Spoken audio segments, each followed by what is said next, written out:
Good morning, my MGTOW brothers. Hope everybody's doing fine.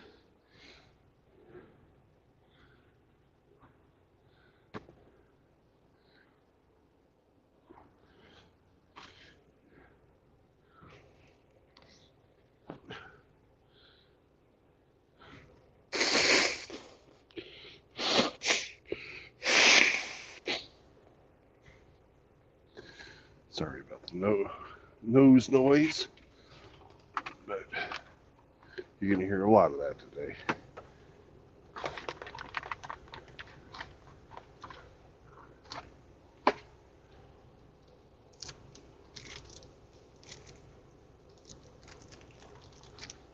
Ah, just dropped my cough drop on the ground.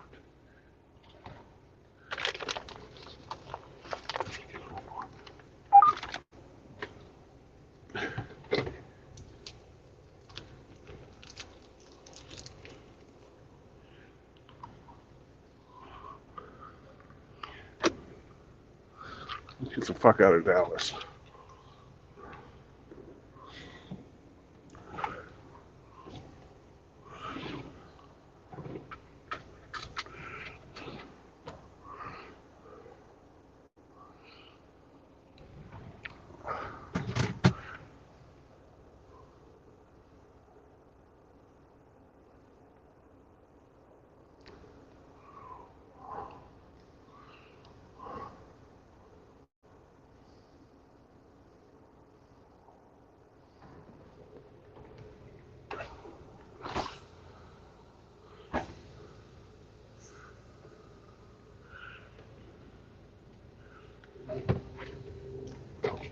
Sure got the tug test.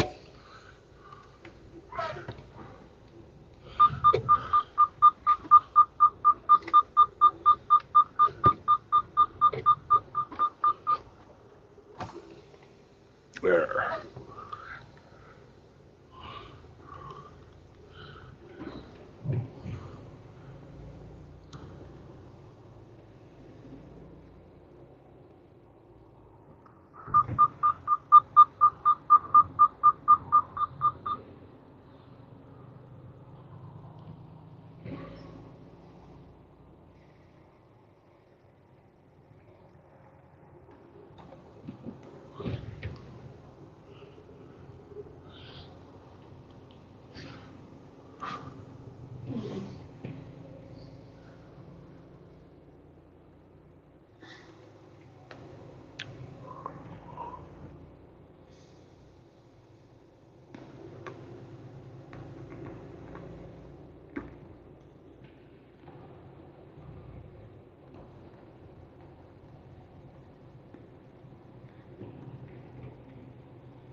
course they are.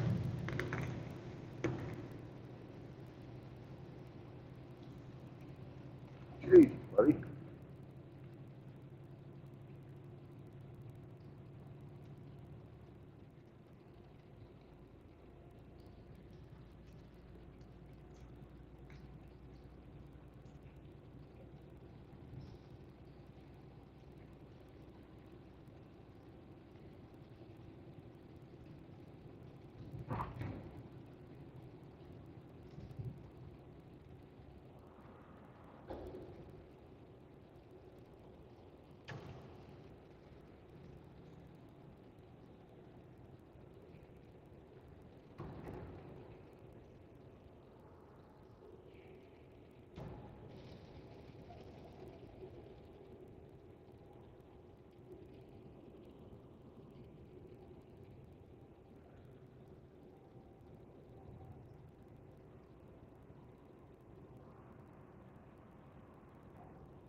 What's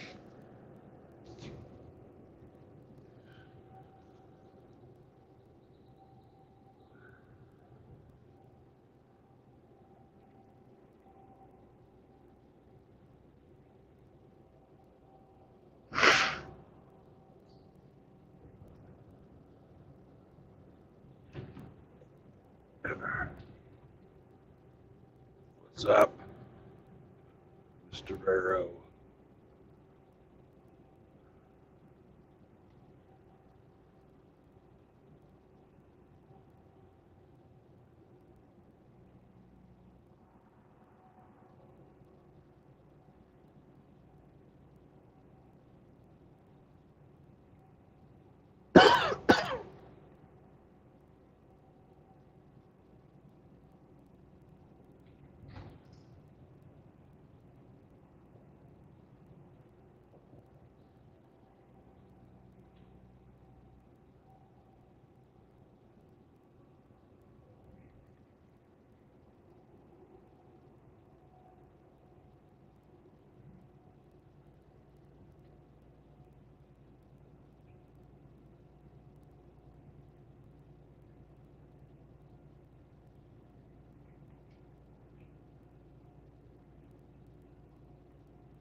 Woof, woof.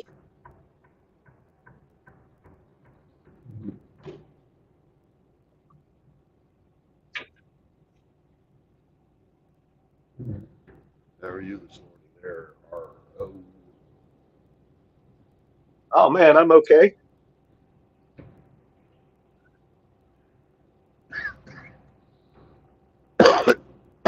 Good. Sound congested.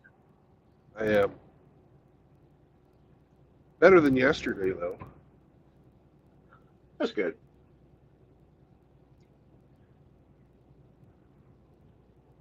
Escape from Dallas, huh? Yep, doing it. Although I may not be able to escape from Texas. The pneumatic pin retractor on my tandems is not working. So I have not been able to slide my tandems. Oh, So I'm going to have to wait to see if I'm in balance, which doesn't feel like I am. And if I'm not, I'm going to have to fucking sit around wherever I weigh, waiting to get this fucking trailer fixed. man. Yeah.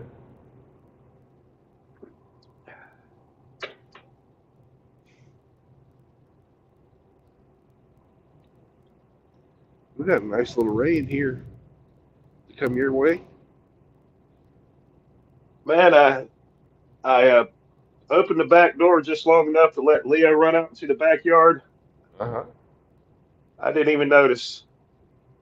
I gotta work today, whether it's wet or dry, so Yeah. it'll be all right.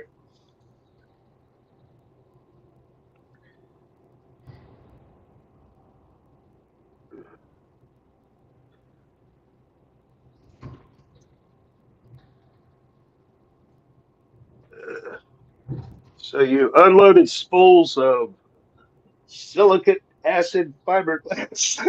No, just fucking fiberglass. All it was fiberglass. Fucking, Yeah, that was I you could fill a football stadium with what I don't know about fiberglass, so that wasn't my game.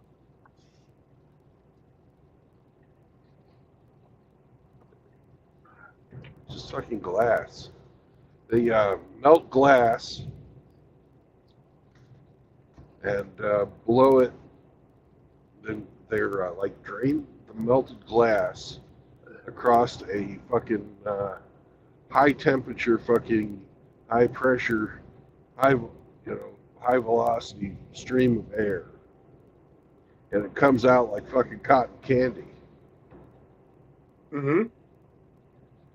And unlike glass, it's fucking soft, flexible. Yeah. Which my simple doggy brain has a hard time. Yeah. Glass hard. Run into it too many times. Yeah, they make it out of fucking recycled glass bottles. Well, that's good.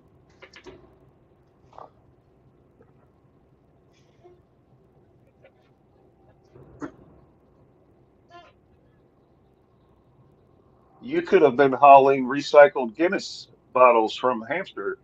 I could be.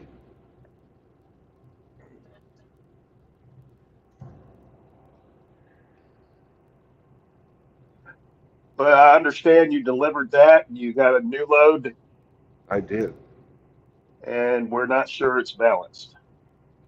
Right.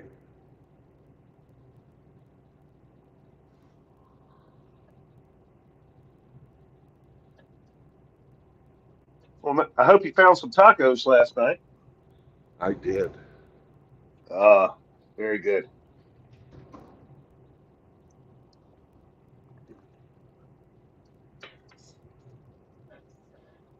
I even had them delivered to the truck. I ran out of fucking time. Yeah. My clock was empty.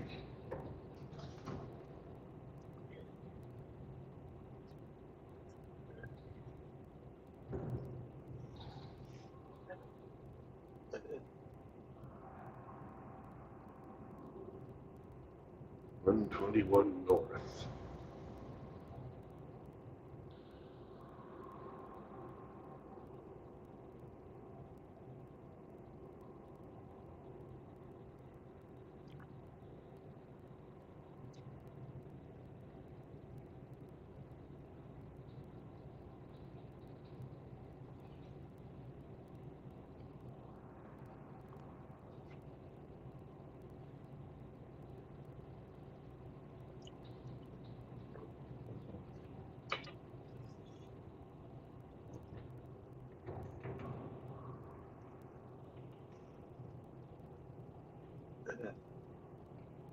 Rusty is in the chat. Good morning, Rusty.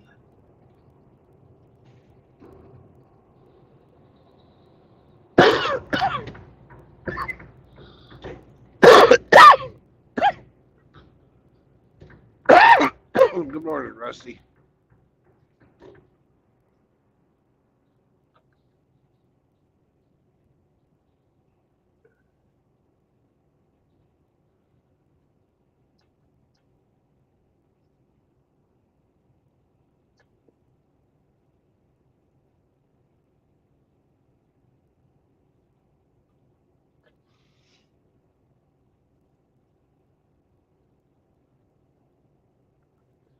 On, I guess it was the day before yesterday when I was getting loaded with the fiberglass, there was a female driver. Mm-hmm. And when you go to the loading bay, you're supposed to put your chocks in. And she didn't unchock before she tried to pull away.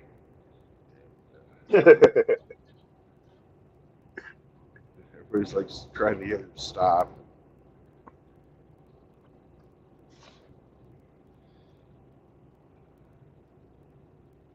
She fucked up her trailer, something fierce. She did.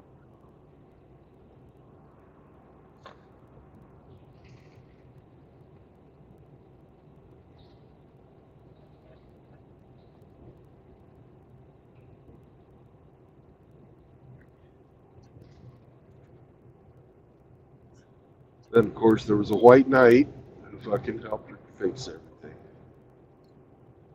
My lady. me help you with your chalks.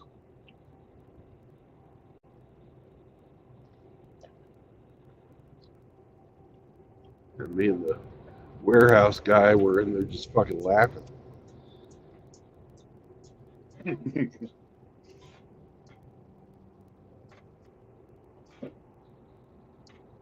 Hey, at least you didn't start video recording.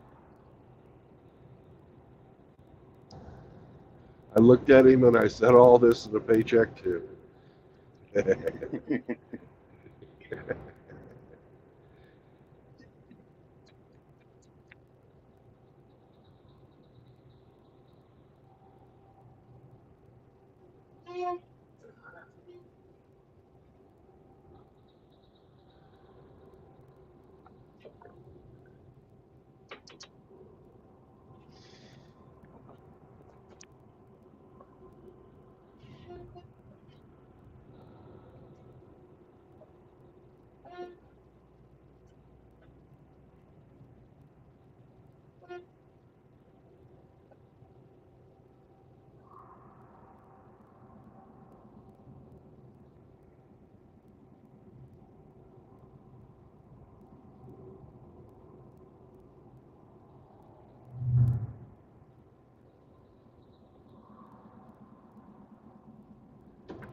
So much nicer to drive Dallas this time of day than it is on a work day. Don't we both know it?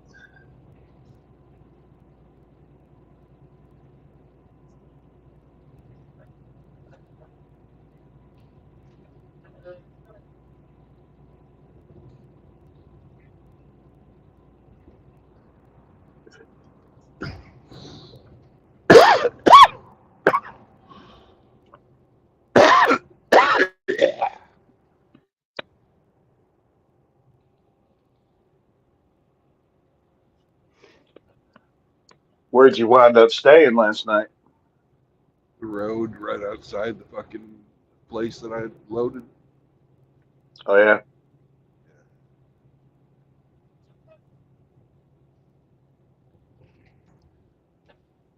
Sam woke me up in the middle of the night, good boy that he is, and said, hey, somebody's fucking with your truck. And there was two guys trying to use a Slim Jim to get inside. Oh really? Yeah, While you were inside? yeah. That's a good way to get ventilated. I racked around when they left.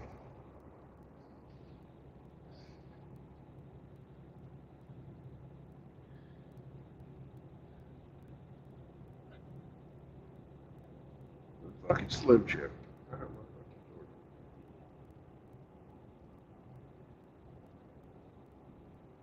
Go on. There's not much more to tell. I mean, they're attempting entry. Sam alerted you. Did they run off at the sound of Sam barking? They should have. They didn't. Okay, then what specifically happened next? I racked around and pointed my fucking weapon at them. Okay, that's what I was getting at. I already told you that, man. I, you're speaking very quiet, and I only heard the part about racking around. Yeah. I'm sorry, man. I fuck. I understand. I I got a don't want bit of to. it too. I don't want to stress my voice. Yeah.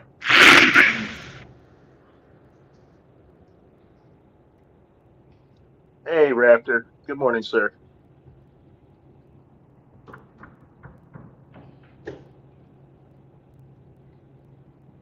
needless to say, we weren't staying in a very nice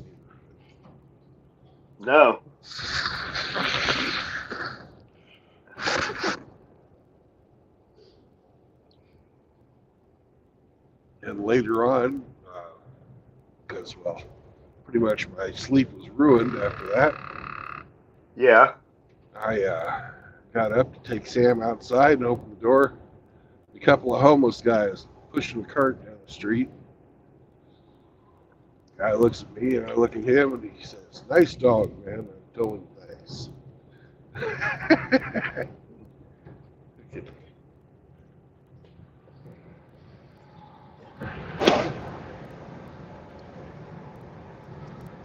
Should have said nice shopping cart.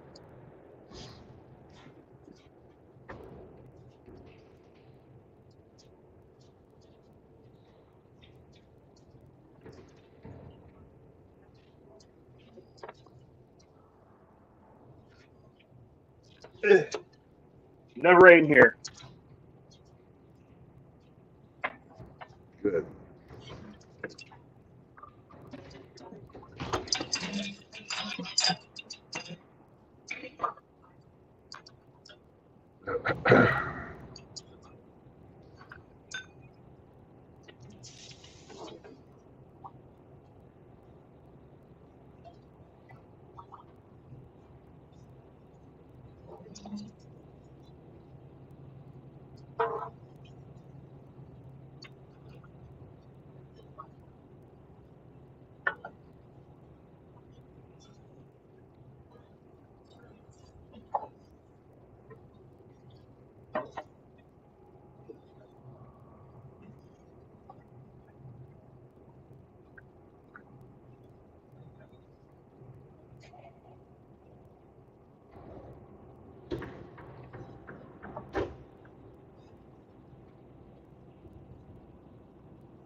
And Dallas is big.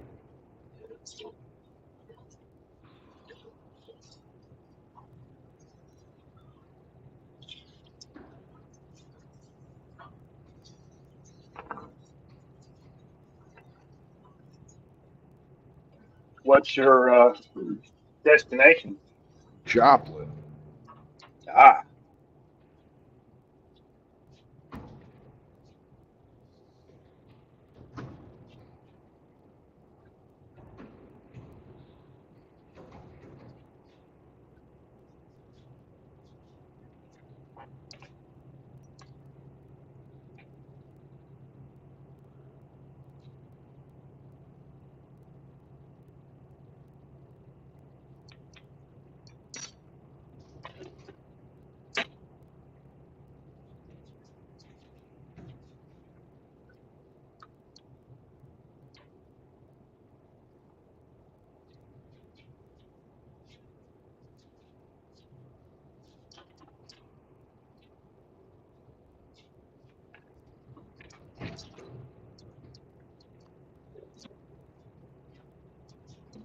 That guy says, "Follow me to your next great meal."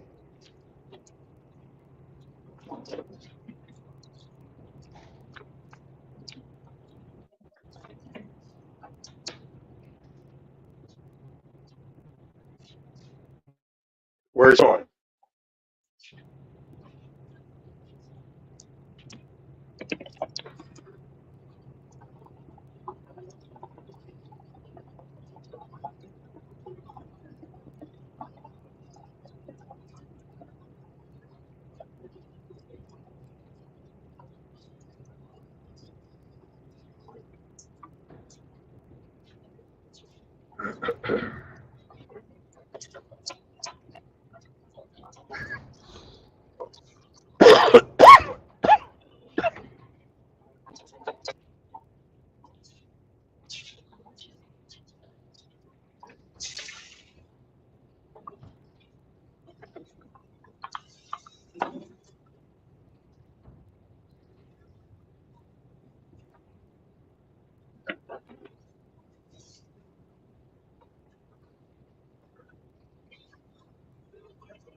I was in a convenience store down there, Yeah. and I saw a bag of chicharrones with a brand I hadn't seen before. It was called Clancy's. Yeah. So I decided to try a bag. Really any good? Not at all. Okay.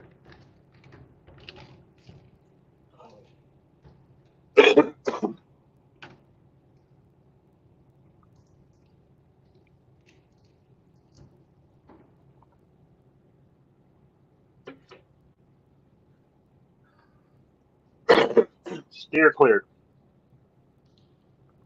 Okay, I will.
UPI is reporting that on the 31st of July on Interstate 10 near San Antonio, a military tank fell off a flatbed trailer.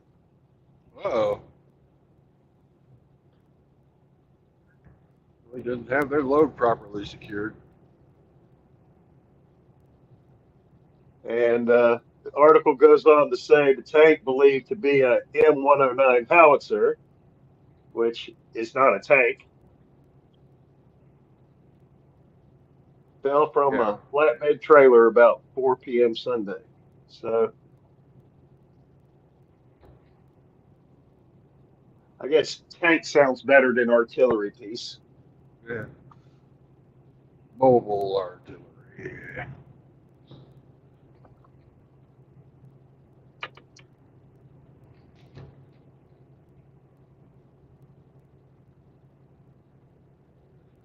Whatever happened to the Paladin? Did that ever fucking they ever work that thing out? Or they say fuck it? It was never in my circle of awareness, but let's do a quick Dr. Google search.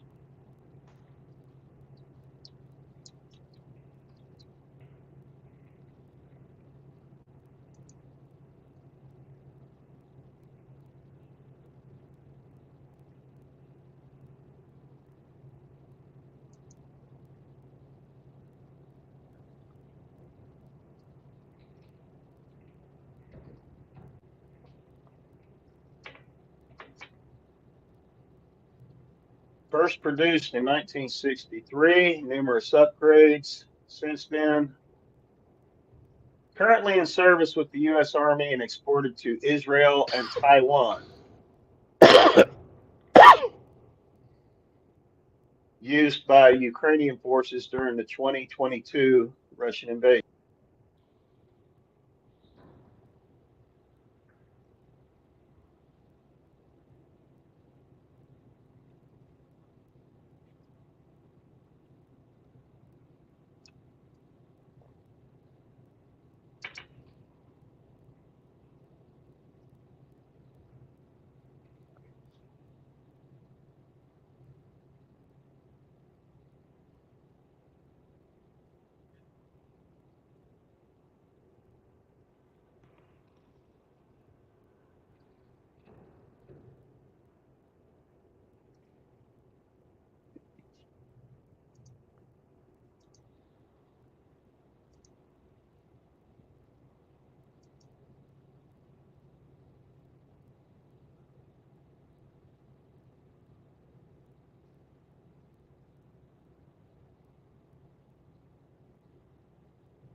I'm debating whether or not to get a hotel room this weekend. Yeah.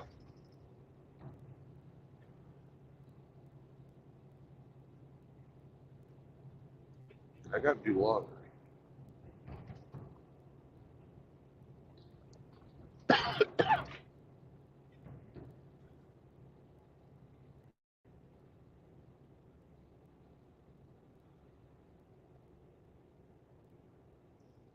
I've had the night sweats pretty bad last Mm.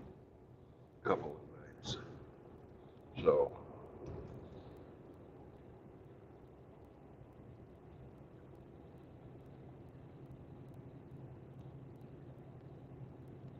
thinking Maybe you should.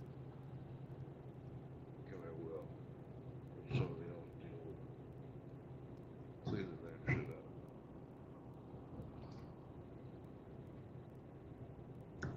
This, our truck smells like the fucking gym locker room right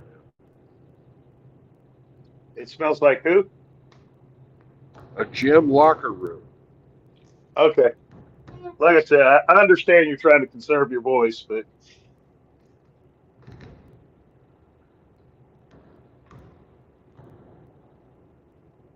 Doesn't help that I'm sucking on a fucking cough drop either. yeah, I get it.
I got a news headline for you. Let's hear it. McDonald's worker started fire at restaurant because his Sunday shift was too busy. My goodness.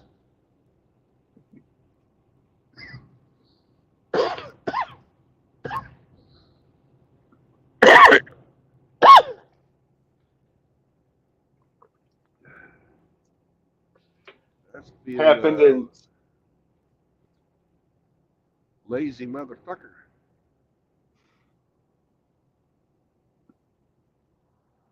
happened in Savannah, Georgia in April 2023. He got 5 years for it. Good.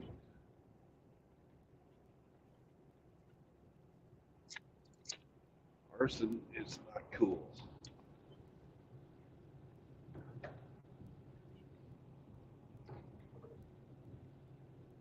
And how old was this gentleman?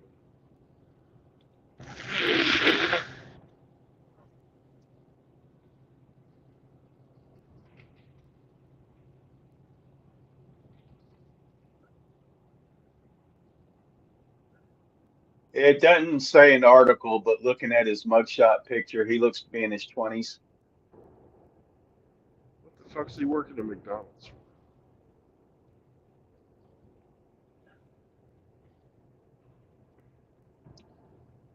I think a good number of McDonald's employees ask themselves that every day. Yeah.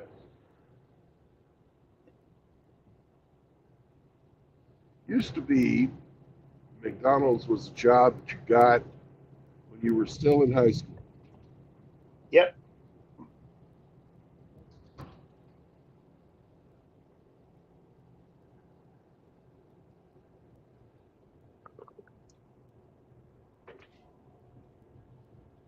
I worked at one briefly. I did too. And then I went out and worked a hay crew, made a lot more money. It didn't have nearly as much fucking hassle.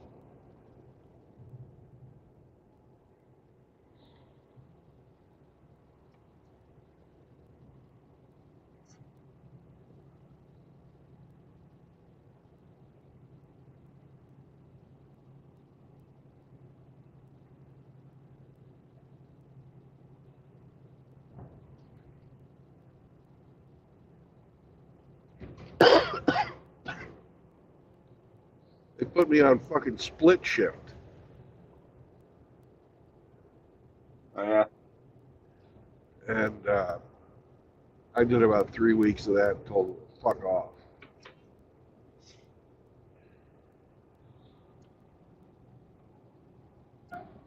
Mm-hmm.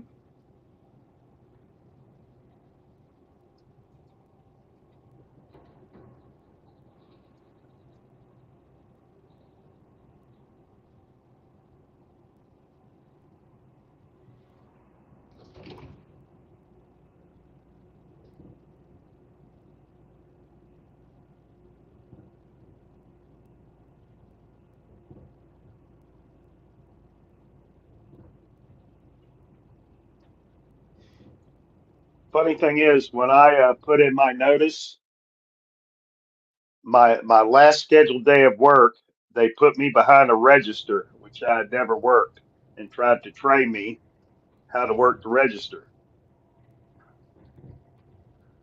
Right. I'm like, this is kind of retarded. I know how to work the grill. Why don't you just let me do my last shift at the grill and call it good? But nah, come up here, deal with customers, and be incompetent.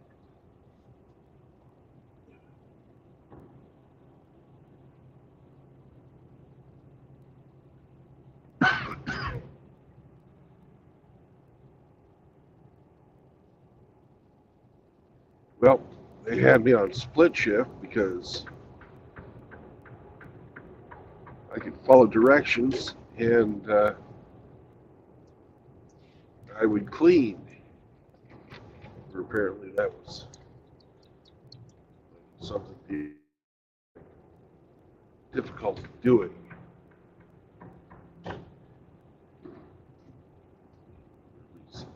They were having difficulties getting people to clean.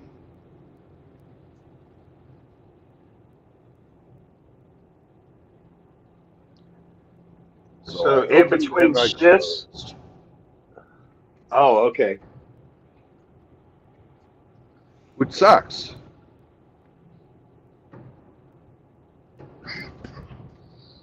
Because you're off for a little bit,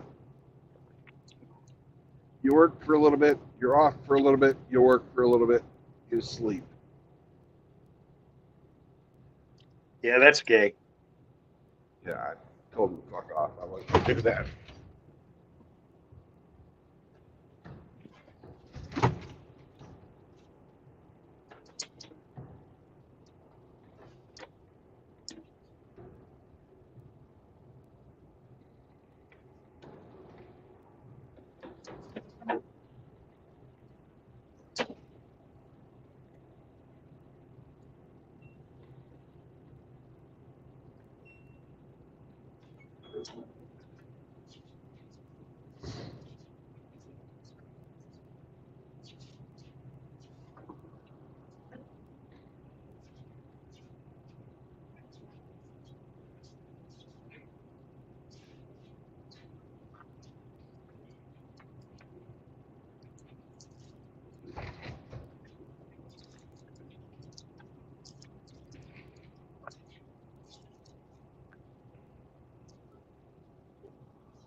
Your time in California, was it any of it in San Diego? I had boot camp and sea school in San Diego. Are you familiar with Chula Vista? I know the name. I know the town. I was my sea school was at Miramar. Well, semi-related authorities in California, San Diego County are trying to determine the origins of 11 pigs found wandering loose through a residential neighborhood. Oh my goodness! I hope they don't do DNA testing.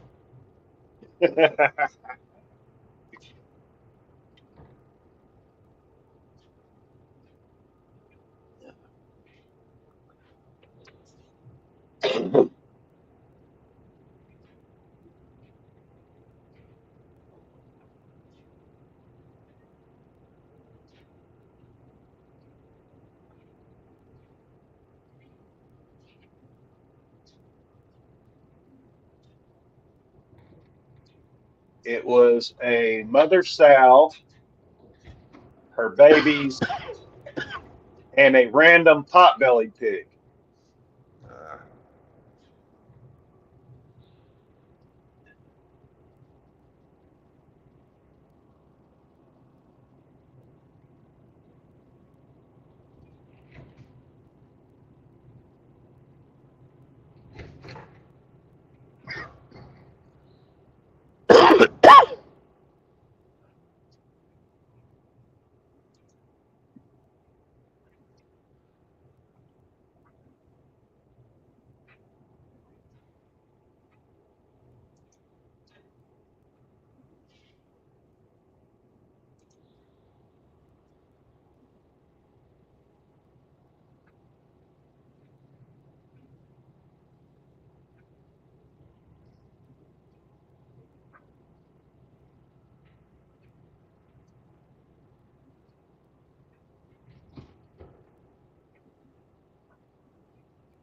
Hey, I didn't know they had slot machines at San Diego Airport.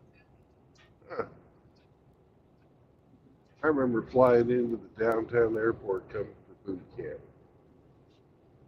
looking out the window and looking directly across into the fucking office buildings.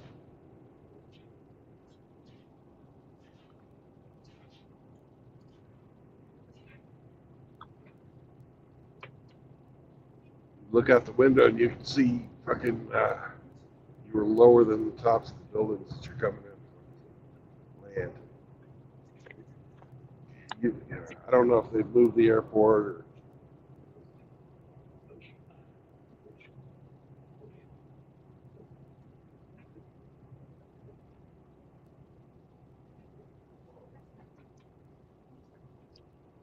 They don't have basic training there anymore. All Navy basic training is moved to Great Lakes.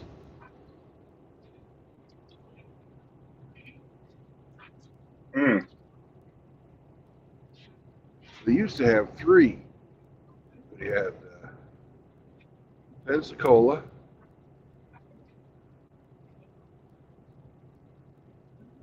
San Diego, and Great Lakes. Now all they have is Great Lakes. So they chose the place with the worst fucking weather.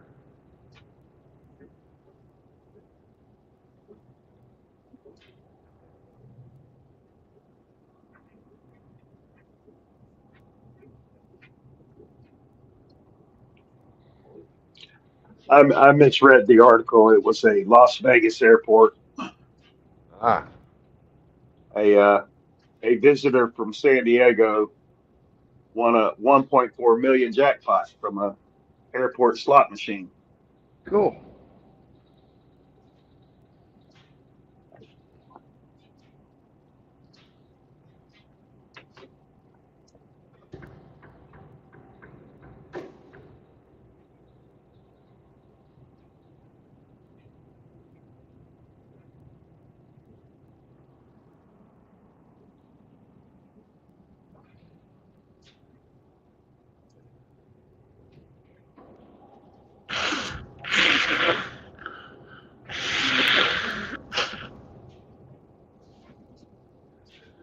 Gloves ahead. Coffee time? Coffee time, and we're gonna fucking play.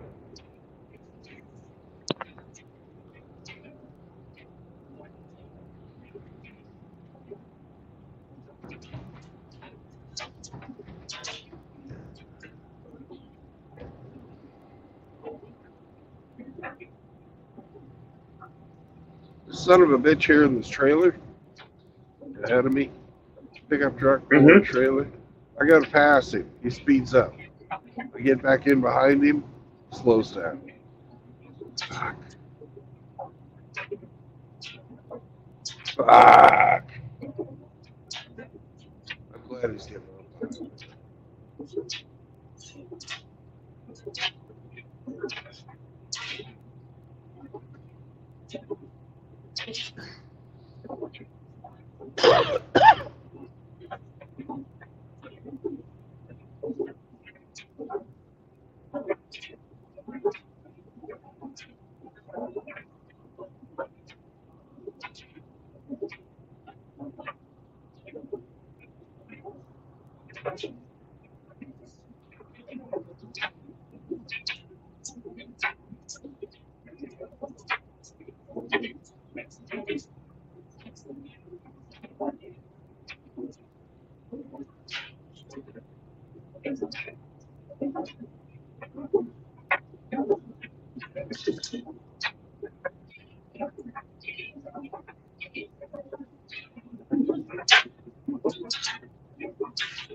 Sorry to say so, but my scale's broken. They're trying to figure out what needs to be fixed. All right.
Yeah, the scales at the Loves is broken.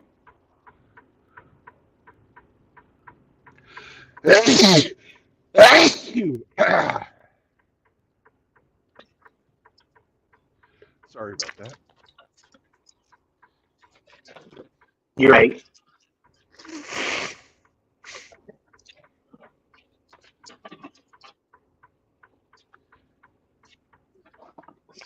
So what's plan B?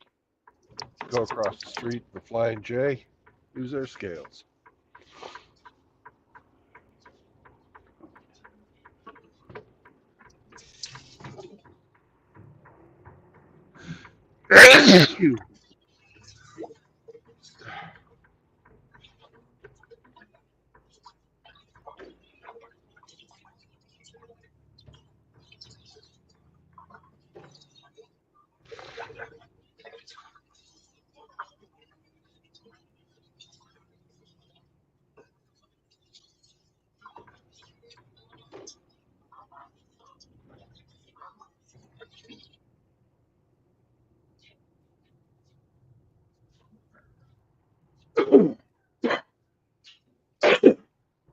Yeah.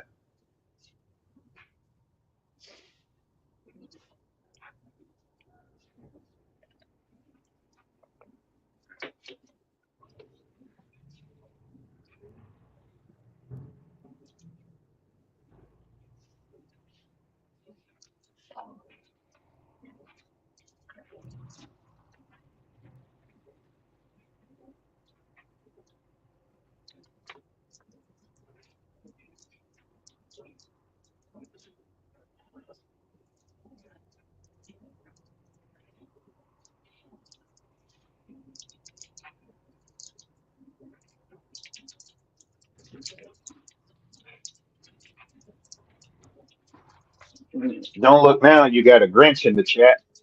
All right.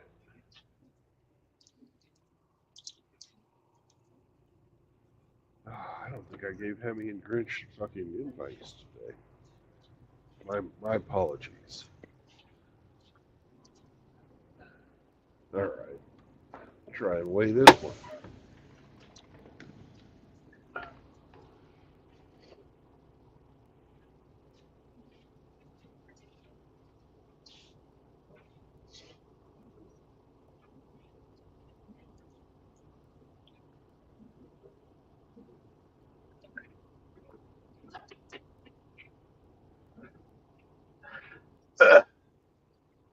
I gotta hop off. Time to get ready for work.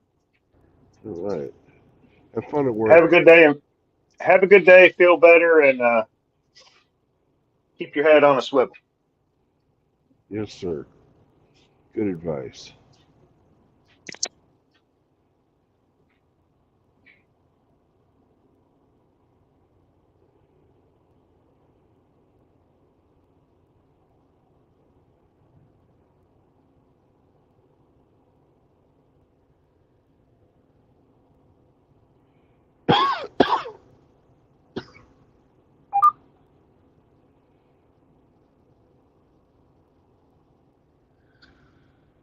Ah.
Shut up, truck.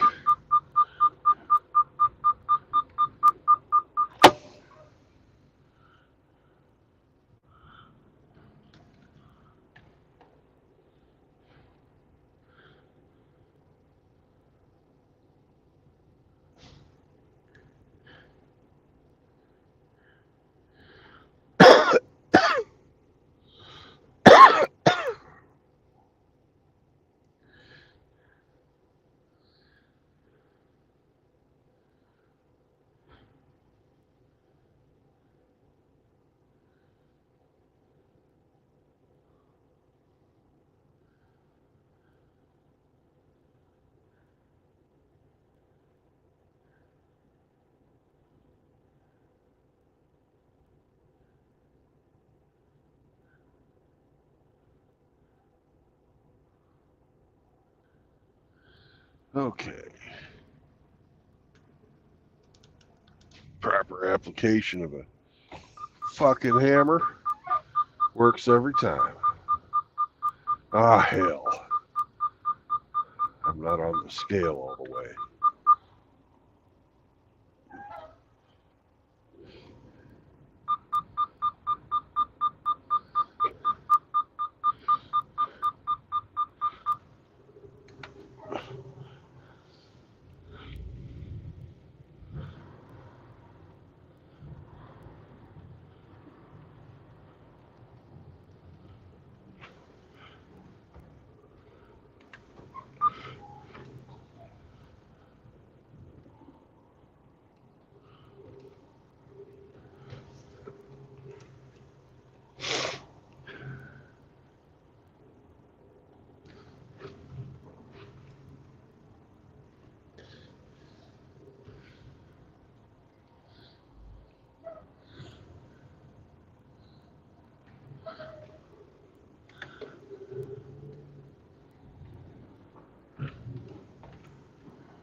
You tell him, Sam.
There we go.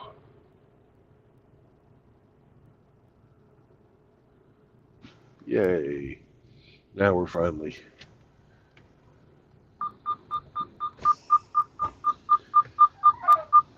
weighed correctly, but old Joyce Van Lines here decided that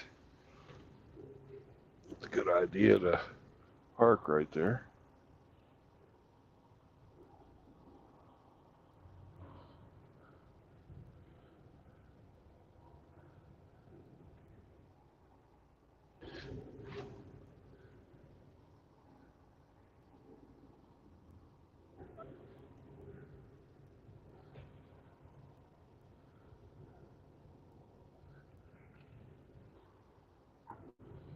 Don't know why he figured that.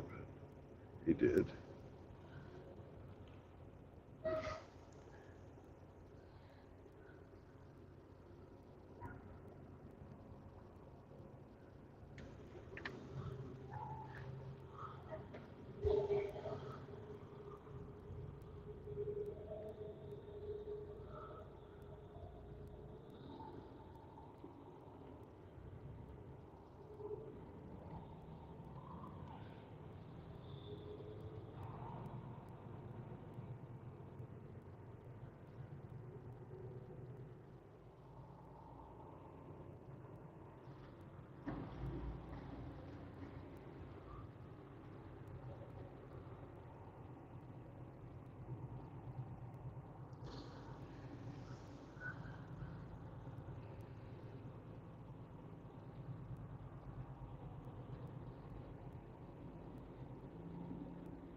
folks. I'm going to get myself some coffee.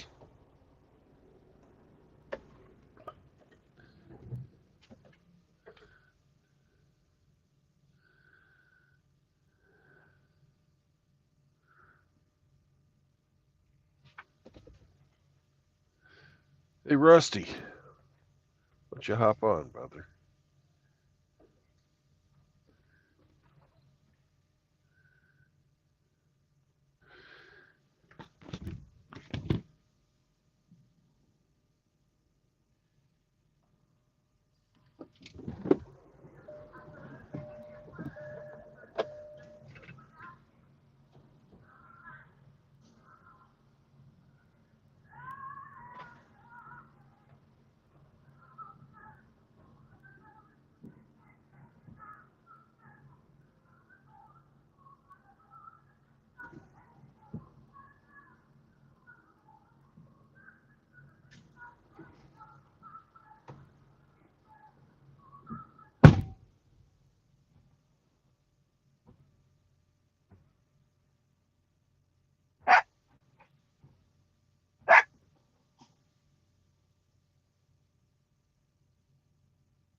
Hop on, Rusty.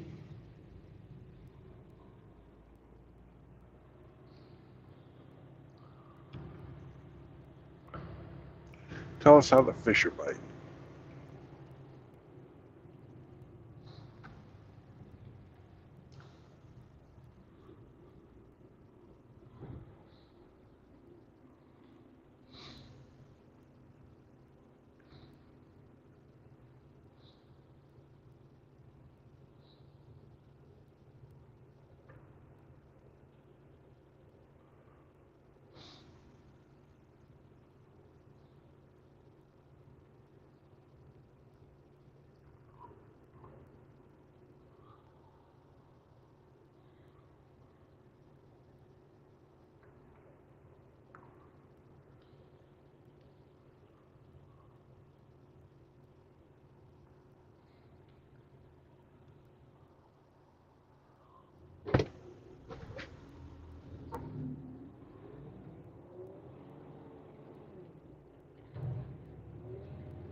Hey, Grinch. Good morning, sir. Sounds like you're a little under the weather. A little bit.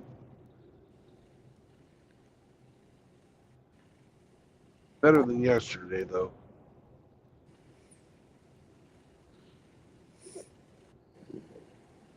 I was lied to. They're not letting you out? No, they're running a chemo bag on me right now. They're running a what on you? Chemo. Oh, I was supposed to get the last one last night. Well, yeah. no, the last one's this morning.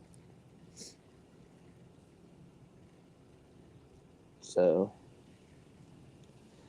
I got about 2.5 hours left of it. But that's okay. Still going to celebrate with Cindy's bringing me some donuts. So by the time she gets here, I'll be good to go. Good. Yeah, I won't be out of here till probably Monday morning. Yeah. That's okay. You know, there is light at the end of the tunnel. So, are you in Dallas or near Dallas? Yeah, I just left the DFW area, and now I'm getting up towards Denison.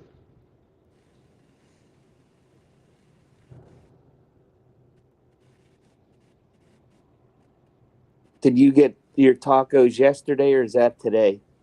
I had that yesterday. Okay. Sam get his? Oh yeah. Oh yeah, nice.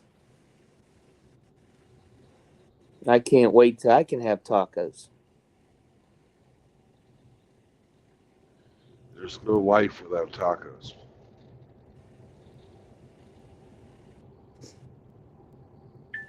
Actually, I could go for a nice steak burrito. That'd be good.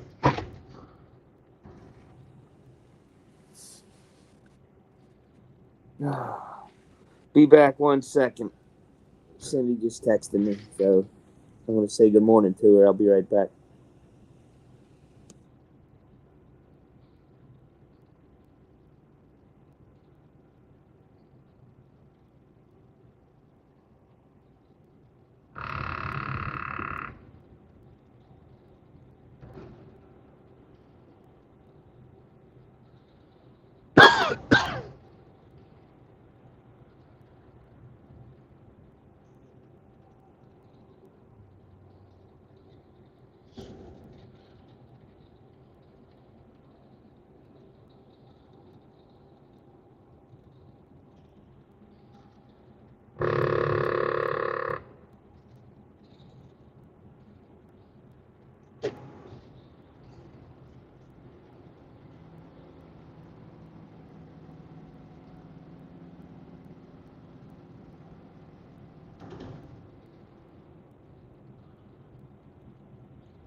Welcome to Oklahoma, motherfuckers!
Hey, Brandon. Hey, You had Morgan laughing her ass off, brother. oh good.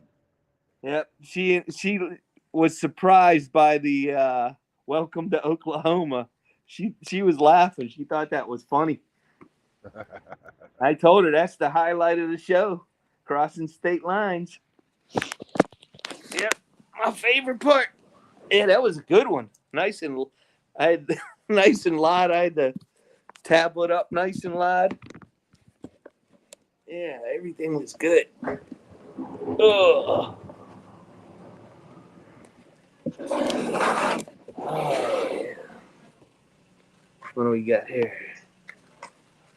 Oh yeah, potassium pills. Nothing like them in the whole world.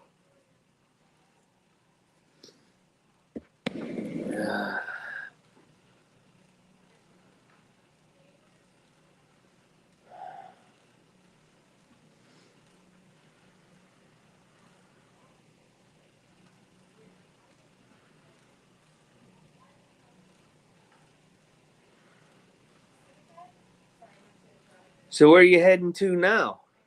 Joplin.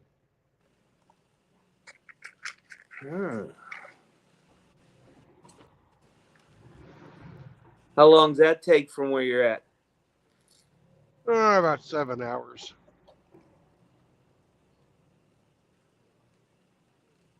Then I'm going to reset. I was Thinking just about going getting to ask that if you were going to reset. It's been a thinking about while. getting thinking about getting a hotel room and chilling. Throw Sam in the pool. Yeah. I don't have to throw him in. He likes swimming. Nice.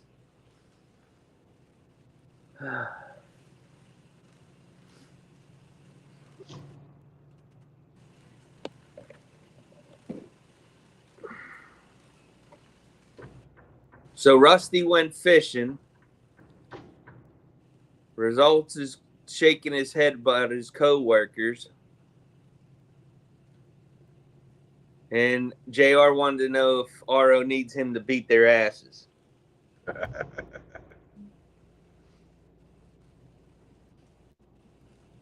Mm-mm-mm.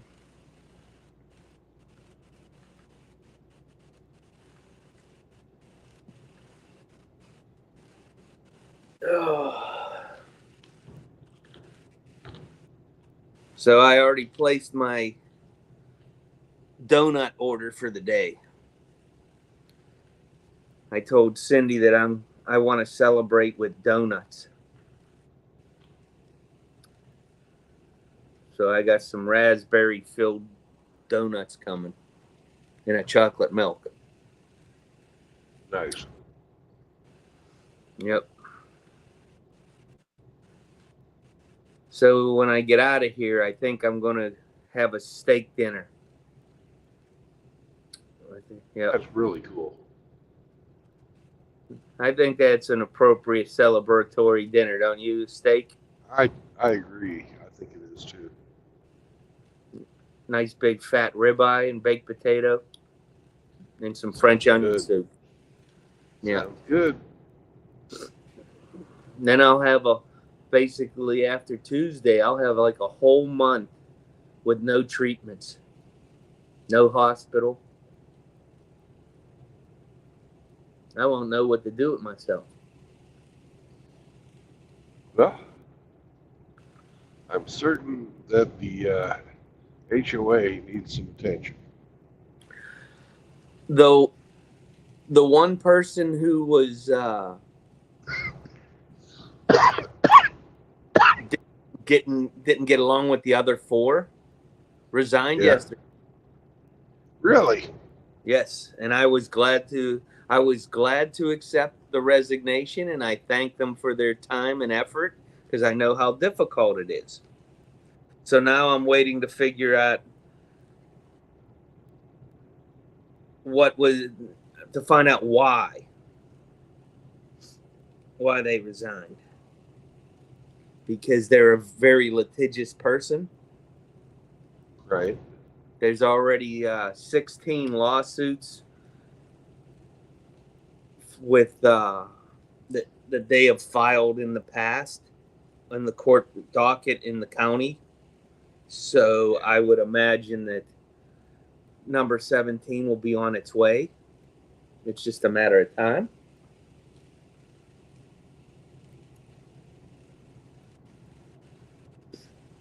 So I'm mentally prepared for that.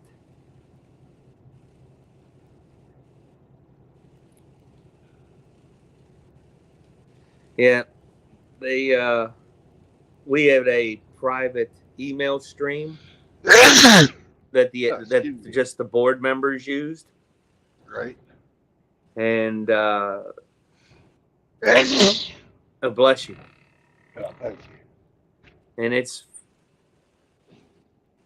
was supposed to be just for the five of us, and you were allowed to say whatever you thought, and it was an open forum, and it got pretty brutal.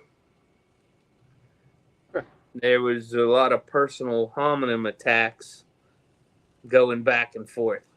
That's not cool.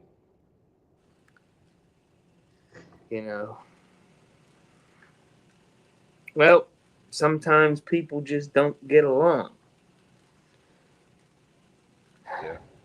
And all I said is the rules says nothing about we having to like each other or get along. We just have to do our fiduciary duty to the best of our ability. So, get it off your chest, and once it's done, it's done. You don't you don't you don't carry it on after the conversation. And it got pretty rough. They were going after each other. But that's the same person that I had to kick out of my house for wanting to be a man and man up on me in my own home. Yeah. I'm not going to tolerate that shit. Once the meeting was over and then you started acting like that, I'm not putting up with it. So now apparently that person's on Facebook crying the victim card. But I don't have Facebook, so no TikTok, no Facebook. None of that crap. All I have is YouTube and Rumble.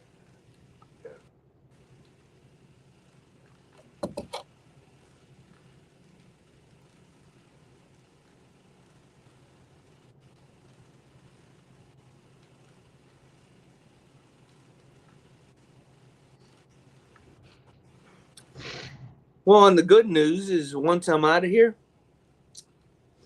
if I get out of here early enough on Monday, me and my friend Mark are going to go for Can-Am rides. Cool. And then Tuesday I have my outpatient. Wednesday morning I have a video appointment for, I think, my sleep apnea with the VA, which they can't do nothing about right now. But I'm going to have a month to be able to start looking for that trailer. Yeah. Oh, I'm fucking finally gonna bite the bullet. Get signed up with the VA. And what can I do online to get registered? I'll have to research it because I think it's va.gov, but there's a slash in there somewhere. There's a short video I just seen with they just released a whole bunch more presumptive what do you call it, illnesses or whatever you want to call them, that the VA's accepting now that they didn't accept before too. That I'll have to forward to you. You might it's not very long. It's like 10-minute video, but it lists a bunch of new things that they're accepting that they didn't accept before. But yeah, I'll get back to you, and I'll text you the address to sign up. Yeah, because your sleep apnea and all that stuff would be covered. That's 50%. Sleep apnea. Mm-hmm.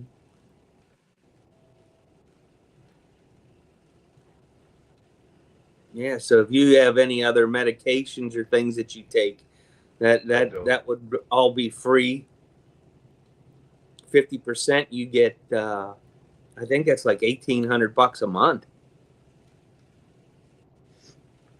That's not a little, that's a nice little check. Yeah. Yeah, that's just for sleep apnea. I don't want to go into your personal. Oh, I got tinnitus from the Navy. Okay, well that's 10%.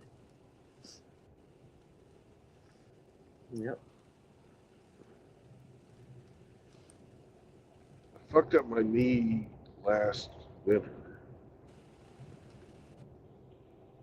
but I don't know. The sleep apnea. Yeah, that's the big one.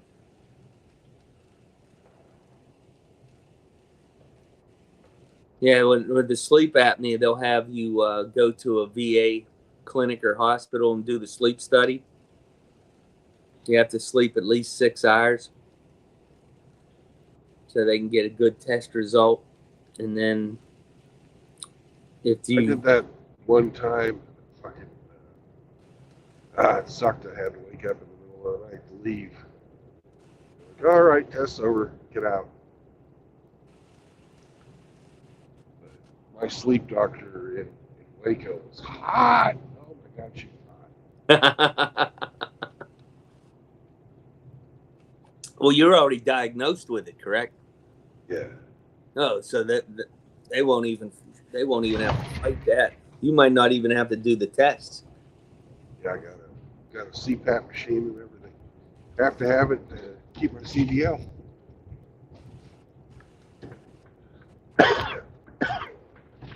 Yeah.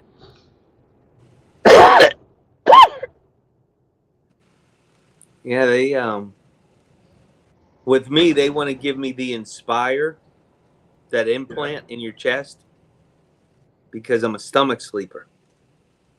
Right. I've But they, heard good things about that. yeah, I have too. I just don't know that that's what I want. But I don't use the CPAP because I'll put it on, I'll lay on my back and I'll fall asleep. An hour later, I'm ripping it off because I'm turning over in the bed. Yeah, you got to get used to sleeping with a mask on. That's for sure. I tried it for a month, and every night I ripped it off between an hour and a half and 3 hours. And I didn't even know I was pulling it off. I was sleeping. I'd wake up and the mask is off and it's running. Right. But when you do sleep with it, it is good. Yeah, you get really deep sleep. Yeah. But there's nothing they can do until I'm done with my all my leukemia stuff. So the PA was telling me a little bit about the immunotherapy that I have coming up. Yeah. I guess that they give you like a little case that you carry around with you, and it hooks up into your port, and then just so like once a week or whatever it is, you have to come back in and get it filled back up with medication, and you just walk around with this hip bag, your little man purse, and it just runs the immunotherapy all the time through your port. Interesting. Yeah. I don't know how long that'll, I don't know. I have no idea. That just don't sound cool.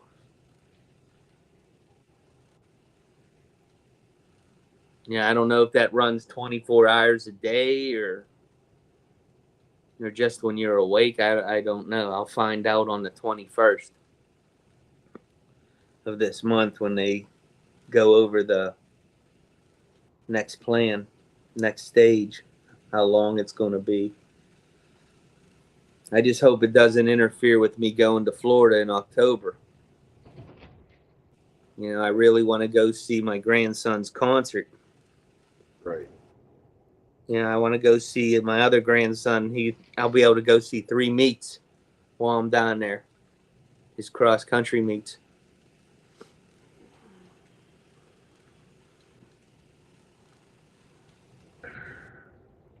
But we'll find out and deal with it accordingly. Yep.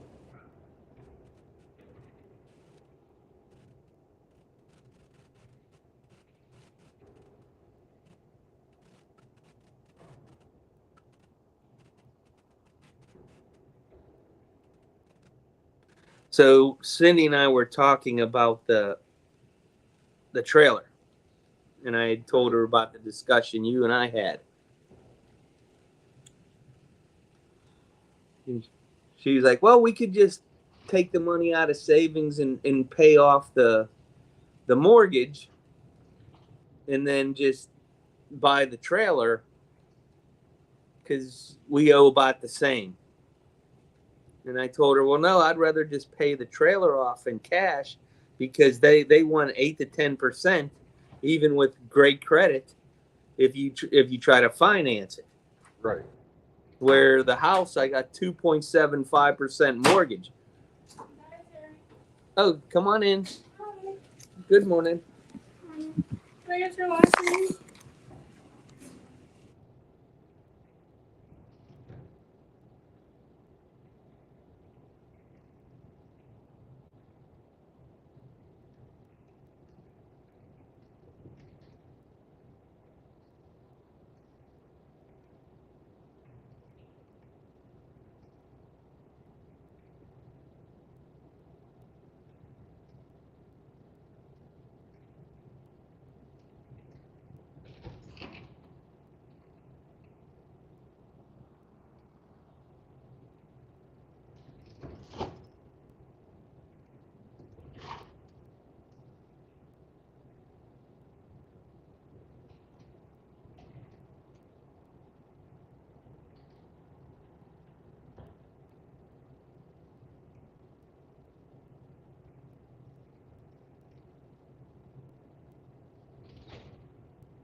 I have to call down to dietary. They didn't send me the right breakfast.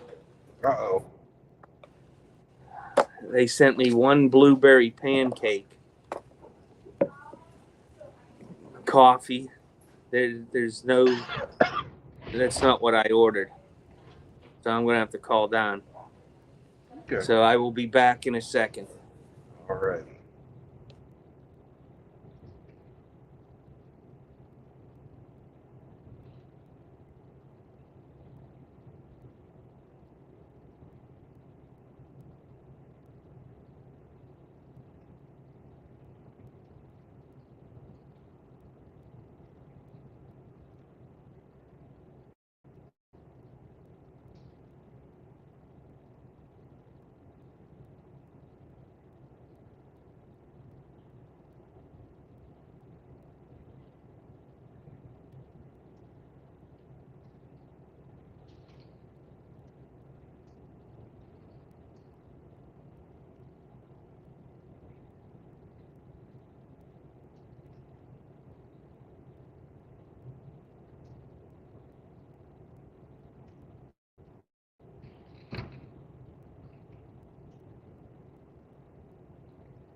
Well, that problem is resolved. Good. Yeah, they sent me the standard tray with one blueberry pancake, coffee, and it's supposed to have Cheerios on it and all kinds of stuff. And I'm like, that's not what I ordered. Yesterday evening I ordered 4 pancakes, 2 turkey sausage, and 2 bananas and a chocolate milk. So I don't think they weren't even close. I don't eat blueberries. I'm not opposed to them. I just don't eat them. I like raspberries.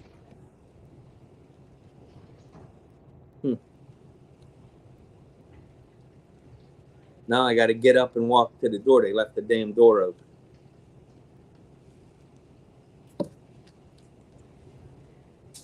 You're feeling very grinchy this morning, I can tell.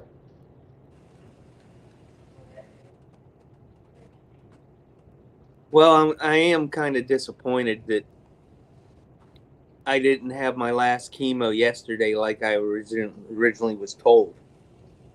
Yeah. You know, I wanted to wake up today and not have any of that crap plugged into me. But I'm fine with it though. I'm almost done. I got about an hour and a half left on this, and then I'm done. Then I just got one shot on Tuesday. Woohoo!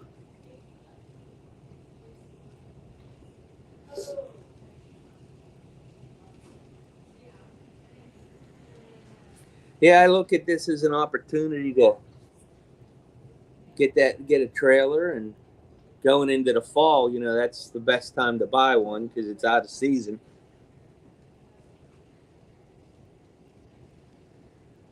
So I'm going to go close my door.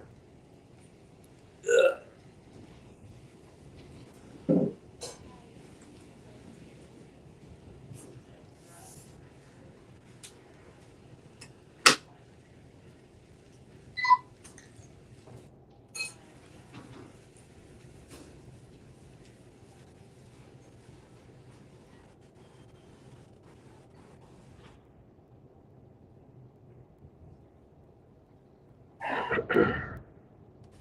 Good old silence. My room is right across from the nursing station. I don't want to hear all the phone calls and everything else.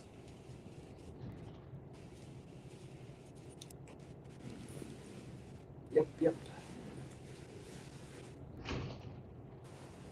Plus, I'm sure there's always a constant drone of blah, blah, blah. Yep.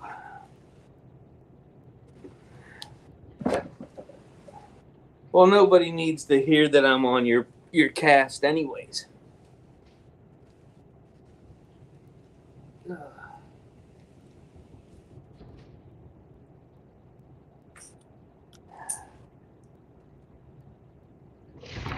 was sort of hoping Rusty'd hop on today. He went fishing. Yeah, he seemed to be all full of piss and vinegar. Yeah, he was bitching about Viper. Yeah. I guess Viper, he didn't go into any detail, but he said Viper was talking shit on Dak. Who talks shit on Dak? He's one of the nicest people you'll ever meet. Wasn't Dak the one that started getting the ball rolling to help him anyways? I believe so. I thought so too. I mean, I probably wouldn't have donated if you and Dak didn't support him, you know? Oh, I probably wouldn't have done, gotten as much as I probably wouldn't have donated anything either if other people weren't, like, vouching for the guy. Because I didn't know him from Adam. I'd never seen him in any of my chats. Yeah, what was it? That's the thing with Cherokee. Drove him, didn't he? Yeah, 8 fucking 1,000 miles. Yeah. That's crazy.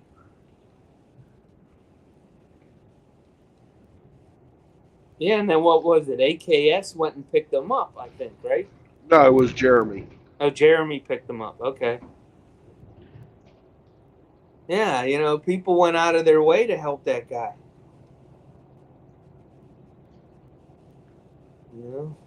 But that's the thing with charity. When you give it away, you give it away. You have.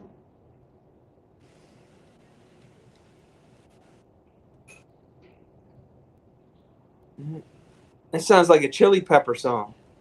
Yeah. Give it away, you give it away, you give it away now.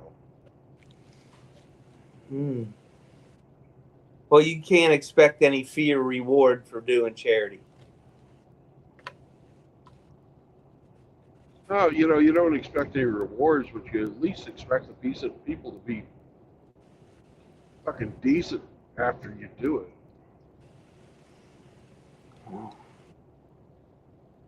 You know, there's some people we've given money to that we don't even fucking advertise. And those guys are all pretty fucking decent fellas. Yeah. Absolutely.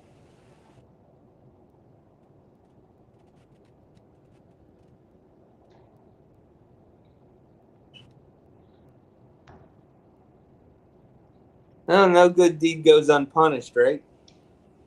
Yeah. I've heard that somewhere before.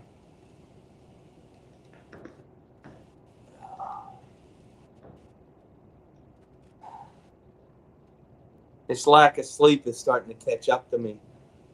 Yeah. I only sleep about 3 hours a day.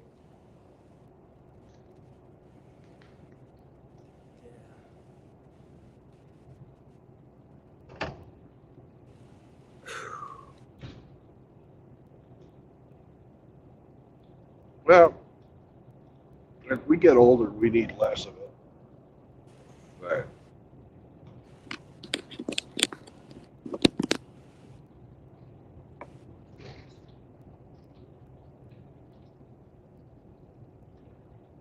What a beautiful day you got there, Brandon.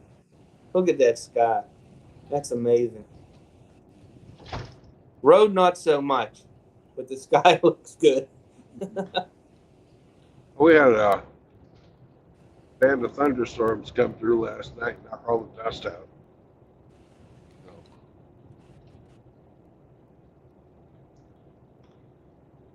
I can probably see 20 miles in the distance. Clear day. So I'm hoping that after Thanksgiving, we can go down to Oklahoma to see Cindy's brothers and stuff, go see the family. You know, hopefully I'll have the trailer by then. Maybe I can take a nice long ride down and hook up with RO, see how he's doing. Go out to tacos. I would like that. Maybe go see the cousin David that lives in Plano. Yeah. Things would be nice.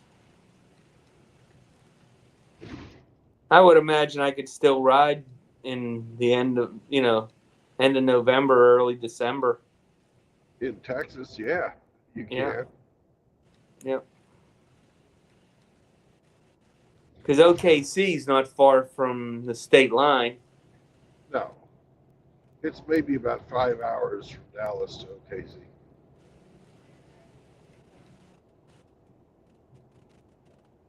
Yeah. Go down and It's a damn shame. They used to have this barbecue joint in Paul's Valley, which is about halfway between them. mm-hmm. They had the best French fries I've ever eaten in my entire life. Yeah, but the old man got old and they closed her down. I told him one time, man, these are the best French fries I've ever had in my whole life. And he looked at me kind of hurt and he said, kind of specialized in pulled pork.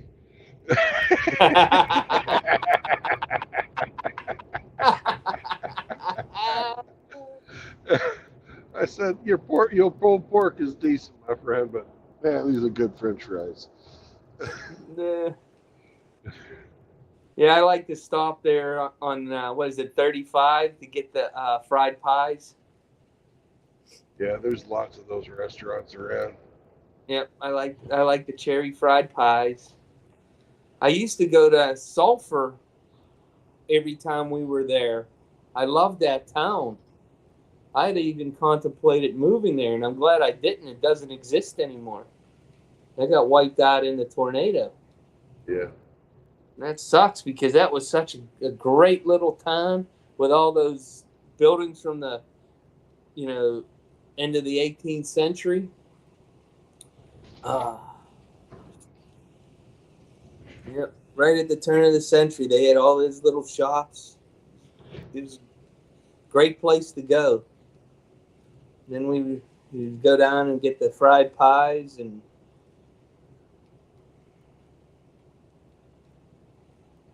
yeah, maybe I'll be able to actually meet SCE this time since I couldn't make it last time.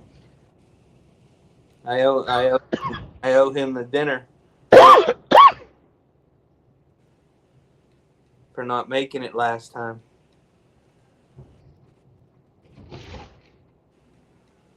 Yeah, he's another one of the brothers I would like to shake his hand and meet.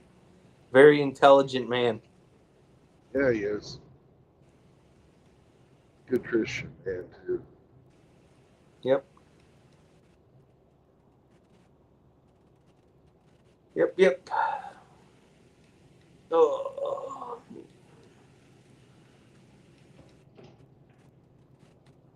I'm getting a headache. Ugh.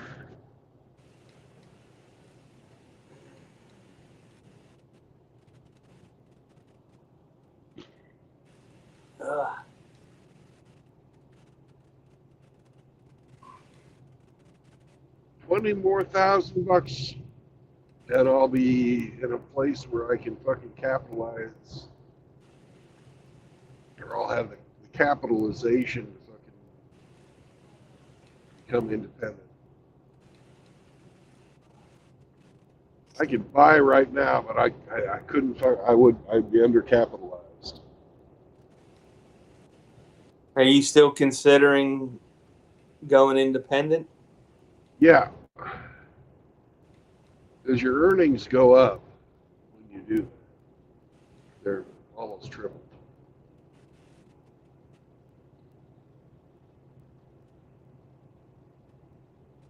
I guess That's you're a fucking big fucking piece of wood. Look at the size of that goddamn thing. Yeah. Shit. That'll make a nice table. That'll make fucking 100 tables. Wow.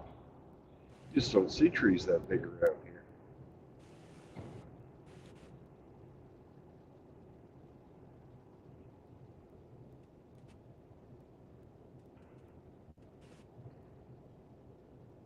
Mm-mm.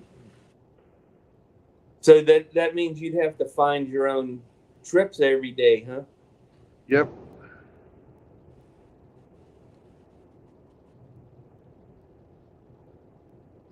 I'll tell you one thing, Grinch. I wouldn't be doing like I got done to me yesterday, where I drive fucking 11 hours, then they say, go pick up. But oh, don't worry about it. You'll have enough time to pick up. Then I wind up getting stuck on the side of the fucking road, sleeping. I had a couple of guys try and break into the truck last night. Oh shit. Yeah.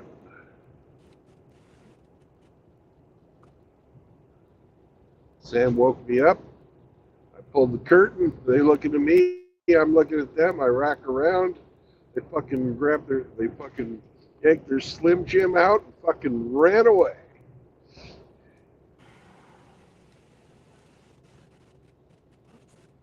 I was going to ask you if you ended up getting a shotgun. Oh yeah. Nice. It's a lot more intimidating than my fucking 32. Oh yeah. Oh yeah. When you're looking down the barrel of a, that's an inch around for a 12 gauge. Yeah, your life starts to flash before your eyes. Yep. It was either the shotgun or seeing me in my fucking underwear. Well, one or the other. I don't want to see either. I'll skip that one. I'll skip that one. Yeah, that's Did you have your CPAP mask on? No. Oh, okay. Fucking- That would have been intimidating. That Hannibal Lecter look would have really scared him. Fuck yeah. You know, I had it on, but I took it off to get Yeah. out. Yeah, that sucks. Well, I wish you the best, and I hope it, I hope it all works out for you. I know it's going to be difficult at first. Well,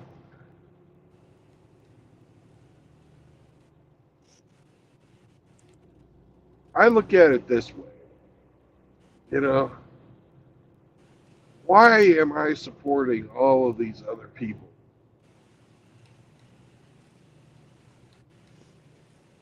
Like the freaking clerk that's pissed me off this week. You know, everything everything that can be done except for the maintenance uh, for a trucking company can be done by one guy with a fucking internet connection. Mm-hmm.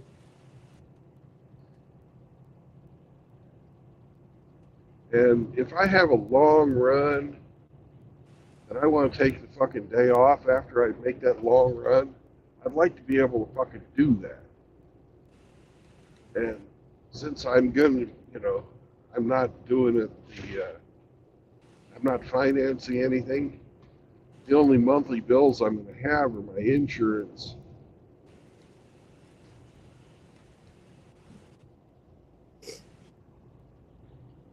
No, I'm all for it. I'm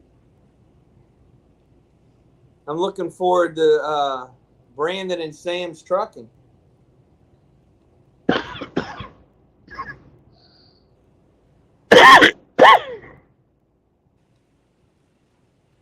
I think I'm going to call it the Zinc Sock Express.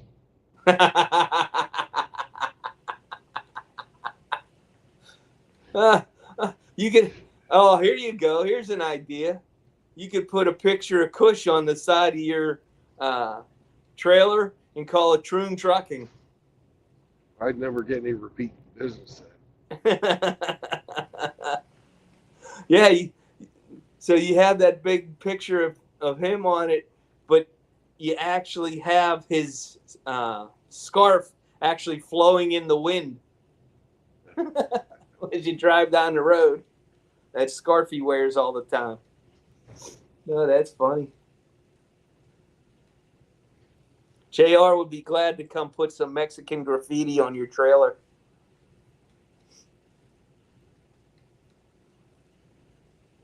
Mm-mm-mm. So you're not going to go with MGTOW Transportation? No.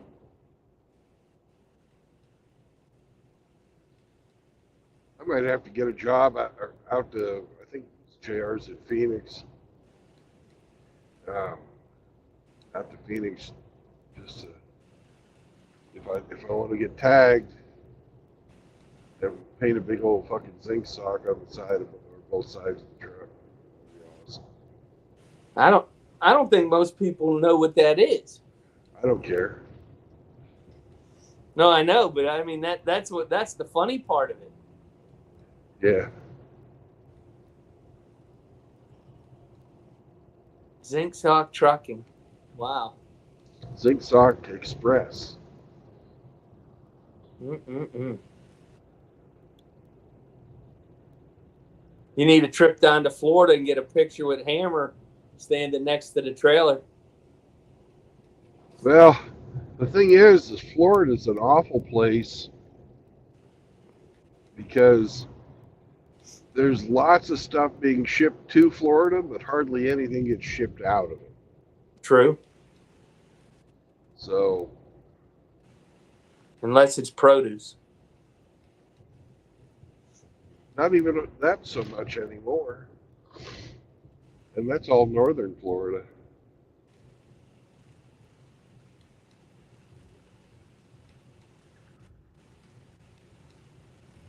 I've heard of guys that have been down there and they've had to go as far as Atlanta to get jobs after they fucking drove to Florida. Holy crap.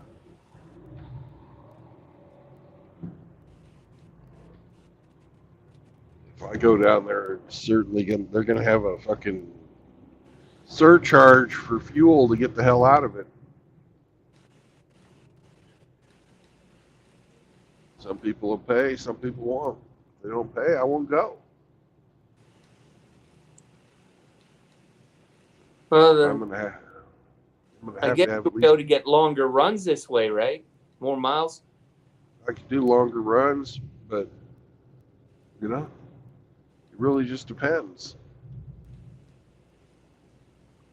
You know, if I want to fucking stick around my home, sure, that'd be great. If I want to go someplace else, say I want to go up and see the fall colors in Maine, I'll do it.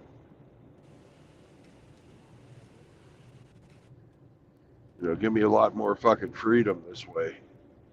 And I won't be supporting a bunch of dead wood. Well, you have almost 3 years under your belt now, right? No, I'm coming up on my second year. Oh, okay.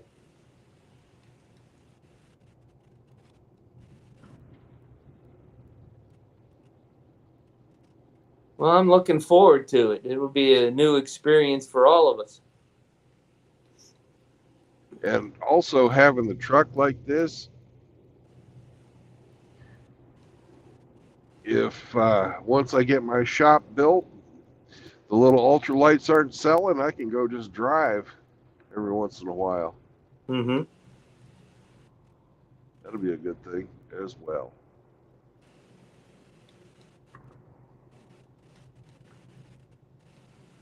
Well, having the trailer will make it easy for you to deliver them too. Oh yeah, that's true. Yeah. Full service.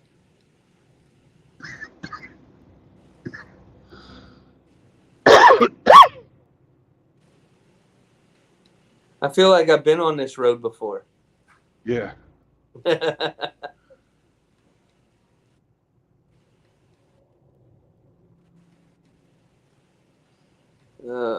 But unlike Florida, Dallas has a lot of stuff being made there too.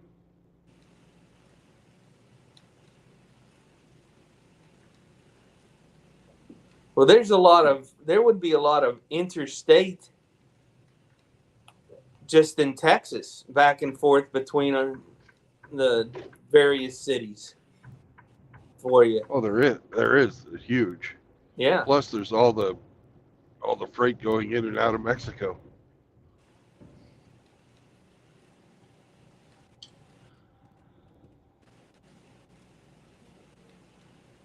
Yeah, I'm sure there could be lots of runs from Laredo to Dallas for you.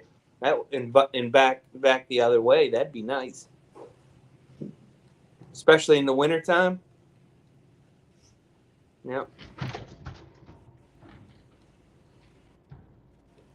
Yeah, I don't like Laredo, the town, but I love the food. I really don't like Laredo. Well, I understand, but there's a lot of freight out of Laredo. A lot of freight.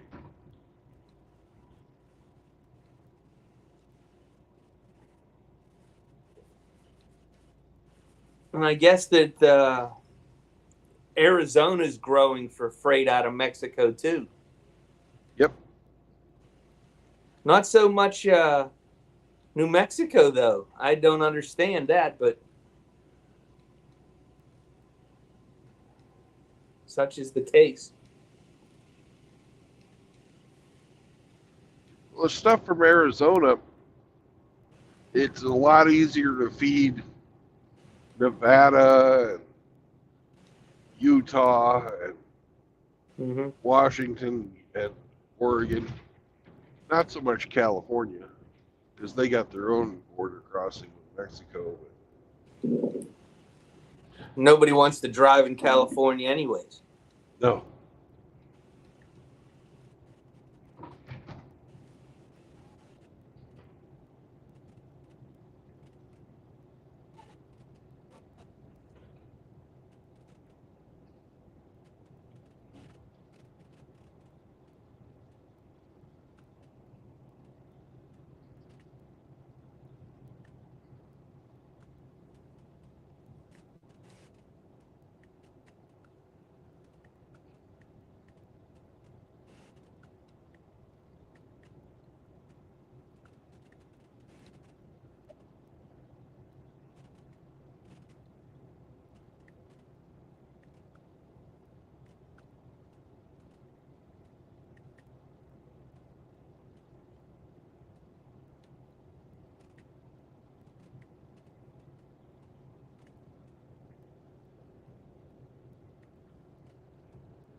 See if there's anything good going on in the world.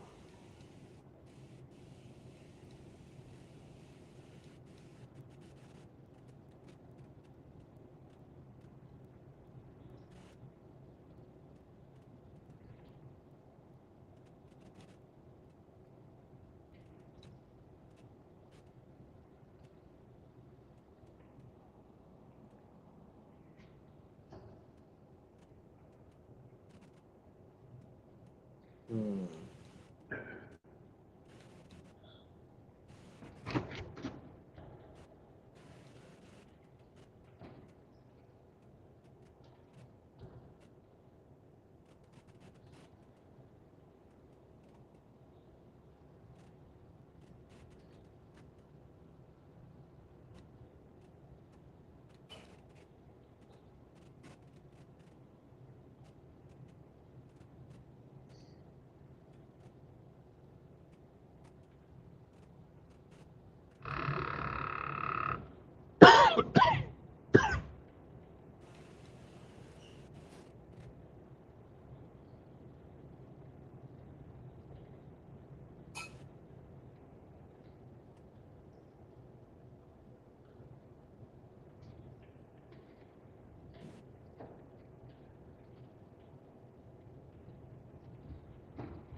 Don't look like there's much going on in the world.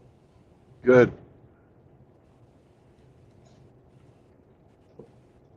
They got some Ukrainian news, but that's about it. No, we'll be talking to Ukrainians. They're clearing all the S-400s out of Crimea so they can put the F-16s on it and get the Russians pushed out of Crimea. That's what they're Well, working. I hope they wish them good luck with that. Crimea is a tough nut to crack. It's got a tiny little peninsula that connects it to the mainland, and then it's mountainous.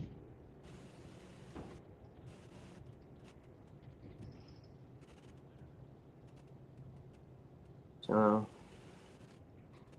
They got to knock that bridge out if they want to have any type of success. well, that's the key. Is knocking out that railroad bridge.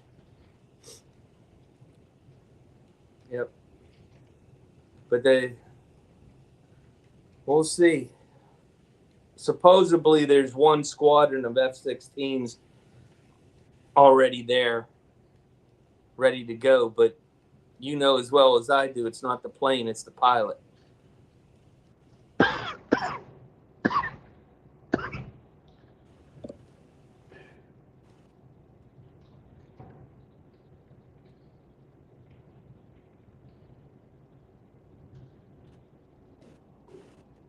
The day of the F-16 dominance is over, though.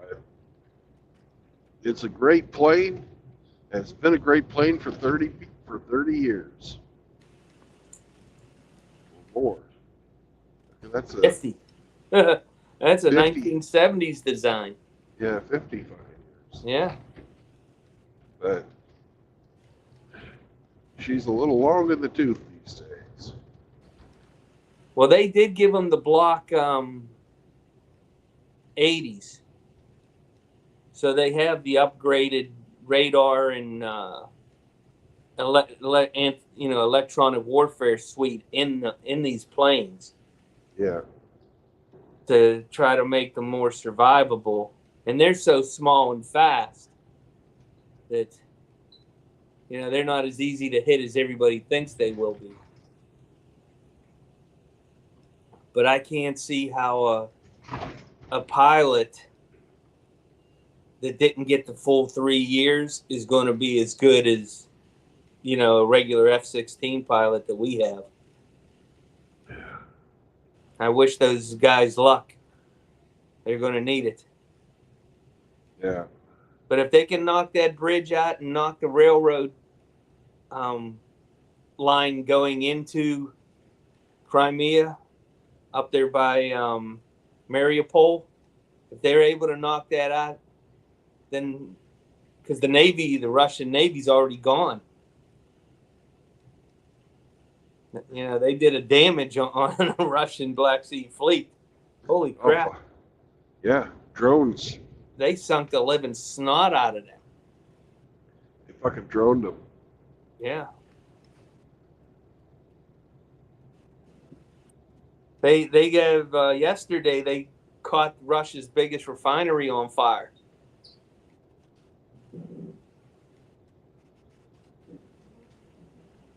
Yeah, they're just destroying their oil infrastructure. Well, Russia's doing a number on Ukraine as well. Constantine's thinking he might fucking be going cold this winter. Yeah.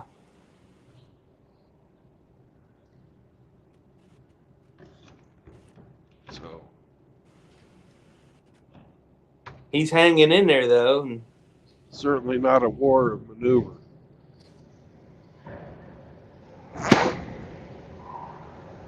from what I've seen, when I looked at the map, Ukraine has like a very similar winter, fall, spring, like Pennsylvania. About the same temperature. But that's still too cold to not have heat. Yeah. It gets cold there, and there's a shitload of snow.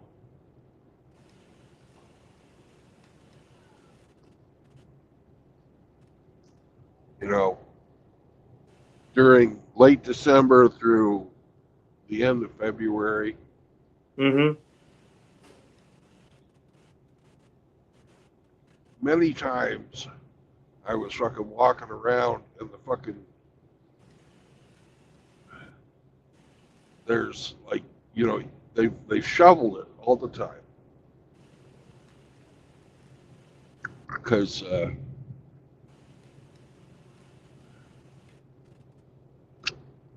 but the snow was up higher than my shoulders if you're walking on the sidewalk.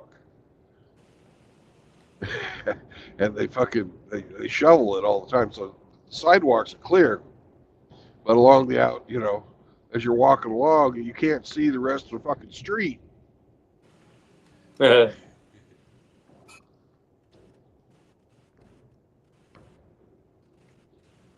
Where I live, we have been in such a snow deficit for the last many years. It's not funny. Not that I'm complaining, but if you go 20, 30 miles further east, they get it all. They get hit. So it doesn't bother me that where I live, it's not so bad. I might get 3 or 4 days where I actually have to have more than 3 inches of snow. We only average 60 inches of snow a year, 5 feet. So that's not too bad. Over the course of 3 months. Yeah, they get a lot more snow than that in Ukraine. Yeah. But if you go, like I said, 20 miles east into Somerset, them boys get ponded.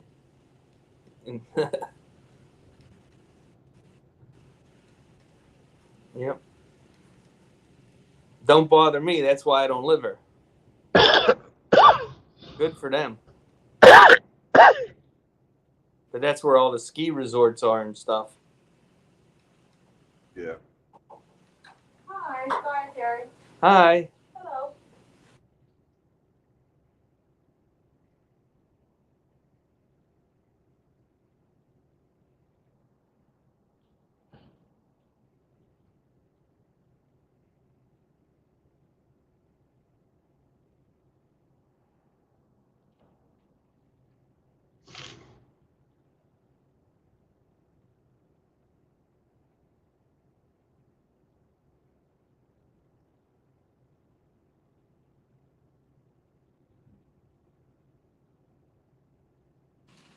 Yay! They brought them breakfast. Yay, breakfast.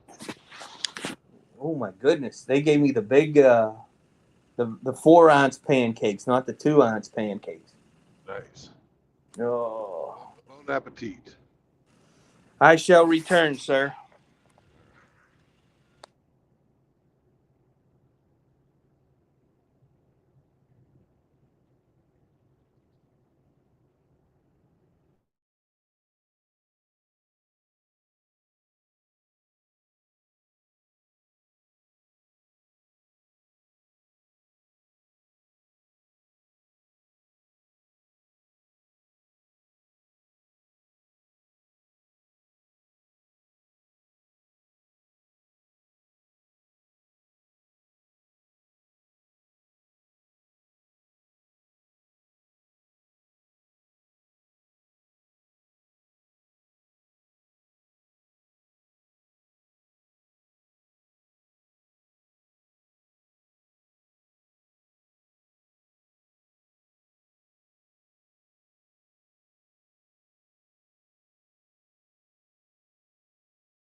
Yar!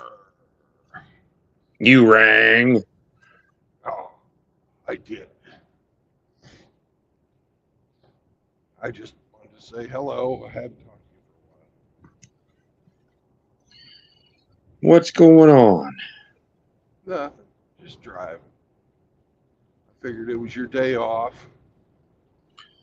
I'd give you Yep, the one day I got off this week, them nice guys they were. yeah.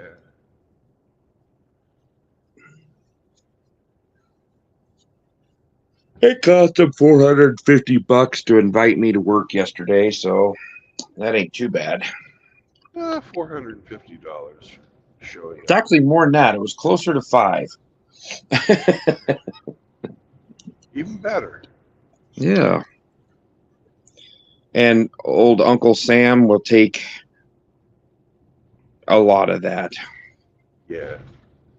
I'll be About lucky if I 40%. made 300 yesterday. So where are you heading? Still heading to Fort Worth or Dallas, whatever? Oh no, I dropped there yesterday. Now I'm taking a load of something up to Joplin, Missouri. Going back to Joplin.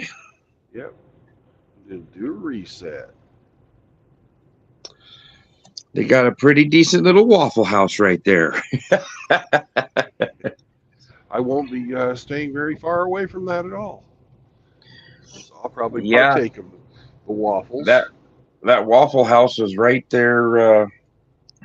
There's a couple of hotels right there and a gas station right on the corner, and it's right at the intersection right of the. there on Range Line and I-44. Yeah. That's where I stayed that night I dropped you off.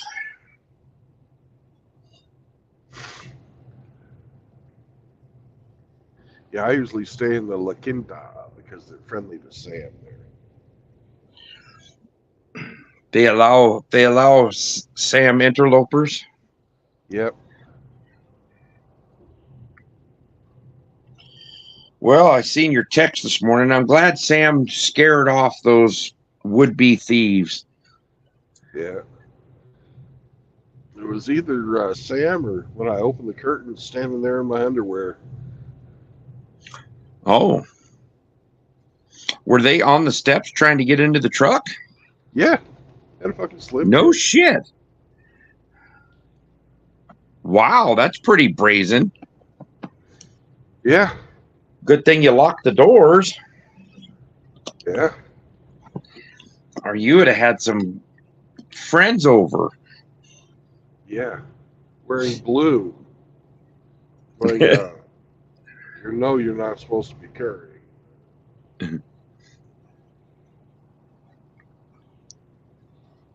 Can you explain why this guy is turned inside out? He fell out of the truck, and when he landed on the ground, he turned inside out, sir. I don't think they'd buy that. Probably not.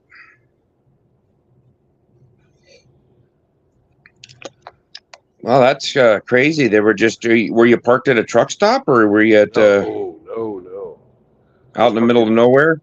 No, I was on the fucking side of the road in Dallas, inside fucking, it's a suburb of Dallas, between Dallas and Fort Worth, called fucking Grand Prairie. Okay, I've heard of it. The factory that I picked up from is right there next to the fucking swap meet to tell you what kind of neighborhood it is. So, Yeah. because they always put the swap meets in the best neighborhoods. Yeah, that Denver swap meets in a nice neighborhood. Right up there in Commerce City. Commerce City, yeah. In fact, it wasn't too far from where your old employer's lot was. I think. Yeah, that's true. Yeah.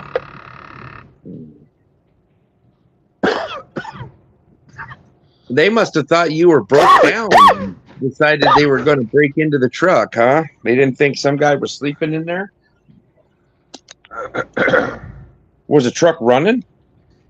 Well, I had it on. It was like I had it on battery fucking maintenance run, but you know where it like turns on and off depending on Uh-huh. fucking battery charge. So I have to have it like that to run the CPAP machine. And I'm like, oh, fucking CPAP will run the goddamn battery down. Yeah.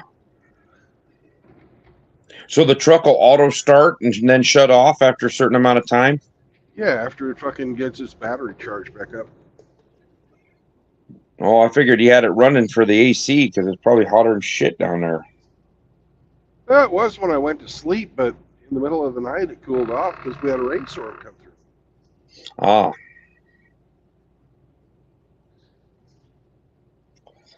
So they were breaking in while the truck wasn't running. Yeah.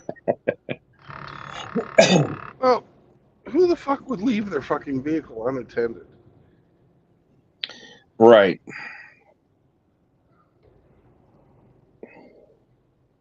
Sounds like a couple of knuckleheads that didn't think things through. No. I think they were. Did they do any damage to the truck? No. They were just on the steps trying to get in, huh? Yeah, I think they were trying to fucking steal the truck, actually. Oh. 'Cause I'm fucking loaded. I've got the fucking lock and the fucking manufacturer's fucking transport seal on the back. I think they just thought, oh, just get ourselves a load of trucks. Take it somewhere, we can cut this lock off, sell ourselves a nice little fucking whatever. Load of soda bladders. Load of something. I'm not going to say. A load of Ensure.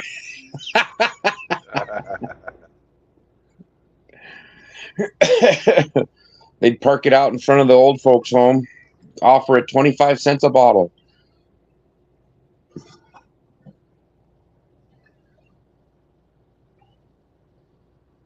They make that Ensure in chocolate.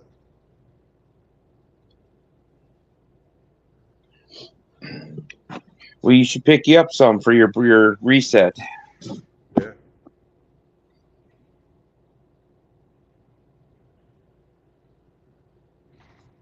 I'm in beautiful McAllister, Oklahoma, where they make the Moab bombs. Really? Yeah. Nice.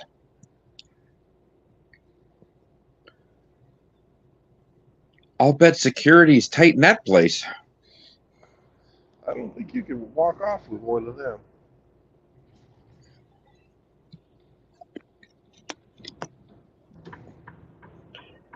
Well, they're completely inert until they have a detonator attached inside them, aren't they?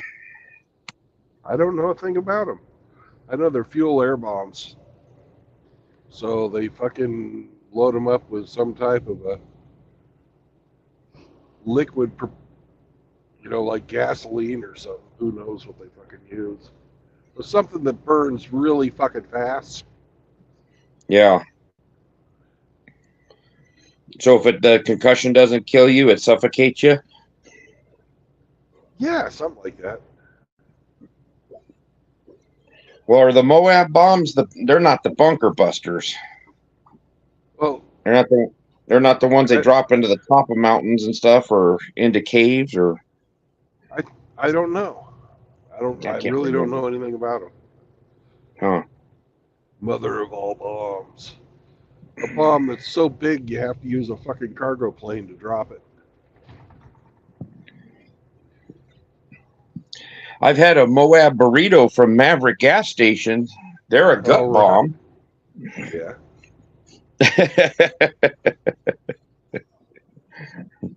They're 1,000-calorie gut bomb. Well, there's a restaurant in Waco, Texas called VTEX, and they sell a belly bomb. Yeah. Which is delicious, by the way, but very bad for you.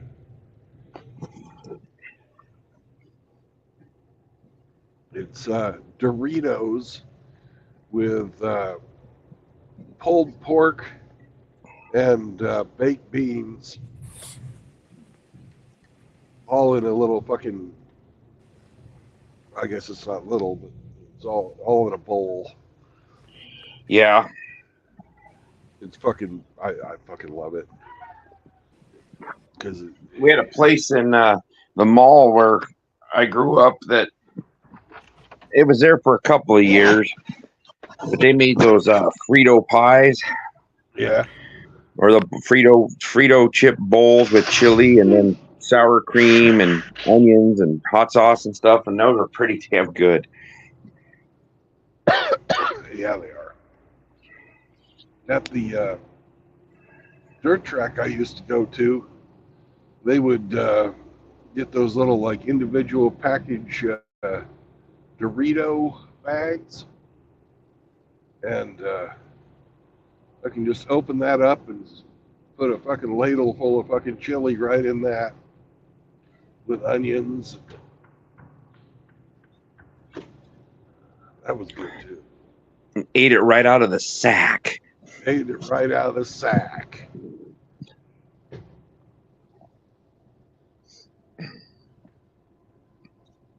Well, where's everybody else today? Nobody wanting to talk to you or what? I'm not a very likable guy. Oh, I'm here. oh, hey, what's going on? What's You up, don't Abe? count. How you doing? Good. Hey, How I are you have some feeling? answers for your Moab bomb. Oh, So the Moab bomb was developed in 2003, and it has a 22,000 pounds of ordnance, and the blast radius is 1 mile in each direction. damn. So that's like dropping a Category 5 tornado on 1 mile square. Jesus. So what Wow. they found is when they dropped this bomb, because it is a airburst bomb, that it doesn't flatten, a lot of buildings and stuff, but it just ruins everything. So it actually doesn't hit the ground. It detonates right before it hits the ground. Correct. So Okay. it's more of a shock wave, a blast. Yeah, it doesn't make a huge crater. It just dissipates outward and shakes the shit out of everything around it. Yeah, so if you're, and this says that the initial blast radius of the bomb is 300 meters, but the shock wave goes out for a mile. And they said it only costs $170,000 each. I would imagine it costs more than that. But Well, at that price, you buy two. So what they used them for was against ISIS. They were dropping them into caves in the Afghanistan mountains and just blowing up the caves with the shock waves, turning everybody into jelly. Yeah, and obviously they're non-radioactive, so that's they're able to get a large blast without any radioactivity. So, well, those are that does the same thing to those guys in the caves than the Verminator does to prairie dogs. Then, yeah, just turns everybody into jelly. Yeah, and then the heat from the blast is so hot that it would just suck out all the oxygen out of the caves. So even if you didn't get the shock wave, you would just be smothered to death from lack of oxygen. Yeah. So in the first drop on April 15th, 2017, they killed 94 fighters on one drop in one cave. Nice. Yep. Do they say what the fuel inside of it is? I didn't look that up. Let me see here.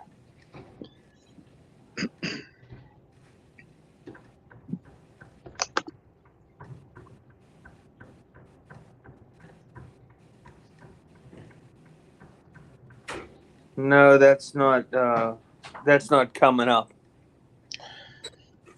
Must be ancient Chinese secret, huh? Must be Calgon.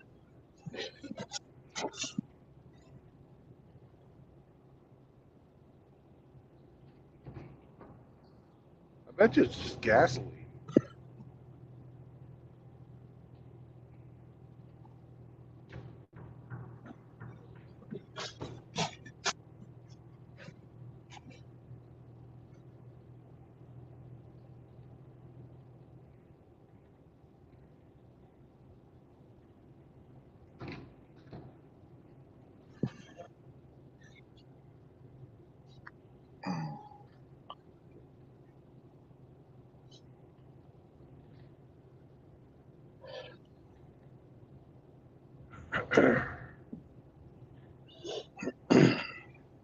No, it's going to be like 98 degrees today. I get to go clean up some tree limbs that I trimmed off of the tree and laid them on my parquet that I own.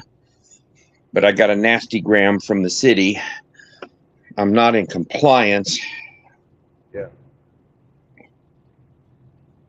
Bastards. I'm going to go put a Moab bomb on that parquet and clear it out. And then it can look at that ugly thing. What the fuck is a parkade?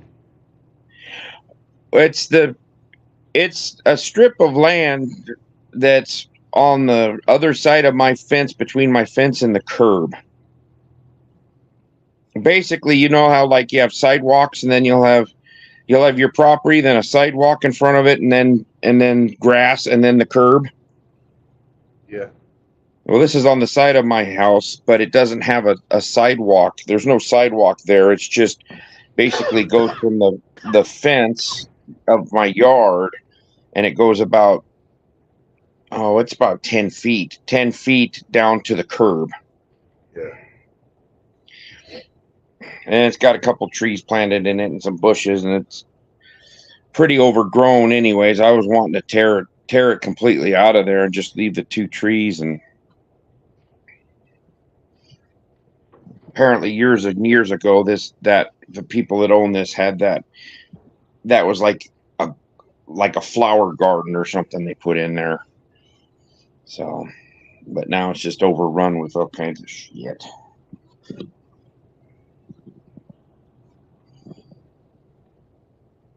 Thought about going and buying me a chainsaw and going and really, really tearing them bushes up.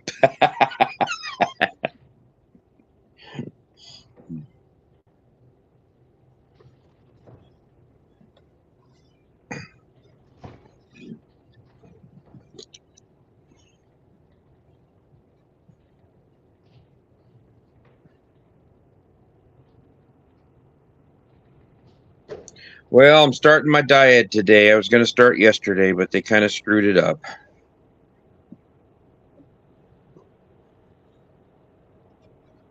Hey, these are fucking suicidal horses. They're cutting horses.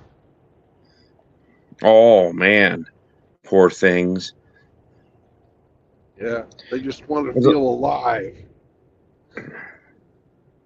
That is a very, very fancy horse trailer. Yeah, and it's full too. Yeah, did that have the living quarters on the front? No. I was just a trailer, huh? Actually, yeah, it's just a trailer. Wow. I think here's the living.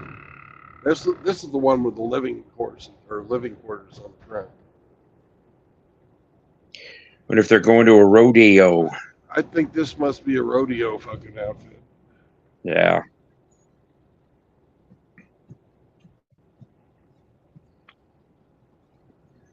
Their horses are just crying out for help. Yeah.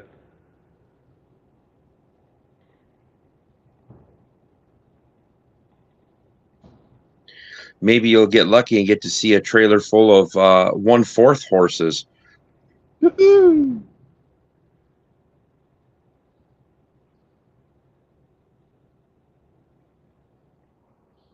Yeah, those are interesting horses. They don't tell you what the other 3/4 is. It's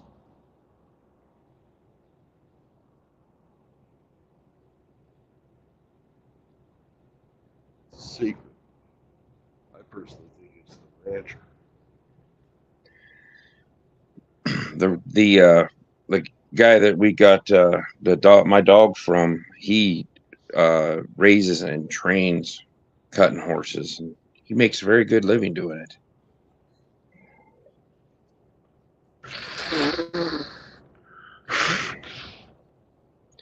Raises border collies and raises cutting horses. Good news, guys. Just finished the last chemo. All right. Congratulations, Grinch. Thank Cool. you, sir. Have you been home, or are you in the hospital again, or are you just going in for treatments? I've been in since Wednesday. This is my last 5 or 6 day cycle. I'm going home Monday. But I just had my last bag of chemo 3 months from the day I started. Tuesday, I get one spinal shot, and that's it for a month. Then I start some other type of immunotherapy.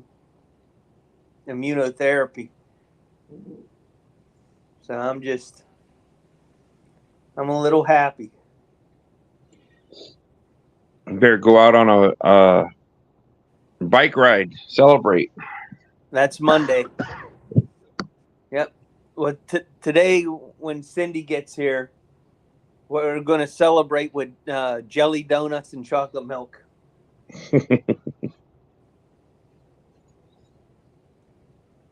Hey, I'm going to Yes. redo my will I'm going to redo my will in August.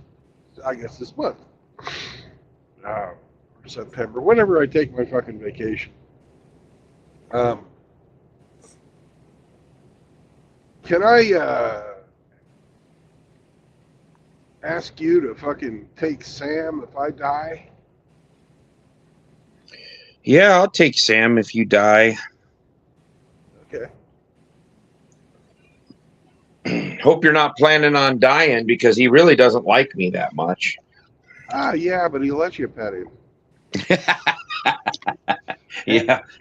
He tried to let Hamster tried to pet him one time, and Sam gave him a little bit of the tooth, but didn't fucking bite down.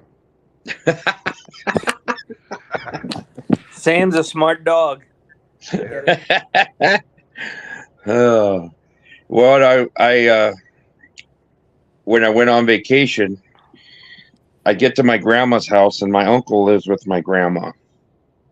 My uncle's 69, grandma's 94, and I thought Jet's not gonna she's gonna be nervous and not go up to him. It was 5 minutes, and she was at my grandma. And then about 5 minutes later, she went over to my uncle. So they were cool. Well, my uncle likes the bottle. And he got tuned up one night. He always does it in his room, so nobody sees him. And then he tries to pull it off like he's sober the next day, and he's hung over for 3 days. Well, he came out that next morning and looked like he got drugged through a knothole, and my dog would not go anywhere near him. Even when he called her, he's like, come here, Jet. She looked at him and backed up and went and sat next to me. It was crazy. And he's like, oh, I wonder what's going on. And it's like, well, you act like a completely different person. She can see that. Yeah. Probably smell it. It's crazy. He must have switched brands or switched something, because I couldn't smell it. Usually I can smell booze. Yeah. He must have been drinking vodka or something, because I never got a whiff of it. I've smelled it when it was whiskey, and I knew it was whiskey.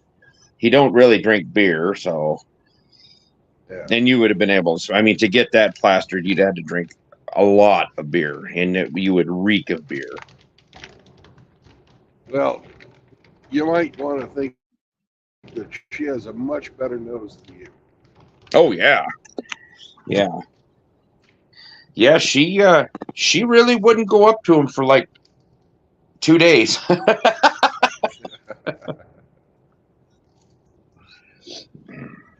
He spent the one day almost all in bed anyway, so. But,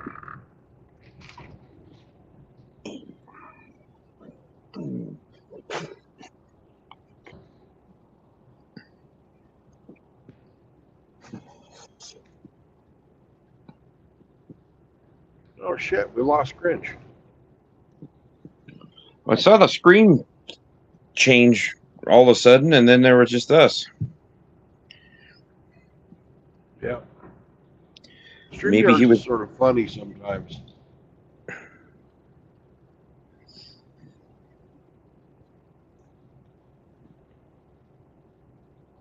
Oh well. Yeah, I'm gonna have me some bacon and eggs this morning, but no hash browns. I ate the last of the hash browns yesterday. I'll have to go to the store and stock up on meat.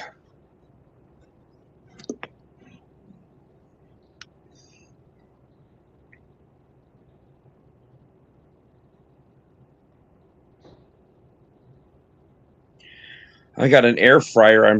It's a convection oven broiler air fryer combo thing.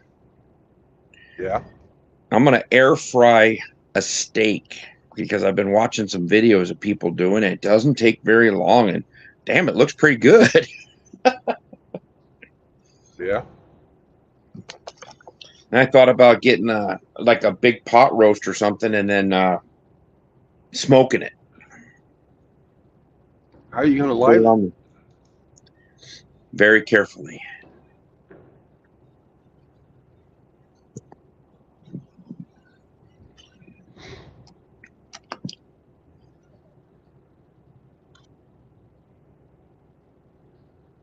You lose 8 now? No, I'm here. So, okay.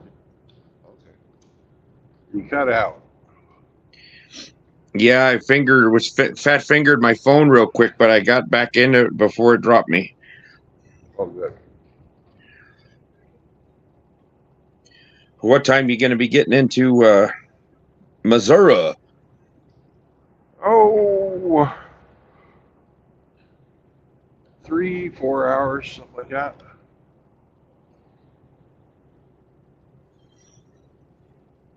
One or 2 o'clock. 1 o'clock probably. Yeah. I'm gonna stop up here in Muskogee and fill up.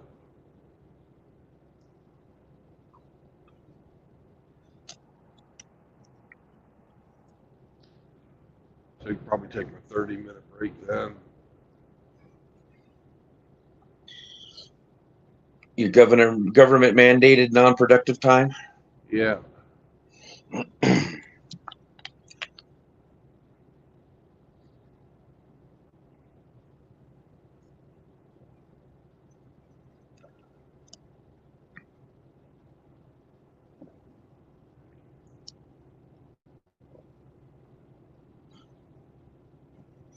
So you're redoing your will, huh? You're going to kick everybody out and then pawn your dog off on me.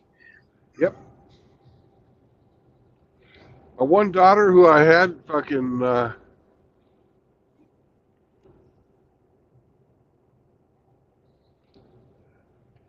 had my fucking will for a while back. I haven't redone my will since I got back from Ukraine. Oh, So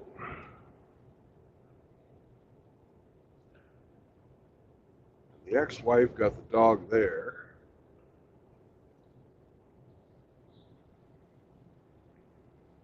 I don't have to worry about that one.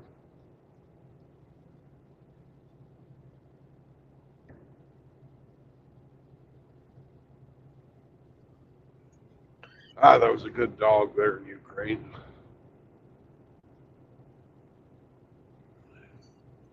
What He kind of? adopted us.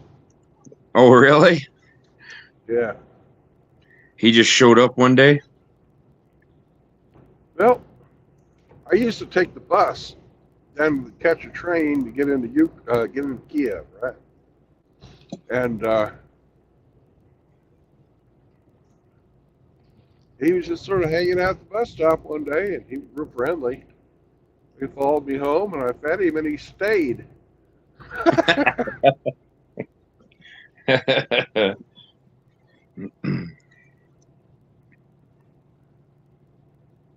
But they're a bunch of fucking thieves in Ukraine.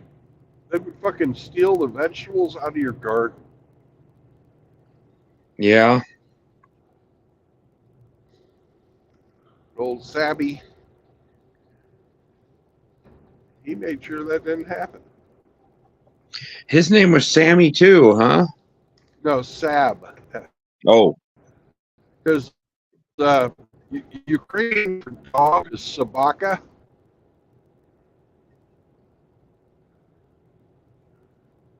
So I So you just sorta called him Sab? named him Doggy. Yes, I call him Sabby. S-A-B-Y. He kept the vegetable thieves out of the yard, huh? Yep. What kind of dog was he? German Shepherd and something else.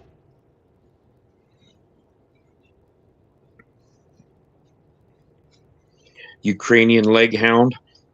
Yeah.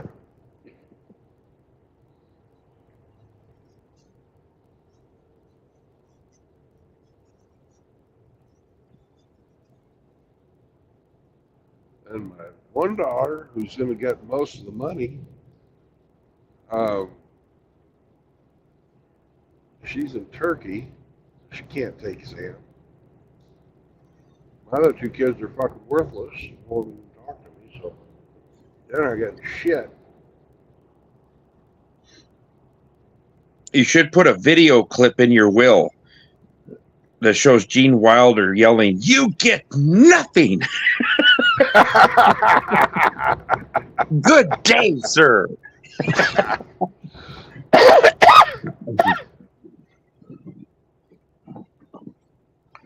What was that? Was that from Blazing Saddles? No, that was Willy Wonka and the Chocolate Factory. Oh, okay. Where he screams at, "You get nothing." That would be a class act. What do you think children who don't even fucking talk to their father should get from their father? Jack and shit. Yeah, exactly.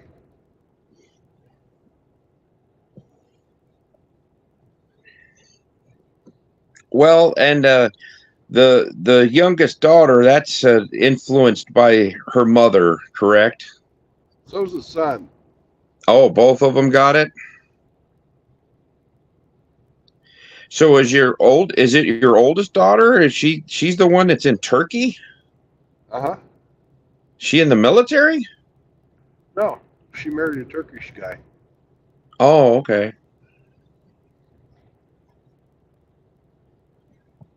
Doctor. Did you see that Turkish guy that went into the Olympics in the shooting event? Yeah. Didn't even have shooting glasses or anything. Fucking No, got he just silver. wore regular glasses and was wearing street clothes, and he took second place. Yeah. Did you see the story behind him? Uh-uh. He decided to start shooting after a bad divorce, and his ex-wife, they were feuding with his ex-wife and him. So he took up shooting to take his mind off of it. He'd only been shooting shooting for a few years. He's 51 years old. He just started shooting a few years ago. Face on every target. That's probably how he got so good. Just thought about it, putting that 22 in that one of them beady little eyes. Yeah. Yeah, and then after he got done with his match, he asked him, "Is there a smoking section? I'd like to have a cigarette."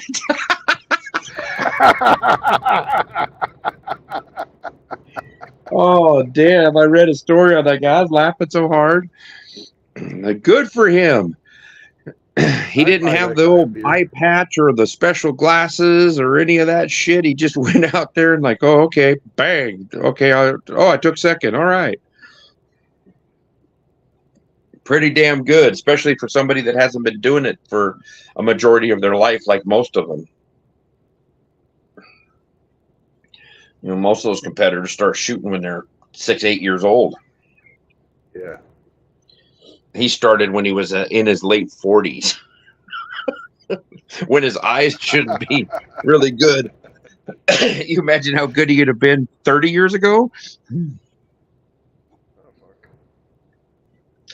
All because he was feuding with his wife or his ex-wife and having problems. So that he decided that's how he was going to stress relieve was shooting.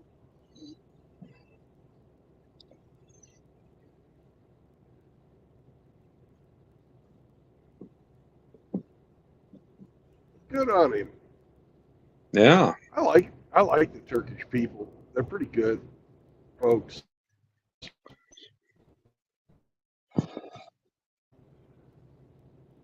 They didn't get along with the Greeks for a very long time. I still don't think they do. No. That's been going on for at least 3,000 years. Yeah. Maybe more. Because I think they're probably, out of all of the that area, that region, they're probably the most easy to get along with. Yeah, they are. Least likely to blow you up.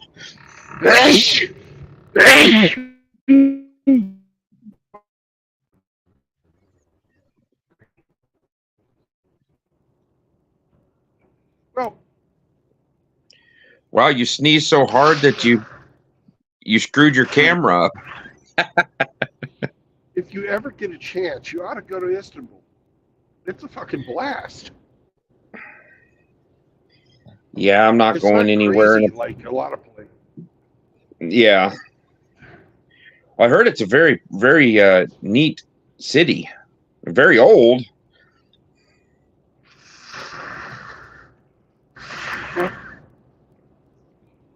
Yeah, it's very old. But they have buildings there that are still fucking standing and still being fucking used from Roman times. Yeah. I always thought if I ever went over there and looked around, I would like to go see Prague. Yeah. Istanbul would be interesting, but I am not leaving the continental United States. About the only place I'll go, I might dip up into Canada, but I'm not. I don't plan on getting on a plane ever again. Why? I never enjoyed it that much, and I don't have to. I had to for work, and that was it. So, yeah, I don't have to fly. Kind of sucks, but it gets you places you wouldn't go otherwise. Yeah, I don't plan on going anywhere.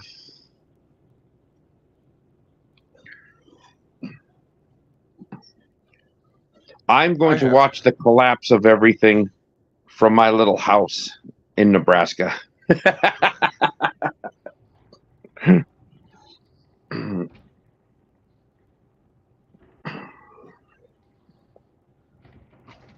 I'm getting the eyeball by the dog.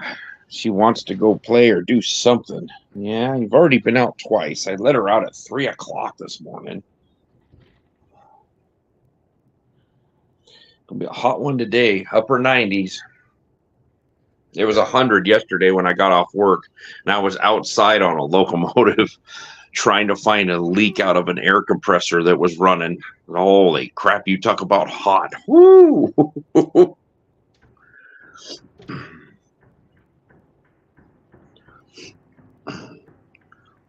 I've seen exhaust temperatures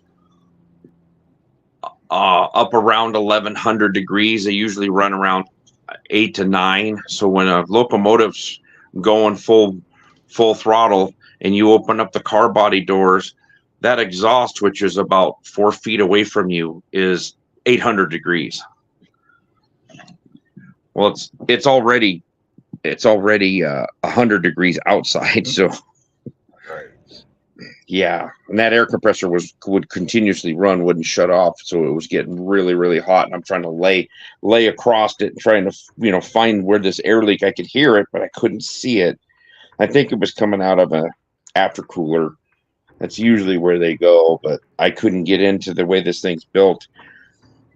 I could not get in there into that side of it to reach down there and feel. You'd have to be probably about 5 foot tall and weigh 100 pounds, and you could sneak in there. And that's not me. No.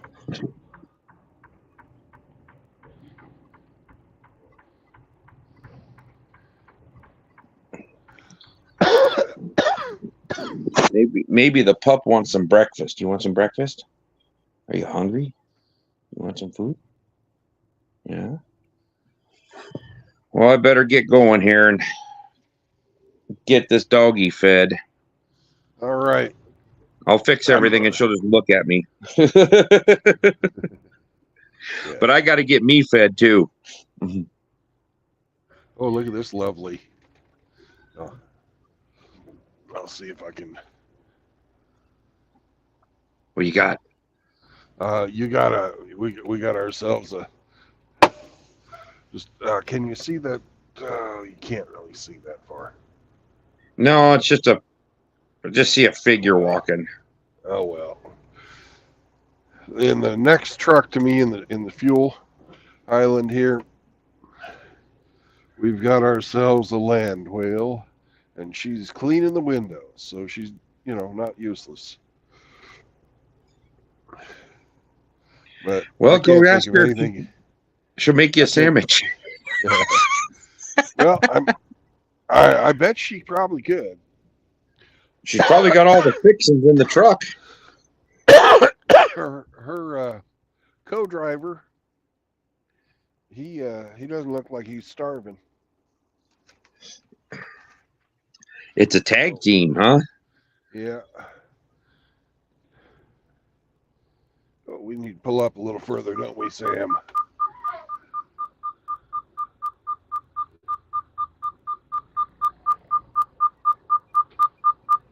There we go.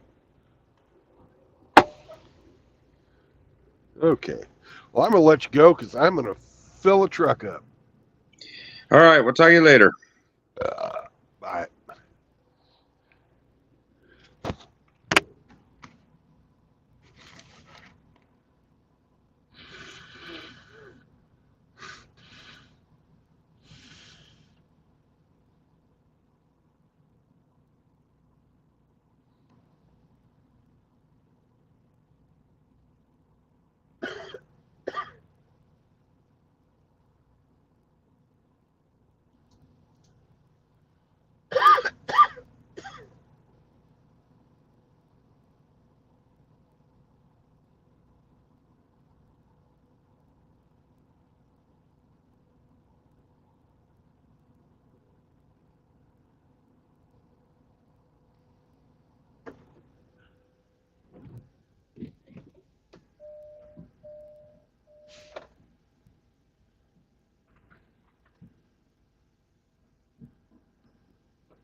What's up, Riggs? Hey, Kevin.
Hey, Riggs, I can't read what you're writing. If you're writing to me.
What's up, hamster? Hop on, brother.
Fragile must be Italian.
Rigsy, hamster, hop on, you fuckers.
Chahuahua.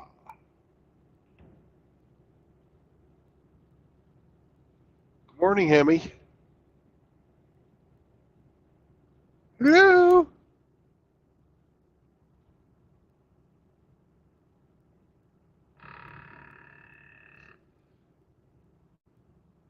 Hemi, you're here, but I cannot hear you.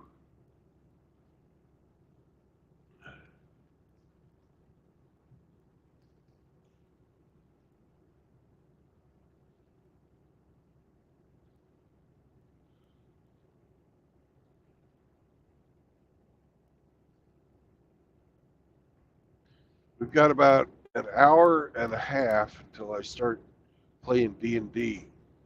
If you guys want to play the game, Riggs, hamster, you should hop on. I'm hauling something very interesting today.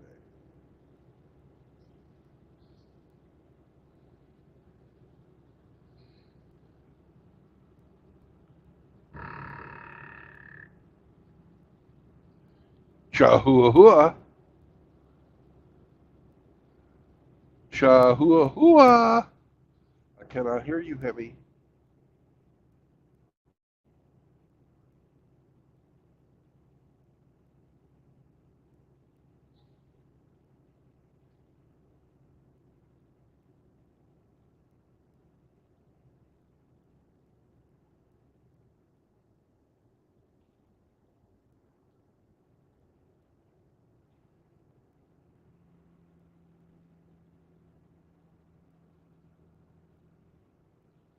Oh, Hemi.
Chihuahua.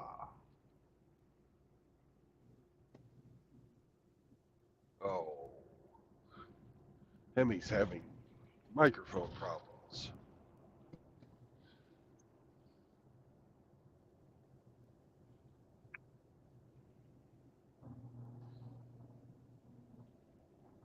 When at night you get scared. Ah, there we are. Chihuahua, I'm not scared.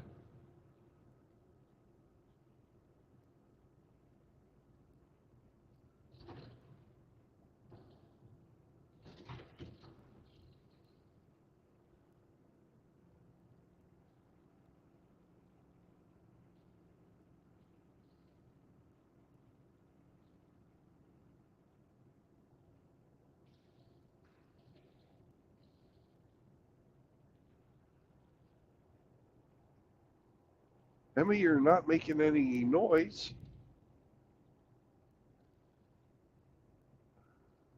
That one incomplete sentence out of you and silence.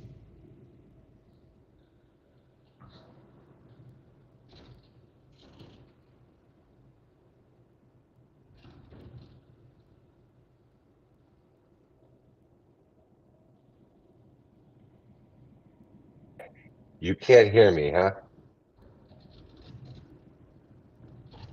Now you're cutting in and out. This is Ah, there it's working. testing, testing, testing. Yeah. Test, check, test. Yeah, it works. Holy fuck, that was technology. Technology.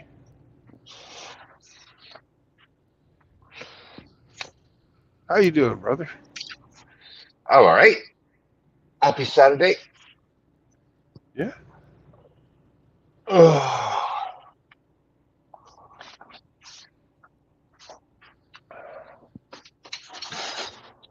You get the old van running? Oh yeah. Oh yeah. Good. New brakes. Them's the brakes. Where you at?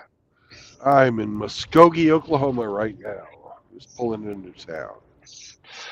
They don't smoke marijuana in Muskogee.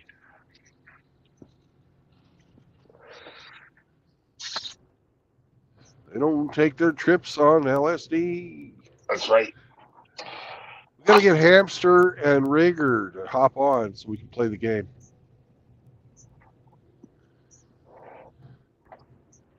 Come on, you pussies.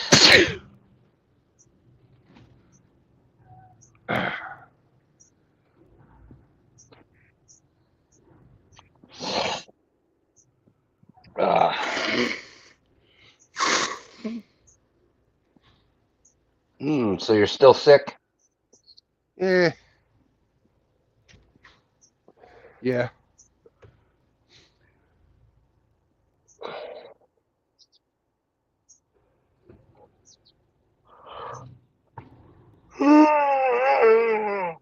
But it ain't gonna kill me.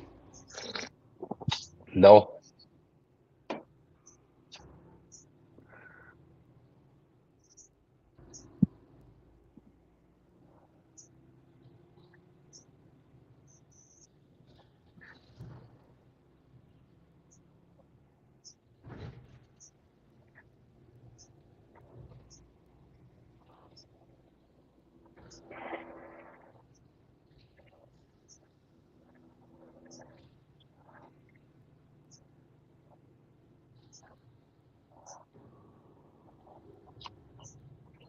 I have a I very think. interesting cargo today. Oh, really? Yep.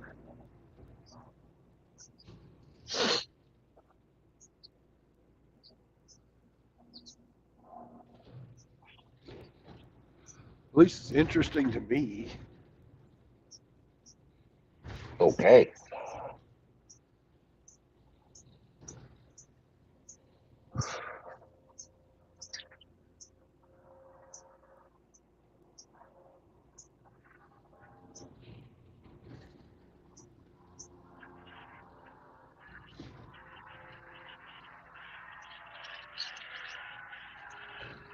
What are you up to today?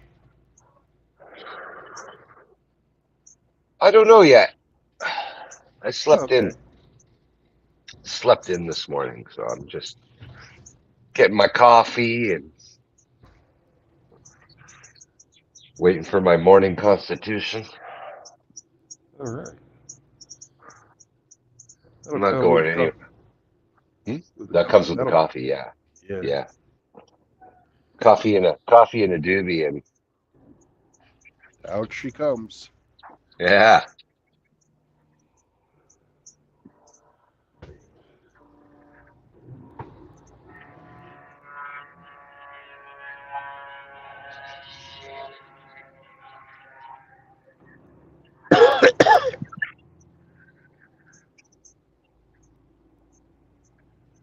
I can't believe the rodent's not hopping on.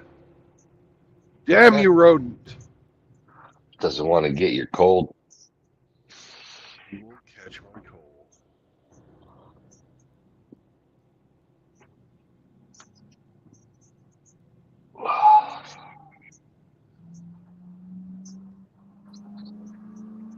Hello. It's just some dick. Hey, Dick. What's up, penis? Penis. What's up, Riggs woke me up this morning. With a fucking fart to the face. What? He give you a fucking nutsack to the face or something?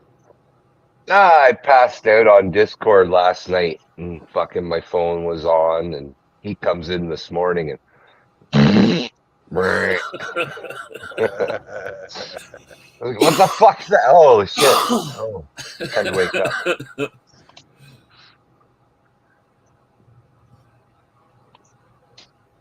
Yeah, he fell asleep and cuddled it with Indy in his drunk tank. Yeah.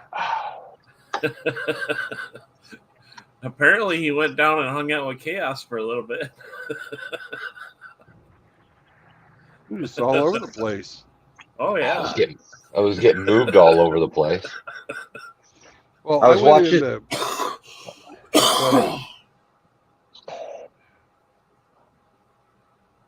Go ahead, Emmy. I was watching a YouTube last night, and in the background I could hear being moved around, and then next thing I know, I was in the drunk tank with Indy, and then I went in with Chaos. Brandon, you popped in, Yeah. and You someone didn't tried. say anything. No, I was fucking half in La La Land. But I heard Sam saved the day again. Yeah. Ah, see? That's why we have dogs. He's getting a T-bone tonight. Ooh boy. You get a big Texan? Uh-uh. Oh. Some shitty fucking T-bone from Perkins? No. Oh, okay. You get him a good steak. Yep. Ugh. He gets the bone. Oh. Emmy got the bone last night in the drunk tank. Oh, fuck. I think my radiator on my van must be seeping a little because there's a whole bunch of hornets really interested in the grill. They're after that sweetness. So what you're saying is you're a bit moist. Mm.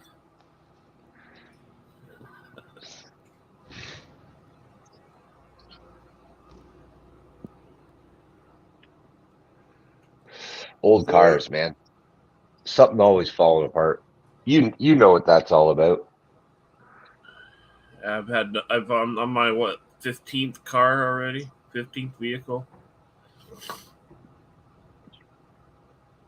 and probably the second or third one I've had to completely overhaul from the fucking body shell up.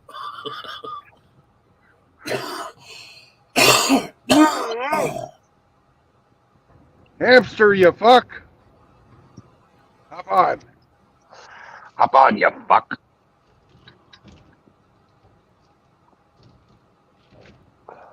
I don't even see Hamster in the chat. Oh. I thought I Oh, saw there an he icon. there he is. There he is. Yeah, yeah. Okay.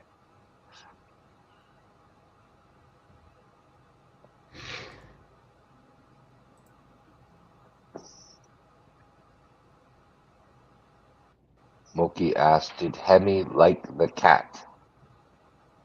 What cat?"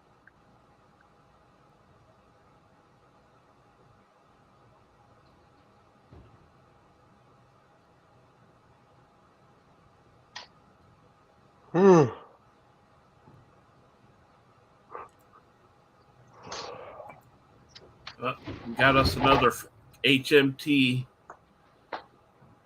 Somebody else HMT. decided to fuck around and find out. Oh, hockey mask, yeah. Yeah. From Maskistan? I don't know. I ain't watched it yet. They all come out of Maskistan.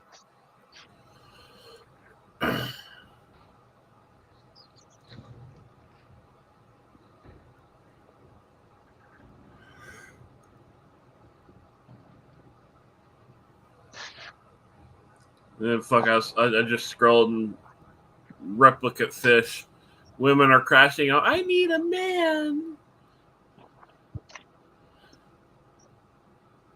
Where's They're my tired. safety net? Yeah, where's my golden safety net? Where's all the simps that would have typically saved me and wifed me up, even though I'm a lying whore?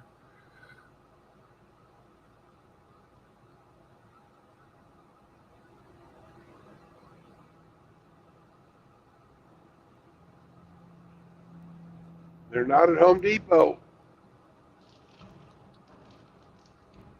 I think that's so fucking hilarious. Fucking the chicks going to fucking Home Depot and Lowe's and stuff, trying to fucking pick up people.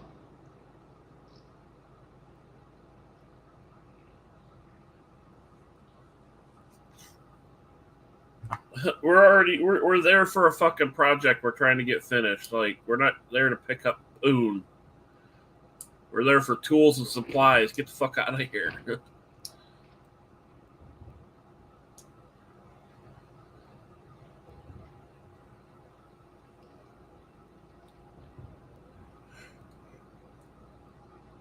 I avoid the fucking women in there when I go, if there is any. Don't need that. Don't need the fucking headache. No. It's one of the beautiful things about being old. I don't even fucking, don't even bother me. That's the perks of being fat. Not too many of them look your way. Yeah.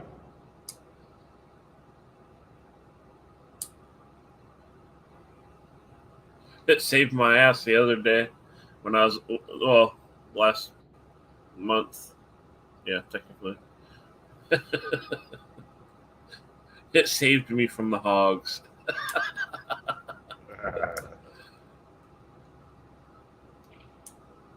Oh, did you see those girls on the Gone with John fucking community posts? Hold on, let me look it up. Easy 700 pounds each.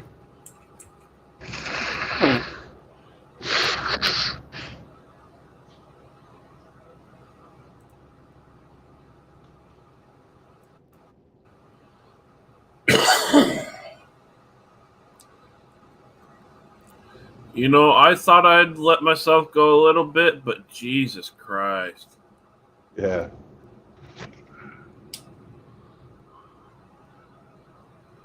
Don't make it weird. I'm not here for hookups. Oh, clearly. Why is that weird? No, she said don't make it weird. I know she said it's weird, but why would it be weird? Because there's a lot of fucking dudes that are maybe 130 pounds soaking wet that like fatties.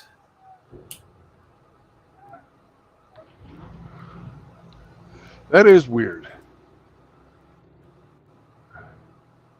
I think CGA called them the number 18 couple.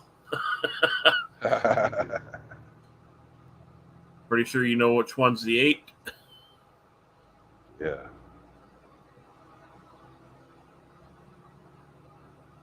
The old poem, Jack Sprat could eat no fat, his wife could eat no lean.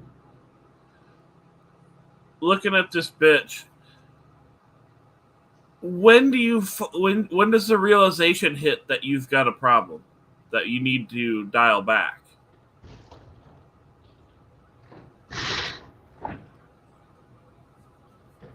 Like the obvious one. Go ahead. Too much body positivity. Well, no, it's not. It's not just that. It's, at least for me, the kind of the wake up call was, I had restricted movement to where I couldn't move the full range I could before. Like if I couldn't reach a certain part of my back to either scrub or dry off with a towel or whatever, I had restricted range of motion. I'm like, okay, I got a problem. I got to fucking fix this. Yeah. Or my knees would hurt or my feet would hurt or something like that. It's like, okay, it's too much. Got to dial it back, you know. But this lady, like, what the fuck? I'm pretty sure one of her arms weighs about half as much as me. Yeah.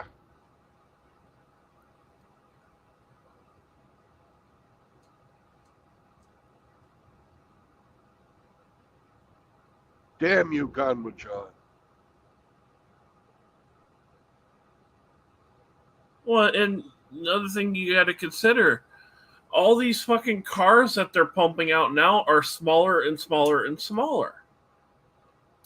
Like the new, was it Impala or Malibu or something, or these fucking, like, was it Chevy Trax or the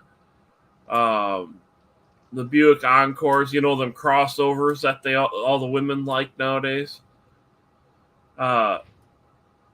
You can't be a big person and get in these vehicles.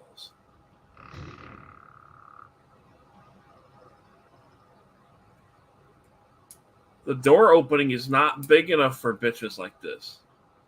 You almost have to buy a fucking a van, like a body on frame van or something.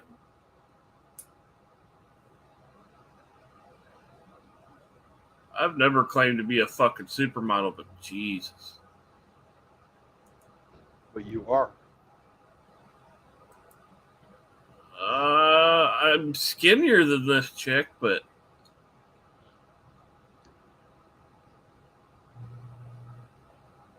that's insane.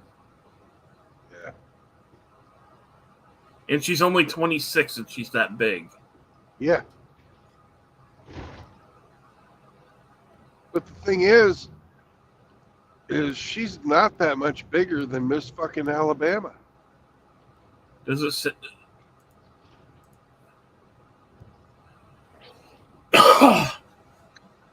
Doesn't even say how much she weighs. Smaller than Miss Elite. That's got to be what, 600 pounds? That's one half Miss Elite. Oh, I figured that would have been one leg, but no, this lady looks like she's what, 500-600? 600, 700? At least 600 or 700. That's a damn fine bovine. That's a huge bitch. It's a huge bitch.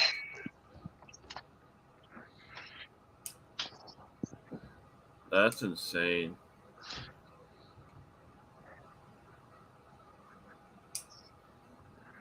On her Tinder profile, it says, "Don't bother dating me if you don't have a certain amount of money and a 3/4 ton truck." 3/4 ton? I think they need the 1 ton for her.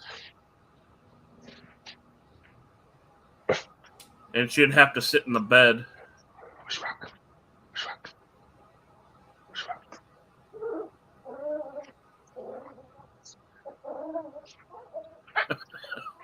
Hemi, you'd have to mount a winch to the headboard so that you can pull the fupa up.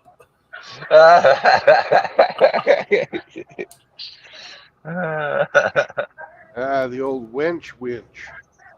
Yes. Saunders is familiar with the winch. Help, I'm stuck in the dryer. Help, I'm stuck in the doorway. Help, I'm stuck in the refrigerator. Like one of these fucking fat bitches are so big that like when it's time they gotta go to the hospital, they have to cut a wall out of the house. I don't know how she got in, but she ain't getting out the same way she got in. Hemi, did you ever watch Terrence Pop's types of fat video? I don't think so. One of them is chainsaw fat, where to get you out of the house, they have to chainsaw the wall down. Yeah.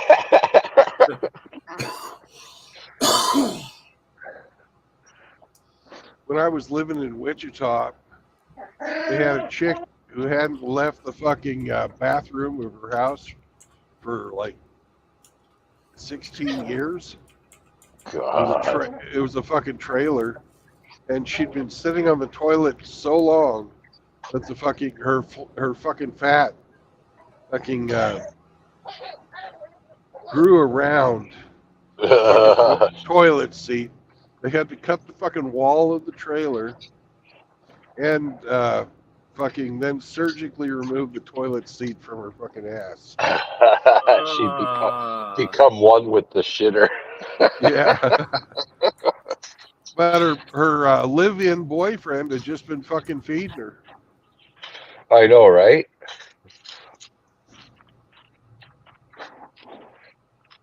It's like that fat cow can't get that food on her own, man.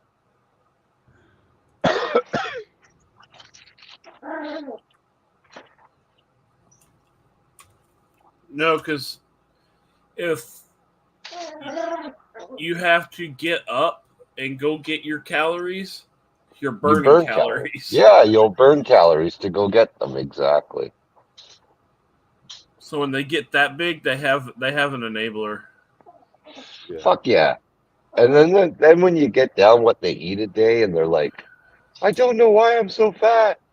I only eat a dozen eggs at once, a fucking pound and a half of bacon at once. It's like, holy shit.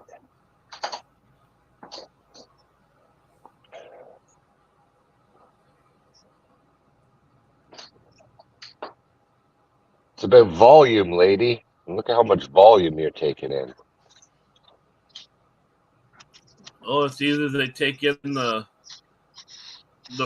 volume of food or the volume of dick.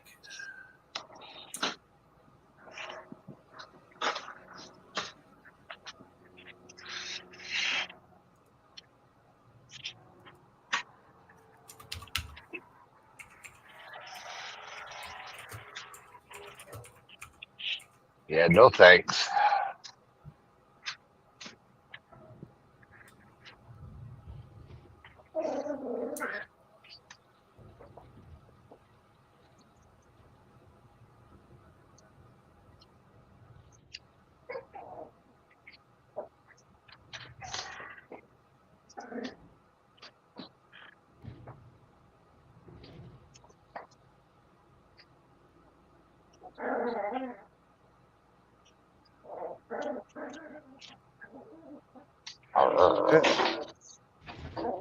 Chihuahua is aggressive today.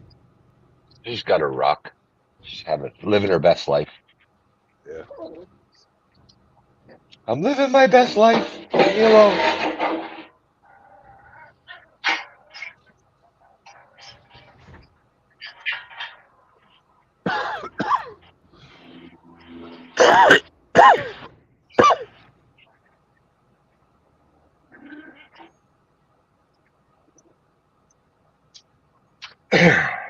And it seems like the airport is using the runway over my house today. Seems like it. Whoa.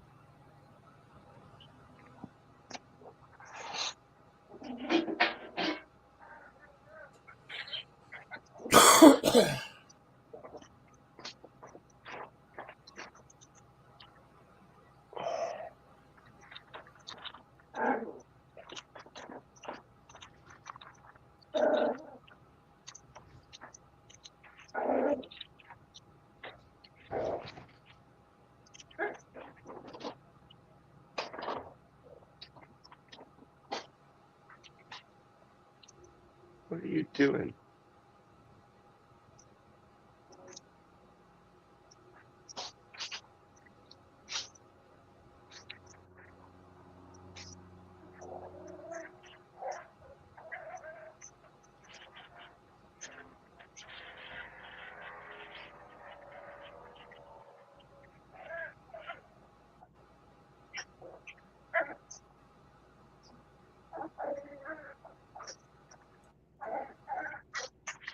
Hey, Hey, she's tearing apart a bag of grass seed. She's pushed the rock next to the grass seed so she can excuse herself for tearing it apart. sneaky. It's her, yeah, it's her little game. She puts the rock into things she wants to destroy.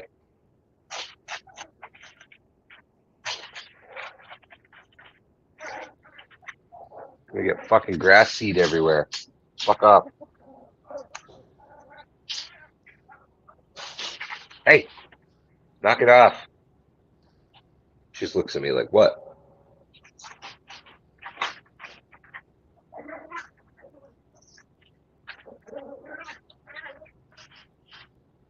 Ah.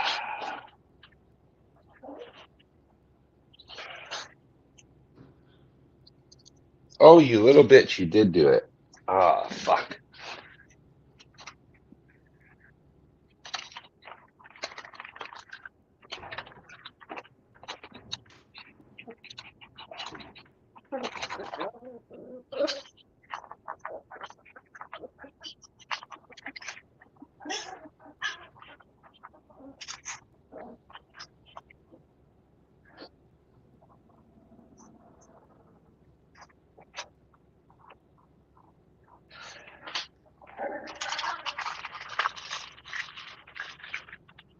Naughty dog, naughty, naughty dog.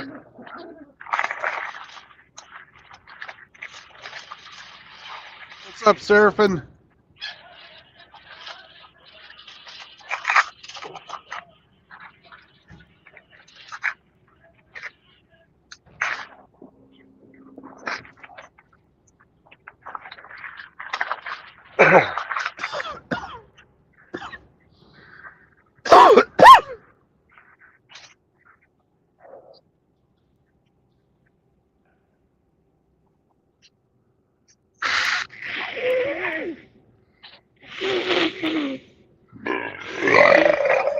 Oh.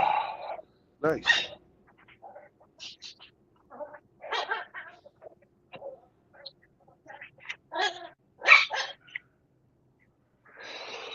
Where's your rock? Where's your rock? Whoa, whoa, whoa, whoa, whoa, whoa, whoa. There you go. Now she's pushed it under the toolbox. Uh-oh. She's come out all covered in spider webs and shit.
Eric the Grinch this morning, he finished up his last bag of chemos today.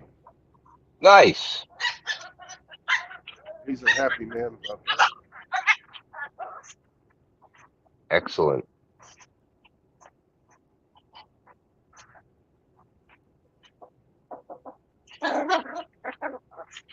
Hey,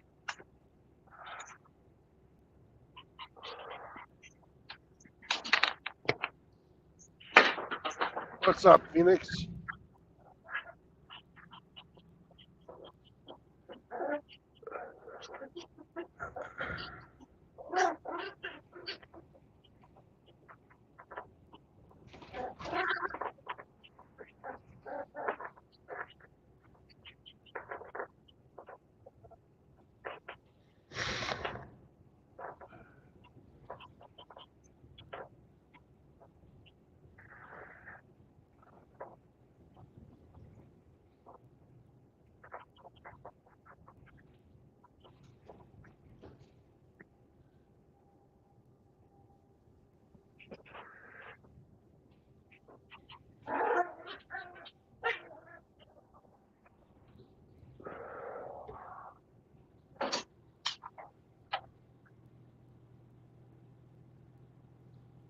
so come on, who's going to come in and play with us? Yeah, we need one more person. Hey. Yay. Yay! Ha! Day!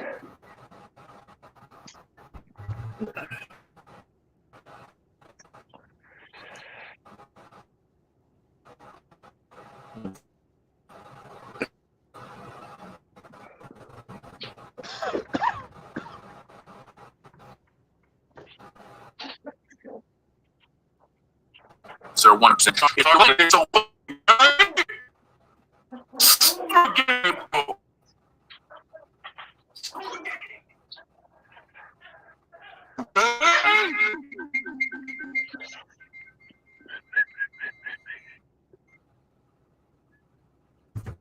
Super cool. Yep. He's super. There's Rusty. Rusty, come play.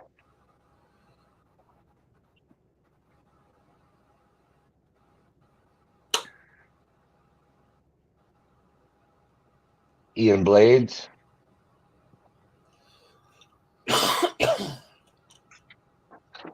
If it's not nice, Scottish is crap. Welcome to the show. It's the man who put the echo chamber. Hey, you said you needed a fourth. Deal with it, bitches. Captain Thanks, Crayola. Crayolas. Good morning. Good morning, Captain Crayola. Captain Corolla. Crayola. Oh, Crayola. I'm sorry. Gray I got it. Corolla. Hey, hey, You have Henny, that doesn't Crayolas even. in your Corolla? I don't have a Corolla. That dog doesn't even sound like a real dog. It sounds like a wind-up toy.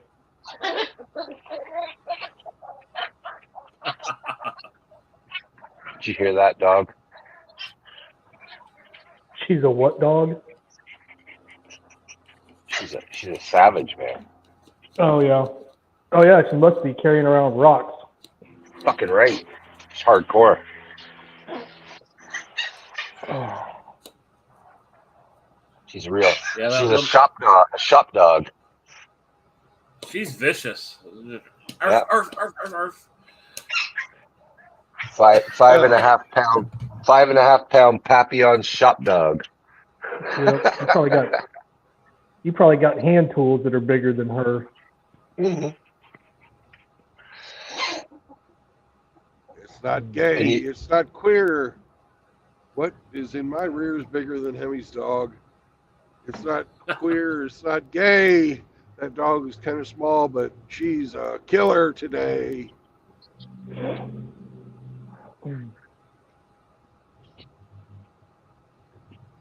You know what the difference between my dog and your dog, Ramadi?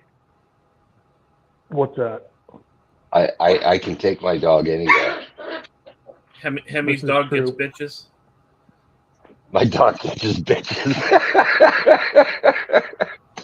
Yeah, right. They're like, oh, a cute doggy. And they take it over to you. Oh, look at the cute little dog. There's a man who's confident in his sexuality. A little dog like that. Hey, you're noisy. So vicious. Just looks at me like, yeah, what? What do you want? Lala, what are you doing? Hey, what are you doing? My dog is smaller than Riggs' cat. Aren't you? Yeah, you are. She's upset that my kitty's upset that she can't look out the window at the moment. I have everything rearranged to do carpet cleaning. Domestic duties. Yes. So I go first? Hemi goes first, then Riggs, then Ramadi. All right. Is it edible? Yes. Yes. You're hauling. Penis. You're hauling Coca-Cola products. No. Oh.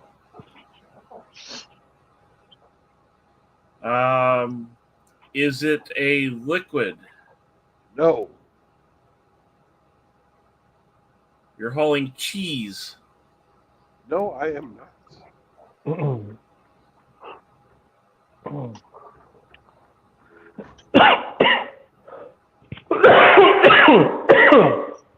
Is it just for human consumption? Yes.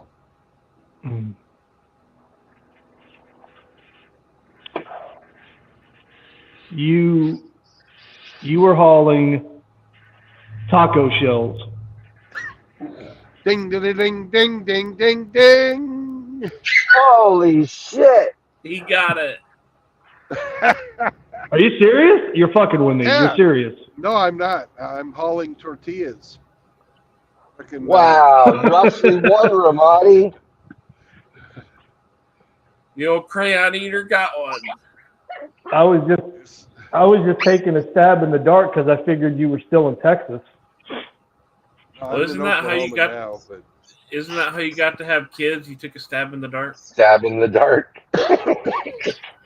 Just once. That only happened one time. It only takes one. Oh,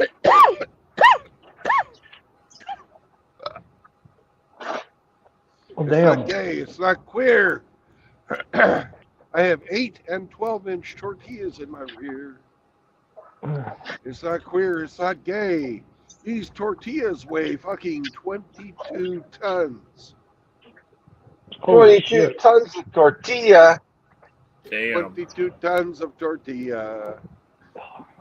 That's Wow. a whole lot of fat bitches in the making. A lot of tacos. Holy, holy guacamole. That's a lot of carbs. Yeah. So Ramadi won today. He won't count.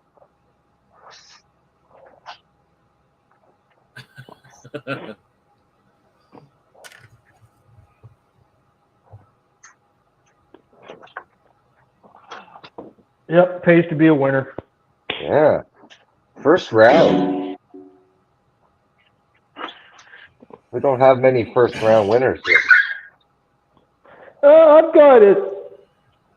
I think I've gotten it another time or two on the first guess.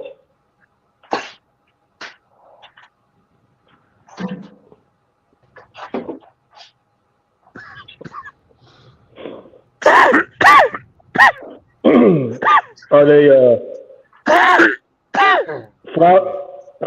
are they flour tortillas or corn or mixed? You don't know? No idea. You probably don't know. Yeah. 22 tons. That's a fucking shitload of tortillas. Jesus.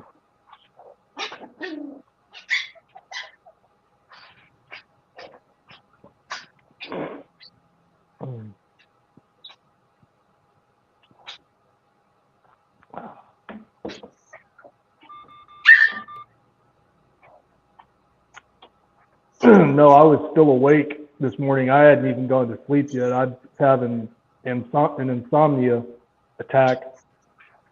And when you went live, I was watching for a little bit, and I noticed you were driving through some rain, and it was storming here. It stormed pretty hard last night or early this morning. And then finally, I wound up falling asleep at like a little after 5:30. Yeah.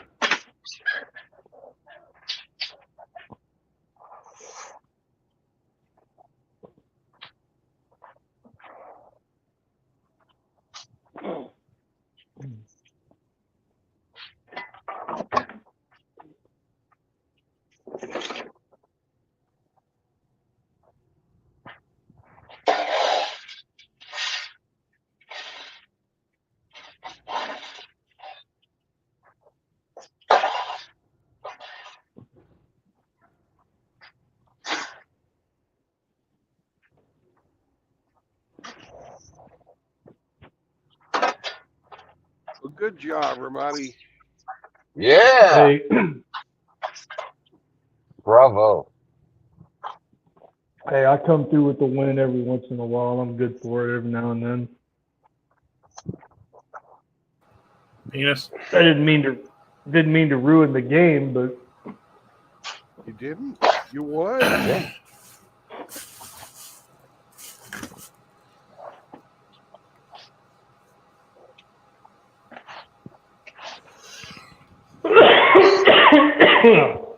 Schooled us all. So I think what was? Go ahead. No, go ahead, Rick.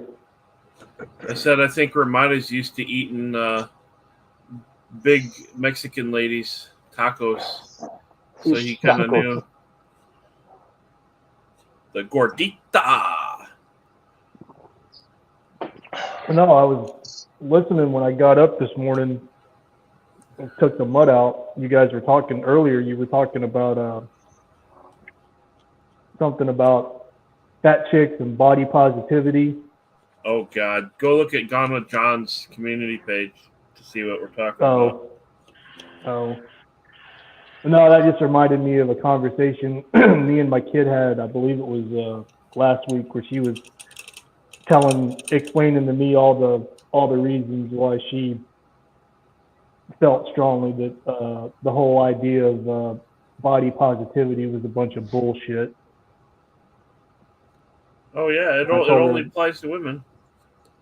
I told her, I said, that's because it is.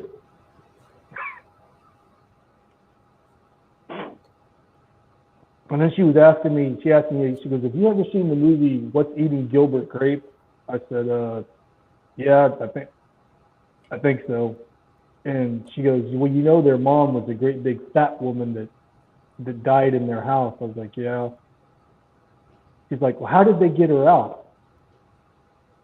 I said they had to, in the movie, I was like, they had to like cut down a wall of the house and use like a crane and a boom to get her out. She's like, does that happen in real life? I was like, honey, I have no idea. I was like, how they do it if a really grossly obese person. They call in the fire department, and then they Yes. have them chainsaw the wall out. Yeah. Yeah, I knew they called the fire department does happen to in do, real to do life. something.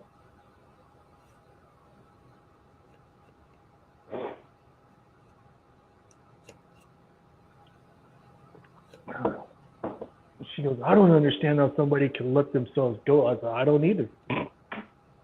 I said, I'm not the pinnacle of health anymore. I was like, but I don't know how somebody could let themselves get to that point.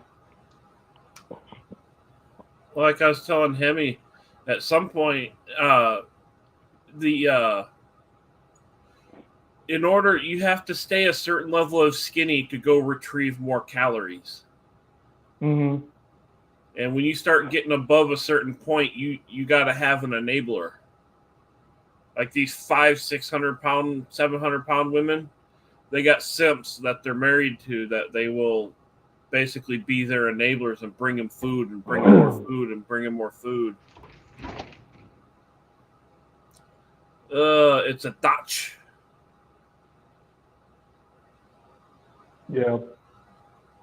Well, and they're also being convinced, or brainwashed, whatever terminology you want to use. That there's nothing wrong with it. That they're perfectly fine. Like, no, you're not. And I'm not just talking about from an appearance standpoint. I'm just talking about from a health standpoint. Like, how long do you expect to live? They were Egyptian in a past life.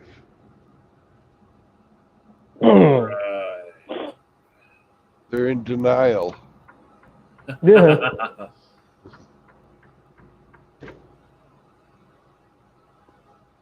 Yeah, apparently cats were gods in Egypt, and they haven't forgotten that.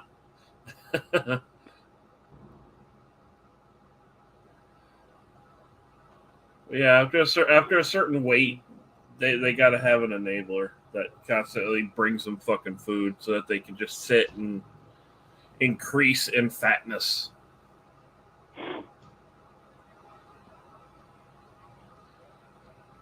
Yeah, she also told me, she told me she saw something about this one fat chick who, I don't know where she was looking when she found it, but basically it's, dudes that have fat fetishes that are paying these fat bitches to like get in front of a camera. And she was telling me like the one she saw was like getting paid to eat like an entire cake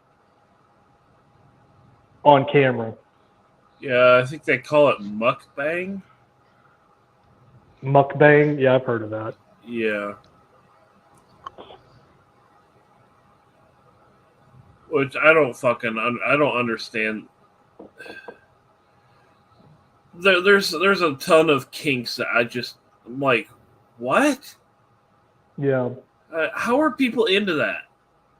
Yep. It's like Baskin Robbins, man. 31 flavors. They got something for everybody. I guess.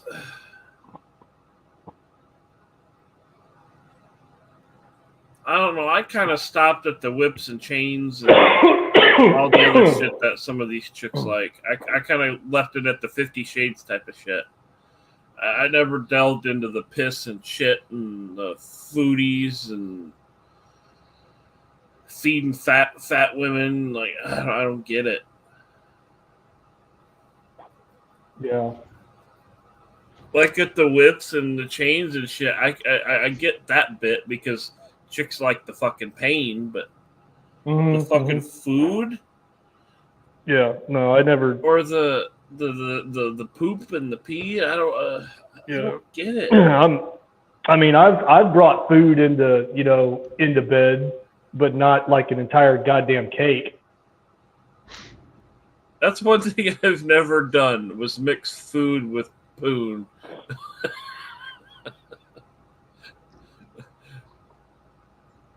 Well, I mean, if those you call are two like a can separate of, entities in my mind.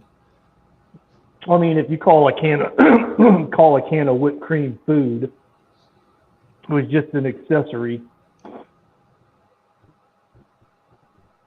And it's not like she was eating Krispy Kreme donuts off my dick or anything. I've heard of people doing that. I did have one chick fucking put fucking chocolate sauce on my cock once. Mm.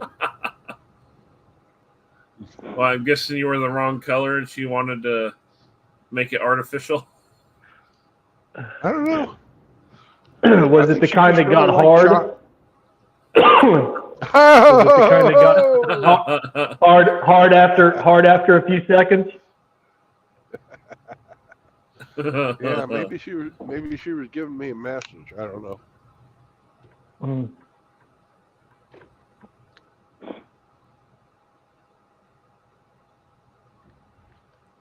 Well, no, she'd have been giving my ass a shower after that. Fucking chocolate fucking all over my damn crotch. Well, she got it all off. Well, that's good. That's at least she was dedicated.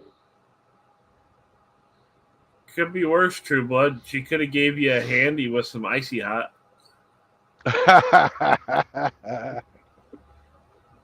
Or otherwise called deep heat in some countries. or like ice cubes. I don't know if you'd really consider that as food. It's more of a sensory play type of thing, I believe. Yeah, but no, I've been with women, you know, the lady in the streets, but a freak in the sheets type thing. And like I said, Right. I never crossed the line or was asked to cross the line that I wasn't comfortable with, and I'll just leave it at that. But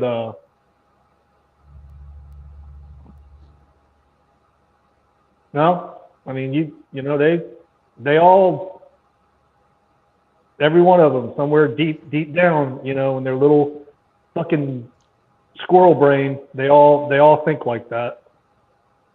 As much as they'll try to convince you that they don't, but they do. I've been asked to do some pretty sketchy shit, and I said, not without legal forms. Not without legal forms proving that Yeah, you consented to this shit.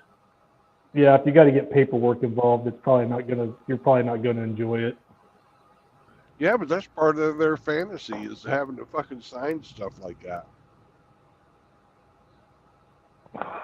As long It's practice. like I had one that just wanted me to just beat the fucking brakes off her. Not like in the face or in the arms or nothing like that, just like in the back end, or to just give it to her as hard as I could, or, you know, just basically be as rough as one can be. I said, yeah, that's going to require some legal forms. I said, Man, I had. Yeah, go ahead. No, go ahead. Sorry.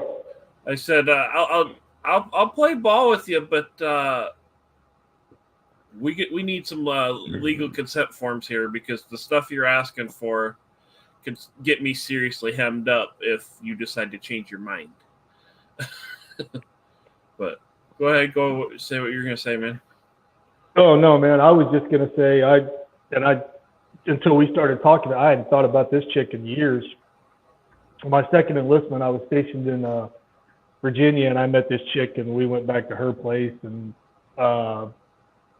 you know, and she's on top of me, and she kept like grabbing my hand and like bringing it up, putting it around her neck, and I was like, all right, you know, and so I started squeeze, you know, and then she was, you know, when I could tell you know, like I could tell I was starting to cut off the oxygen to her brain, I kind of eased up a little bit. Right. Well, the next thing I know, she like looks down at me and just hauls off and whack, fucking slaps me across the goddamn face.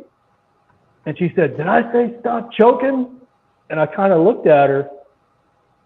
It was dark, but I mean, my eyes had adjusted and I was like, see her face. She goes, did I say stop? And I kind of looked at her for a second. And the next thing I know, she fucking starts hitting me in the ribs. I mean, like full on hooking me in the ribs. That would have activated my. All right, that's fucking that. I would have just gotten up and fucking bended her over and just beat the fucking brakes off her. Oh no, I did. Within the context of a sexual manner. Yes, no, I did. Oh, I got her up off me, beating women unconsensually. No, and I flipped her around to where her hands couldn't reach back at me, and I did that. Yeah. But I was like, no, I'm not. From my experience with that choke and shit, at least the last time that I did it, they want you to choke to the point where they start to lose consciousness, and then just ease up right at the last minute before they. Yeah, that's what I did. Right. That's what apparently. I thought that's what I did. Right. Apparently, too early. I was wrong, or I eased up too soon. I don't fucking, or maybe she was right there at that point. I don't know. But like I said, I kind of loosened up. Yeah, I kind of loosened up a little bit, you know, when I started to see her eyes rolling up in the back of her head. That was probably when she was going to start coming, and then you fucking ruined her orgasm. Oh, I did. I fucked it all up. completely my that- fault. That'd be like, us guys being close to blowing the load, and then she stops doing it, and it's like, wait, what happened? You Yeah. get mad. But yeah, yeah, but the- there's some fucking freaky shit with these bitches, and it's But not yeah, it's not getting any better. They're asking for more and more fucked up shit. Or they're doing it to animals. Oh, man. Yeah, they're interfering with animals. The common one that I've been requested of quite a bit is grape play. Yeah, I've heard a lot of women. I've seen like polls and like studies where they say there's a lot more women out there that you think that have that particular fantasy. They do. I've been asked to, That was my second wife. and I've had to tell several of them. I said, I can't do that. I said, the physical act itself, don't care, don't bother me none at all. Let's go do it. But I said, considering what would happen to me if you decided to change your mind after the fact, I'm fucked. So without Right. legal paperwork proving that you said yes, I'm not doing it. I mean, no, I've heard stories of guys that had like legal paperwork or contracts drawn up, you know, because they knew in advance what the chick was gonna be wanting from them, and then when they showed it to them, I guess, sometimes they sign it, other times they get offended. They're like, "What? You don't trust me?" I was like, "Not at all. Sign it." Yeah, that particular thing. It's you have to have provable consent, because you never know what they're gonna do. I mean, No. I guess if it's a lady you've been messing with for a while, you kind of know how she is in general. No, but if it's a rando, and all of a sudden, she pulls that shit out on day one, yeah, no, that's a problem. I have a hard time messing with randos sexually, period. I'm a Oh, no, whore, I'm but not. I'm a fucking, you go get tested before I touch you type of whore. Yeah. So you're a responsible whore. I like to keep my dick clean.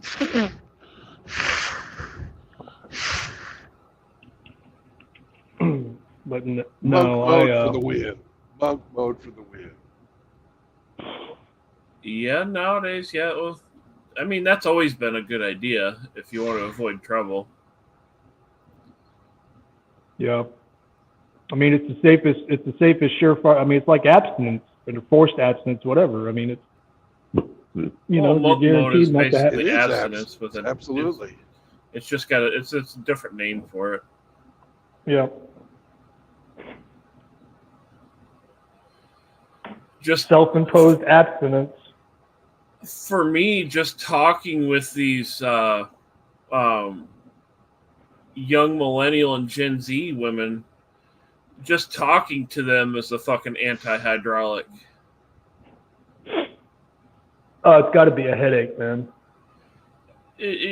Just talking to them, you can't openly talk to them without them getting offended or getting pissy. It's like, you know what? Have a nice day.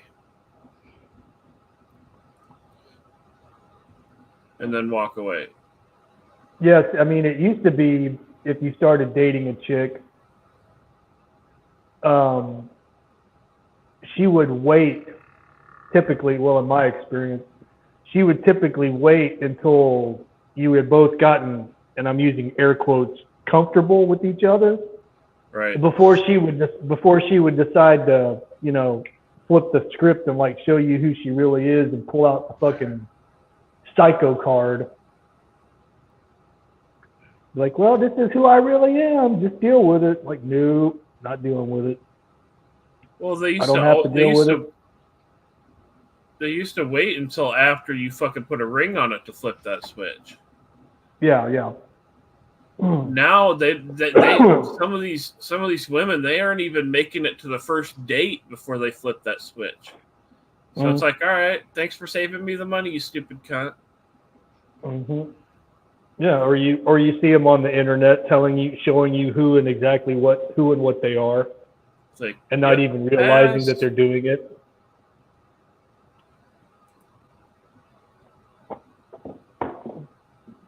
Like, it's not me that's making you look foolish. You're doing that. You're doing a good job of that all on your own. You don't need my fucking help.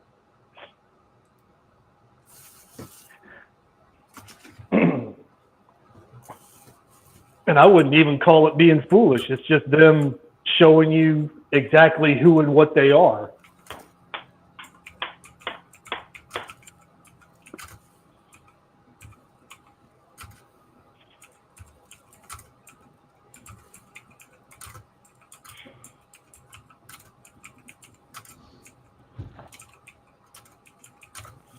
But, well, no, if you're going to choose to get entangled with women,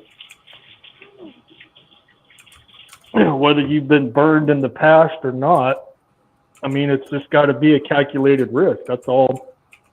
That's all I'm saying.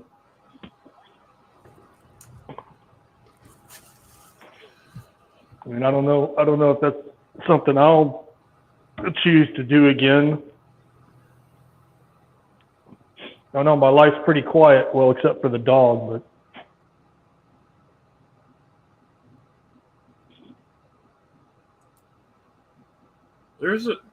There's a few women around, but none that I sit there and try and pursue anything with. They're just kind of there. Yeah, no, and unfortunately, and this is what a lot of men are saying, at least men that understand what the fuck they're talking about, are starting to realize that, like the whole, well, what do you bring to the table? You bring nothing to the table.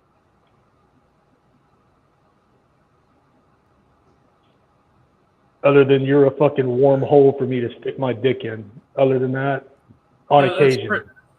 That's pretty much all they are at this point. It's just a human fleshlight. Because I don't want to have a long, in-depth conversation with you, because we both know that that's not going to happen. I don't want to go for a fucking long walk with you. I just rather not. And if that sounds harsh, sorry, not sorry, but was married for almost married or living with a woman for almost half of my adult life, and I'm not going to put myself through that again. Well, from what I'm seeing, I always say, I'm not going to give away another house. Right. Well, you guys, you can't even talk to them anymore. They're such militant feminists now that you say one slight wrong word and it's fucking, they're through the fucking roof. You can't talk to them anymore. Oh no, I can clearly remember on well more than one occasion with number two, as I like to call her. Part deuce. Yeah. She would get home and she would want to talk about work, or she would want to bitch about work. And I'm sitting there going, and then there would be pauses in the conversation. And I thought that meant that was my turn to speak and maybe offer a solution or give her my opinion. No.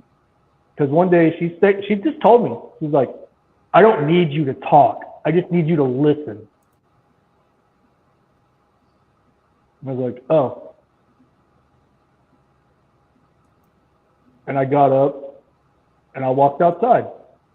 I said, talk to the fucking dog. They'll listen.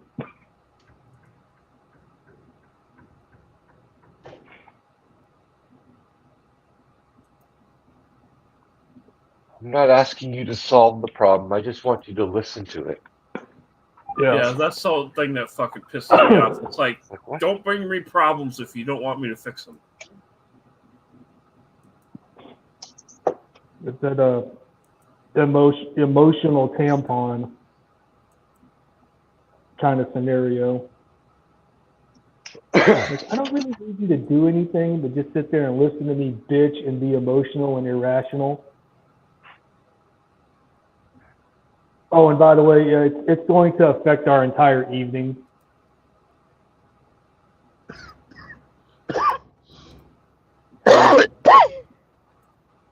That's when Ramadi would go to the fridge and get a beer and just start drinking to drown out the bullshit.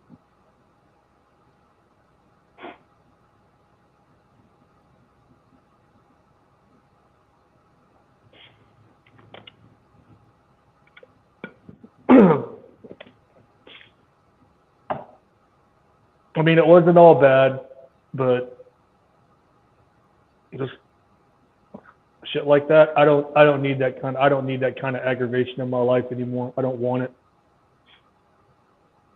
Hey, Outlaw. Good morning. Moisty boy. Yeah, for I'd say 2-3 years. I'd chat one up. It'd be friends with benefits or whatever, fuck buddies, however the fuck you want to call it. Now you can't. I can't even fucking talk to them without them getting offended. So it's like, well, I'm just not gonna talk to them. Yeah. Hey, JR. Orderly, guess what Brandon's hauling? And I got it on the first guess. 22 tons of tortillas.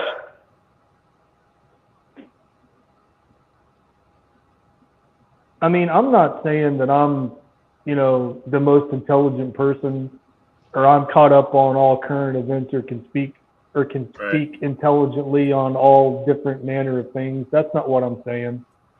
But if you just can't have a normal conversation without flying off the fucking handle, yeah, because in your mind I said something that you didn't like or you got offended, well, that's not my fucking problem.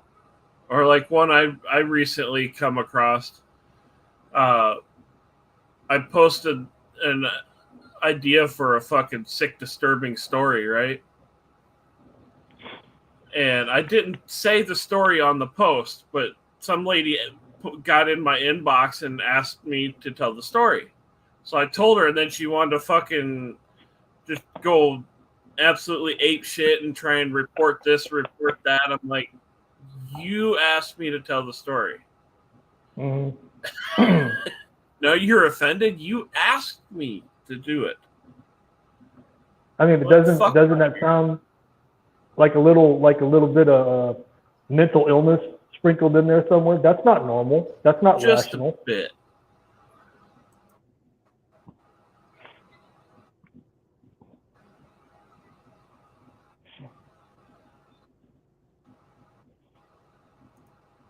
And it's not even, well, I don't want to talk to you because, I only want to talk about what I want to talk about. And if we can't talk about that, then I'd just rather not talk at all. No, I know that at some point I'm going to say something, or I'm not going to give you the exact response in the moment that you were looking for or expecting. And it's just going to blow up in my face. And I'm just like, nope, not dealing with that. Like, I slapped every possible fucking warning label on it. It's sick, it's disturbing, it's blah, blah, blah, blah, blah. Every single trigger warning, as they call it. And she still wanted the story. So I told her, and she's like, oh, fucking all re. I'm like, I slapped all the warning labels you could possibly slap on it. Hey, it's disturbing. Hey, it's fucked up. Hey, it's this, it's that. And you still are mad? Yeah. Well, why couldn't she go read? You stupid bitch.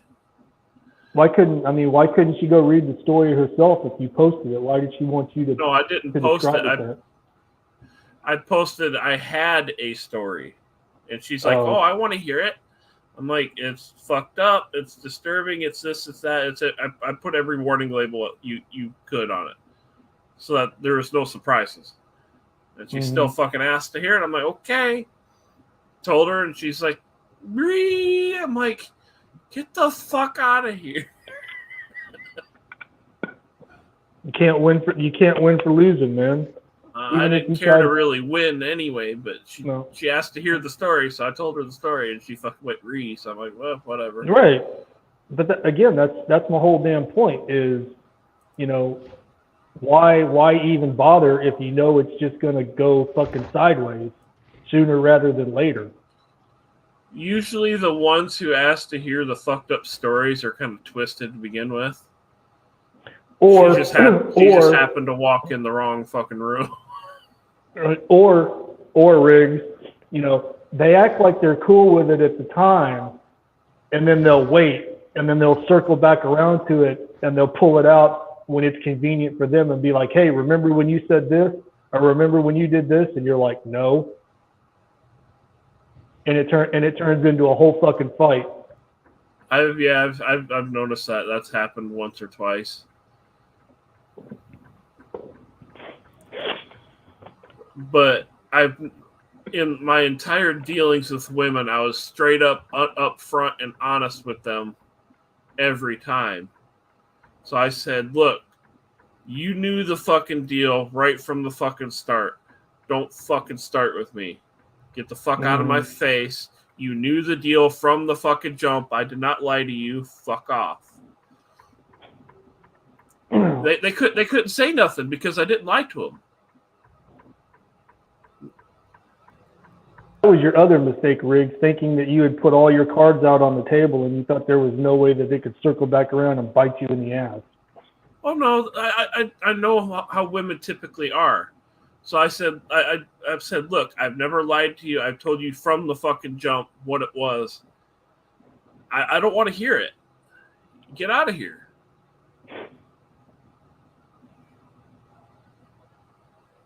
Most of the time, they realize, hey, you know, I was fucking right, and they just kind of they get mad and they fucking stomp off. It's like I didn't fucking feed you a line of bullshit.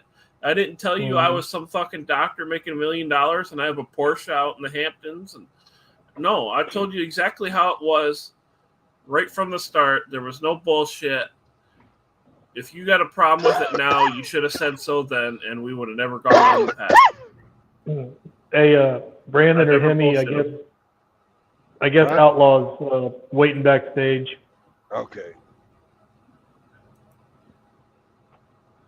I'll let him on as soon as I get onto the highway.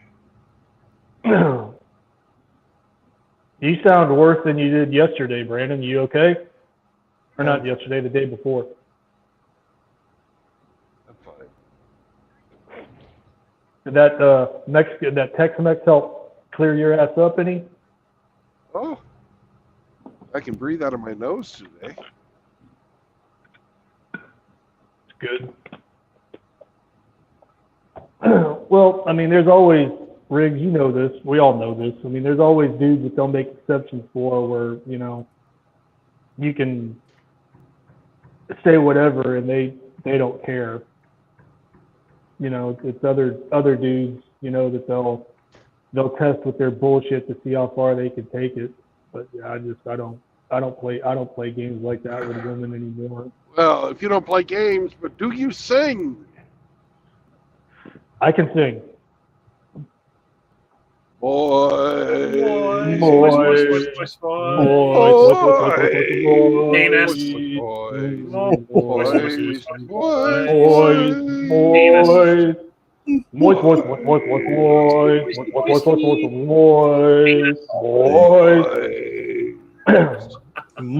Good morning, Outlaw. Hey, what's going on, guys? Oh, it's a beautiful day in the neighborhood. Damn, I think I slept on it wrong. What, your penis? No, my neck. Oh, okay. Man, I just received some of the coolest pieces through the mail, and I want to thank the brothers for that, sending that to me. God, that is awesome. That is fucking awesome. I'm going to do a video here later on showing the gang.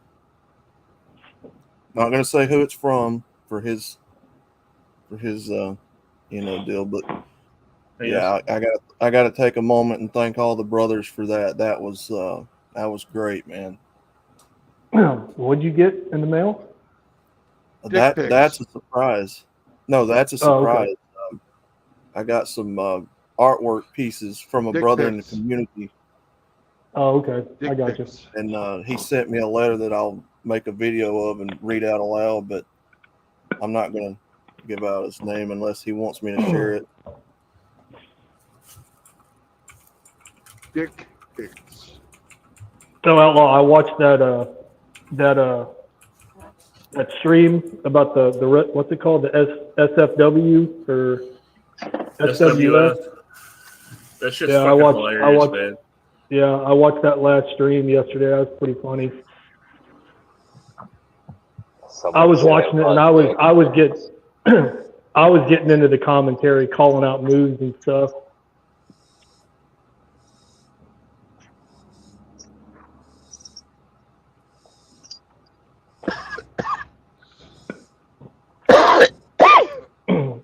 Oh, and that last match between SCE and whoever that guy was, the backstage brawl, the hardcore match. Polska He didn't Bob. put him away. Polska Bob. He didn't put him away with a tombstone pile driver. It was like a sit-down pile driver. That Billy Von Bauman Bowens was fucking something. Is there really a belt? Billy apparently got a physical one for some reason. What do you call it? The participation trophy belt. And then he got it. Then he got an actual title. That's funny.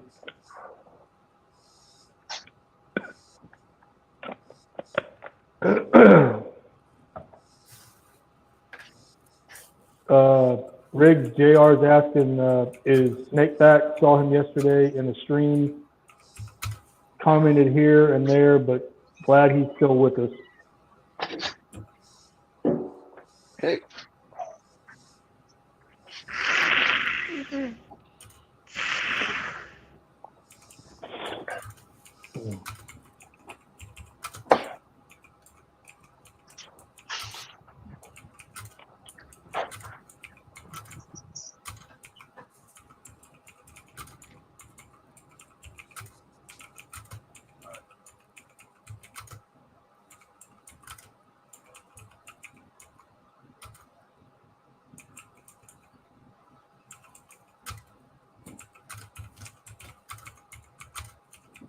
Oh,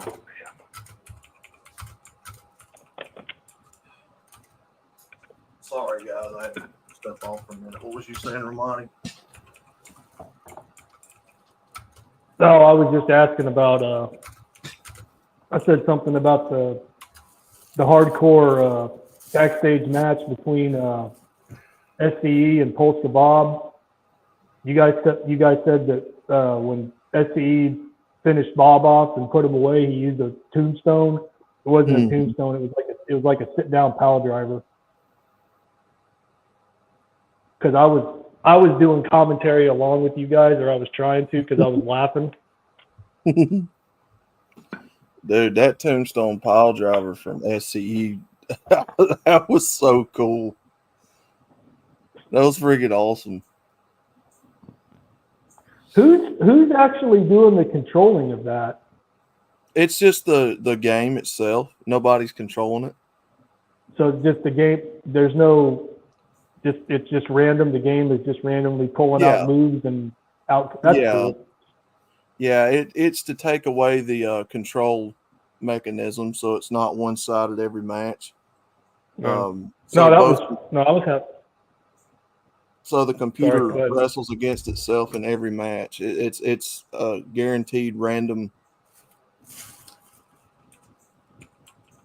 It's guaranteed random results. So that it keeps us on our toes. We just follow the storyline accordingly to whoever wins or loses.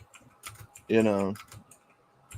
So the computer controlling your character just has to happen to win.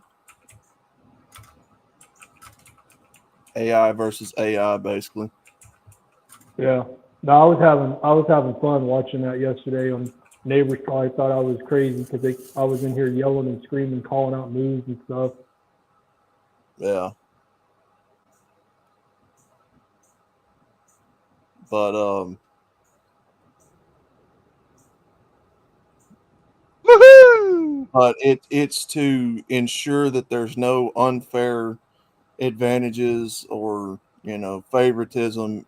Every single wrestler has the computer control it. So,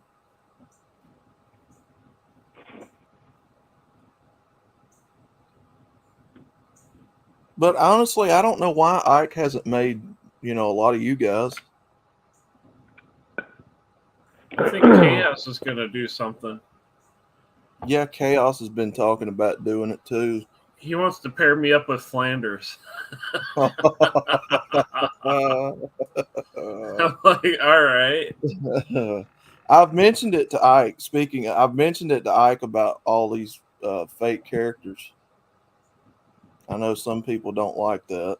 They want to see the actual YouTubers.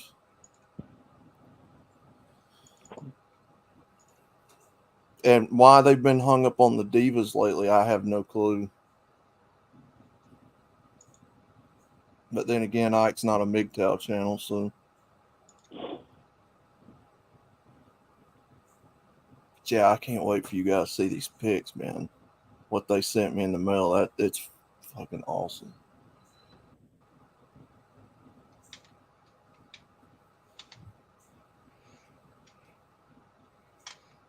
Hello, Bill. Say again? Bill, you are here? Hey, Constantine. Yep, I'm here. It's Damn, is it D&D already that time, time? or I'm too early? No, you're not. You're on time. It's All right, well, 11:30. I'll dip out and leave you to your game there, Brendan. Alrighty. Yeah. Same here, man. Yeah. Have a good game. Be safe. I'll holler at you guys later. Have a good rest of the weekend. All right. Peace out, guys. Bye-bye. Later. I'm posting link on the chat for Roma and Glenn. Okay.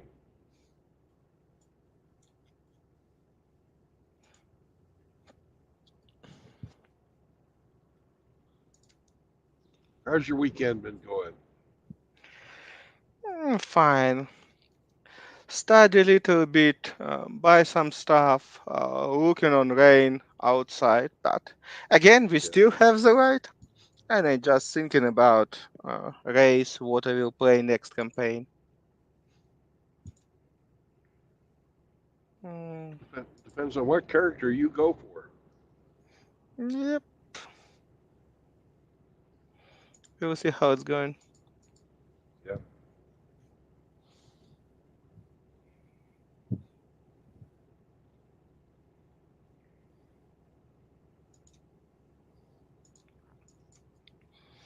You want to be basic fighter?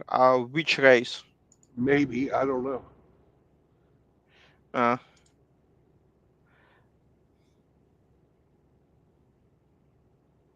You're still thinking. I see. Where are you, man? I am in Oklahoma. Mm. On my way to Missouri. Oh, you turn back to your native territory. Yep, going back to the home base. How it's going with your truck computer? You have some issue, but like I see, you're not stopped for repairing. The problems are intermittent, but I'm going to take it to the shop, let them deal with it. Okay. And I need some new windshield wipers too. Then it's totally for repairing. It will come back on base. Okay. Not worst, not best case.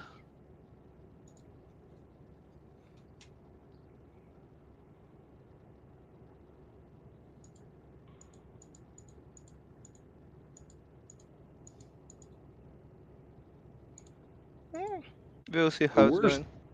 the thing that's gonna suck about this visit to home base is I've been kind of going round and round with the logs and record clerk, Uh, and she wants stuff done one way, and I've looked at the Department of Transportation regulations, and they don't require me to do it her way. uh, how often you work with that woman? How often? Yeah. I don't have anything to do with her on a daily basis. Mm, She's supposed to take our electronic logbooks and report them to the DOT. Pardon me.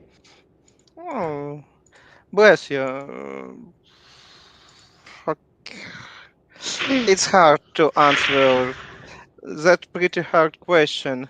Can you just Well, said that go away or not? I've got to escalate it to her boss because I asked a question and she Mm, writes me back an email saying, I don't have time for a debate. And mm, I wasn't fucking wanting to debate. I asked a fucking question, you know? yeah. I figured she works in the fucking logs and records. There's got to be a reason for what she's doing, but what's the fucking reason? She wouldn't want to fucking anything. She didn't want to talk. Yep. She didn't want to fuck. So I'm going to go talk to her boss and say, hey, what's up? Mm-hmm.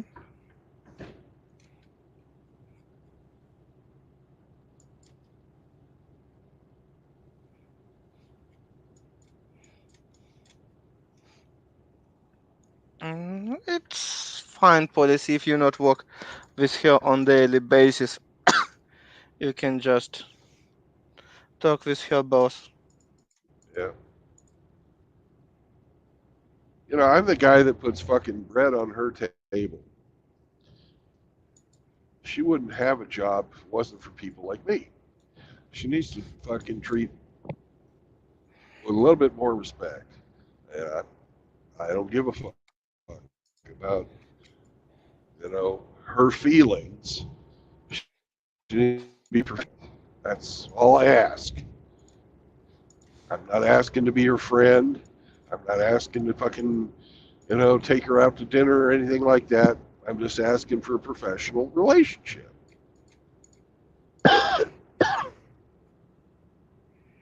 Yep. No, I totally understand that sometimes people think that they have power and can be offered to another people. And I Yeah. don't know why they think that it's good practice.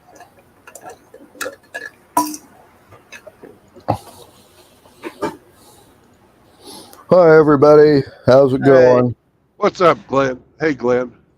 Oh, Hello. not much. I'm a lot better than I was last week. Um, my mother turned 97 this week. Uh, I don't know. That's about the total of my news.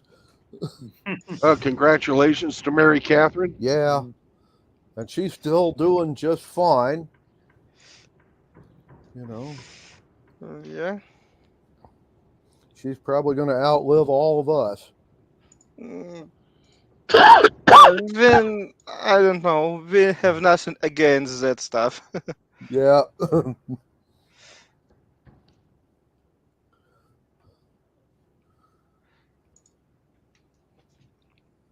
Anyway, where are you at today, Bill? I'm on I-44 between Veneta, Oklahoma, and fucking where's the next town? Fairland. Anyway, you're in the middle of Oklahoma. Got it. More like on the eastern side, but yeah. Right. Hey, Roma. Hello, hello. Nice to hear you all. Good to hear you too, brother. Yeah. Yeah, I'm also okay. No, not many big news, but well, still alive and kicking. Yep. Yeah. Actually, I like that. Boring is good. Yeah. Excitement is Oh like- yeah. I've had more than my share of that for a lifetime. Yeah. That's for sure. Unfortunately, we too. That we can definitely appreciate such point of view. Yeah. Yeah, last time boring is the best news ever. Yeah. Like at least nothing changed. Well, Glenn, I was meaning to call you, but I've been actually a little under the weather this week. No. Yeah. We have a guy who was usually in our chats while we're gaming by the name of Drubius. I don't know if you've seen his little puns and stuff. He's always joking about the game. And he would like to join us. Right. So I didn't know if you were up for that or not. Not into this campaign, but into a new one whenever we start with it. Okay. Well,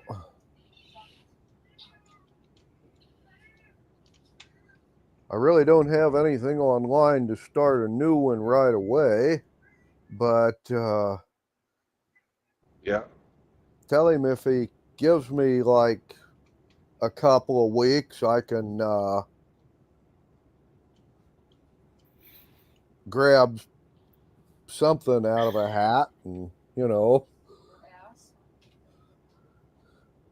that too. All right. Anyway, Gweth is like giving me side comments on this end too. Anyway, right. But the trouble with like grabbing one of the old campaigns and redoing it, even though it would be new to everybody else, Bill, you've seen all my shit before. So I will have to come up with something new.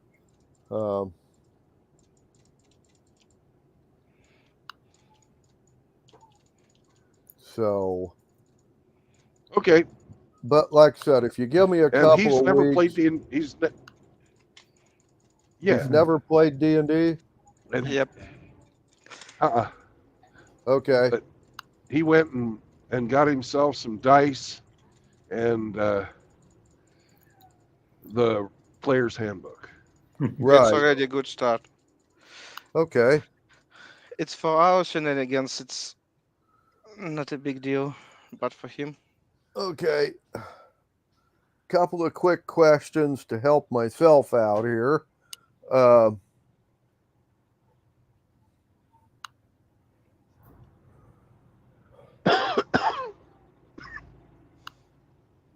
Basic, if I'm ginning up a new campaign, what are you guys in the mood for? You want pirates? Pirates, sail in the ocean, okay, we can do that actually. I was going to say, or do you want to save the world? Some long, god-awful quest, just like Tolkien. Fuck that. Only not as good as Tolkien, because, well, I'm not as good as he was. But, okay, you don't want to save the world. You're more interested in piracy. So my next question is, Do you want the main emphasis of this upcoming campaign?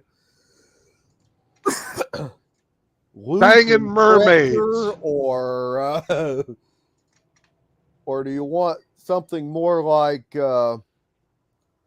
fame and glory? I'll let Constantine and Roma answer that. I don't know. Let it be I'm totally okay with pirates. Okay. We haven't done this.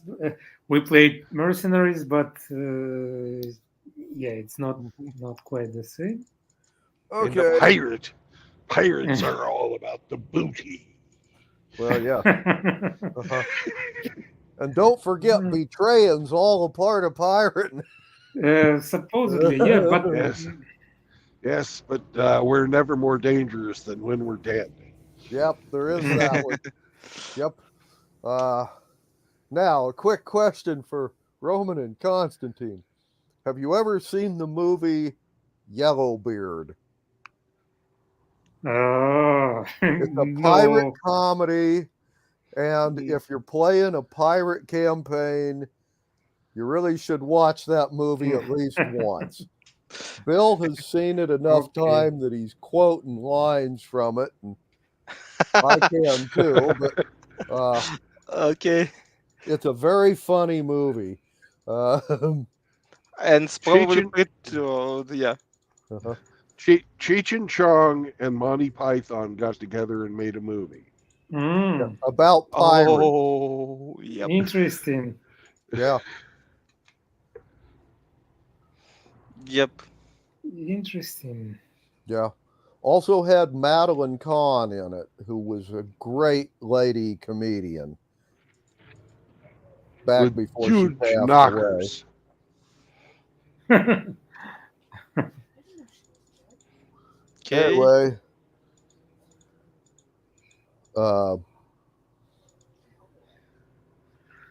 well, yeah, Yellowbeard. That is. okay. Well, I will start working on a pirate campaign. Okay. We will. I will at least watch it in the preparation for the campaign. Okay. You have some idea about your race or class, what you want to play, Roma? Not yet. Drubius wants to be a druid. Mhm. There are aquatic druids who take care of the balance of nature in the oceans and all that. Yes. He'll be master of the kelp. You betcha. What races have also have aquatic subspecies? Elves. Elves. Mm-hmm. Yeah. Yep. Yeah. Anyway, I can go with pretty much all races with the exception of certain kinds of celestials. I'm sorry, these are races that everybody's lawful good. I just can't see one of them being a pirate under any circumstances. But you can do a dwarven pirate or an elven pirate. Is that not against water? Uh-huh. Well, all happens on that planet. uh-huh. Yeah. Anyway, half orcs aren't afraid of the water. It's just the soap. Yeah.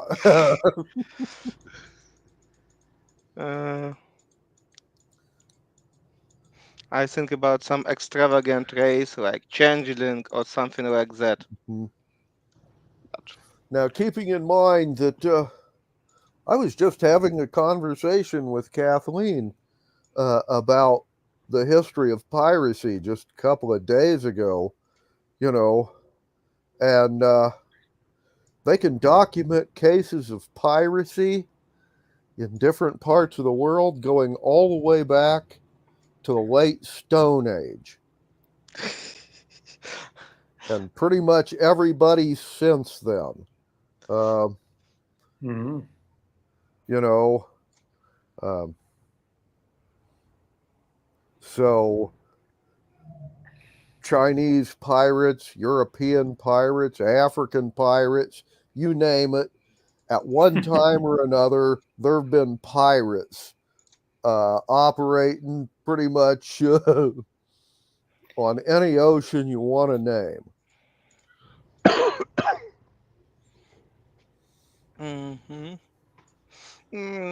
It's really difficult to split. In one moment, it's just trader. But if they see that not enough guard in that city, maybe they become a pirate. Yep. Now, keeping in mind, not all places in history was it illegal to be a pirate. In the in the late 4th century in the Baltic, there were a huge number of Germanic tribes that had moved in, built boats, and took up piracy, raiding the Eastern Roman Empire. And they were damn good at it. But you see, they didn't think of themselves as pirates. They thought of themselves as raiders for their clan. The Romans thought of them as pirates. Same with the Norsemen throughout most of the 9th and 10th century in Europe. They weren't so much committing piracy as going a Viking. Don't get me wrong, all of the British and Frenchmen and Spaniards they ran into said they were pirates. But so part of piracy is your point of view and who you're raiding. Hell, they even got official with it in the British Empire. Well, yeah. You got letters of marque. Yes, that's another fun thing. Now, keeping in mind, the British could issue letters of marque, but if the Spaniards caught you, they would hang you for piracy, whether you had British papers or not. You know? Yeah. Well, at least. But the British wouldn't hang you. British wouldn't hang you. That's right. Yeah, that's the point. And they didn't hang you as long as you paid your tax. Yes, you had to pay the taxes. Otherwise, they'd hang you too. But and actually, you can get recognition from the Queen herself. Yeah. That was Queen Anne who started that one. So there is a point to have. And the British were having a lot of problems with the French and the Dutch, so they hired a lot of pirates to help them out.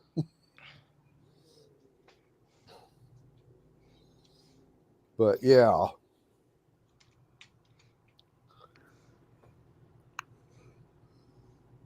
Those were interesting times. Oh, yeah.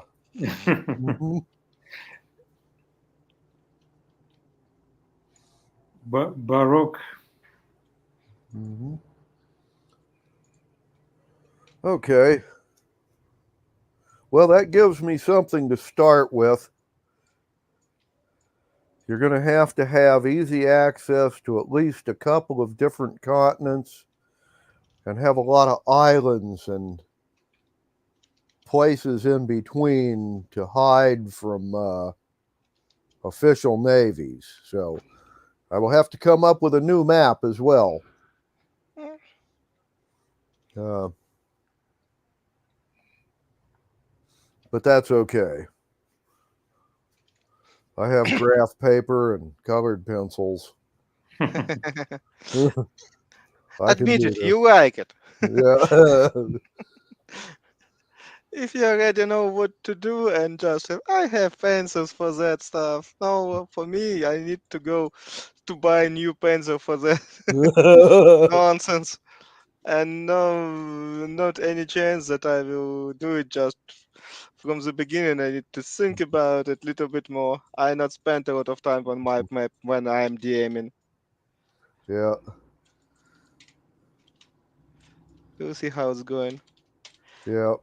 Maybe you will have mood that I will be DM one of the next campaign if you like to play with some foreigners.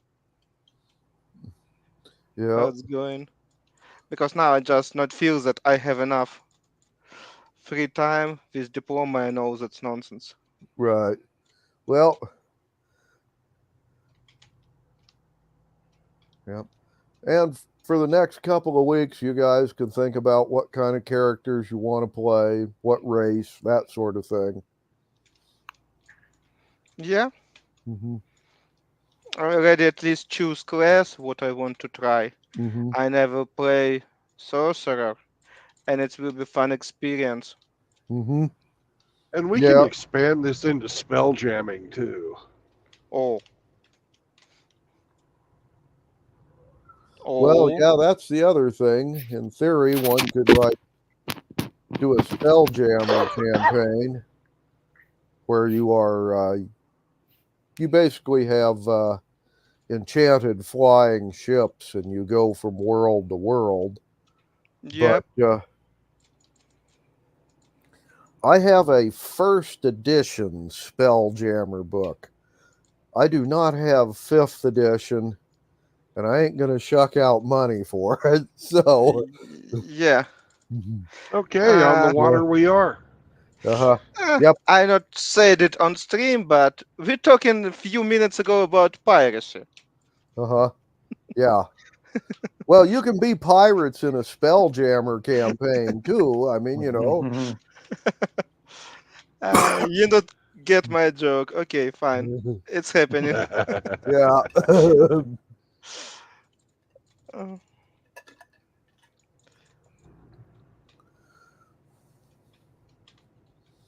Okay. All right. When last we left, we were about ready to be raided, and we had gone and contacted some tribe of underwater dudes. The fishmen. The fishmen. Yes. Yeah. We had, by the way, the all of this happened in the 2 weeks you were doing prep, but they gathered up 500 steel daggers and delivered them to the fishmen. And when they were doing their house to house through the city, they gathered up enough weapons to arm their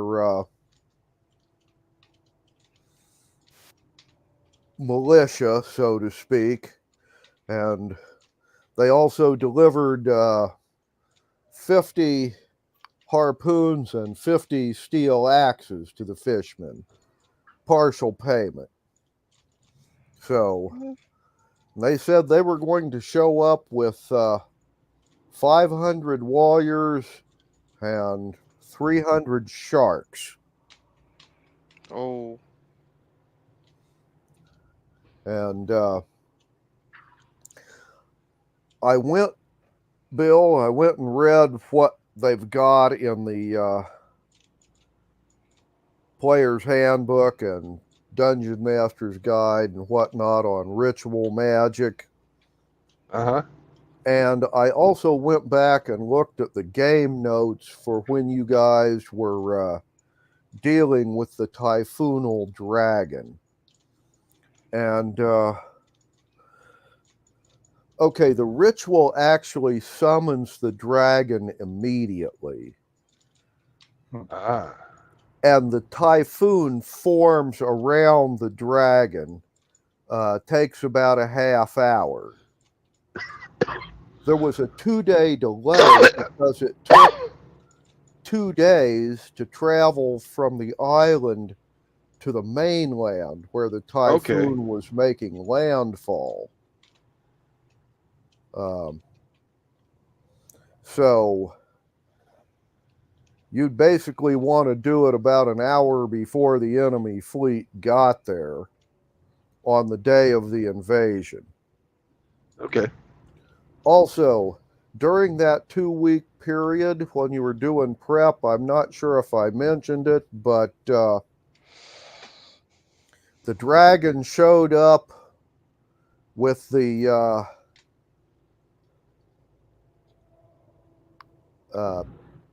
400 deserters from the Rafe King's army, and they were immediately put to work. And one of the messengers will show up during that 2-week period of time from the fort, delivered a bunch of messages, and then flew back. One of the messages was for you guys. It was from the head constable of the town. And basically the message said, about 3 days after you guys left, the construct showed up with 5 really beat up guys. They'd had all their teeth knocked out and a large number of bones broken. One of them actually had a broken jaw as well. The construct said 3 of them were secret police and 2 of them were just bat rider or bat handlers that worked for them. Okay. They still alive and you still possess them?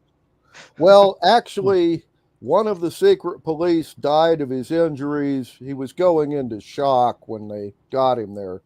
The other 2, however, are still alive. They executed the bat handlers. They interrogated the guys. They were basically supposed to make an example of the town and anybody that joined your cause.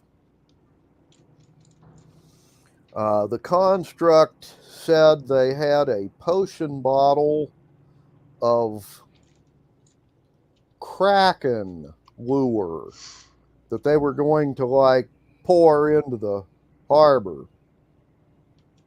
Oh. Can we grab some of that stuff? Well, the note went on to say that the construct appropriated the kraken lure and said he had a plan and that he was then going to get 2 more secret policemen. Okay. Made him sign a receipt, said that he'd come up with at least 3.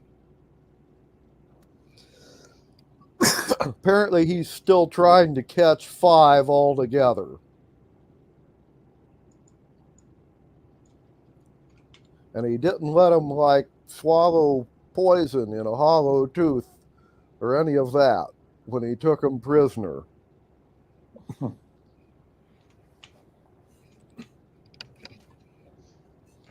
So, good for him. Apparently he broke all their teeth out first thing. It's always good to be thorough. Yeah. Anyway, he then left. Constable doesn't exactly know where he was going. He was kind of vague about it, but he said he was going to go get some more secret policemen. So, now, the other thing about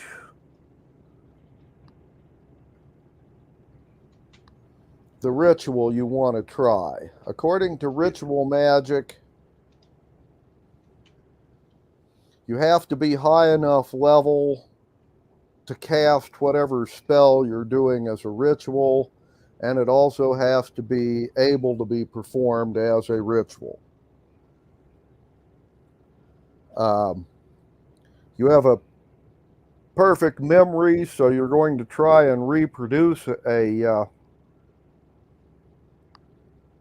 ritual that might be higher level than you can cast, and something else to factor into your thinking. You saw the two guys do the ritual out on the island, and what you saw was like a human and a hobbit. But they weren't a human and a hobbit. They were a human and a hobbit that were possessed by a type of Chinese demon. Okay? So, those are the, like, maybe factors involved in this ritual working. Okay? Okay. Just so you know.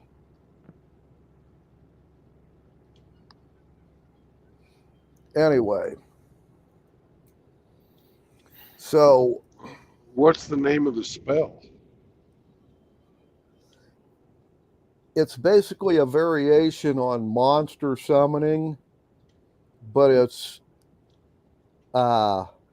name level monster summoning, because this is a name level character out of Chinese mythology. It summons a specific dragon.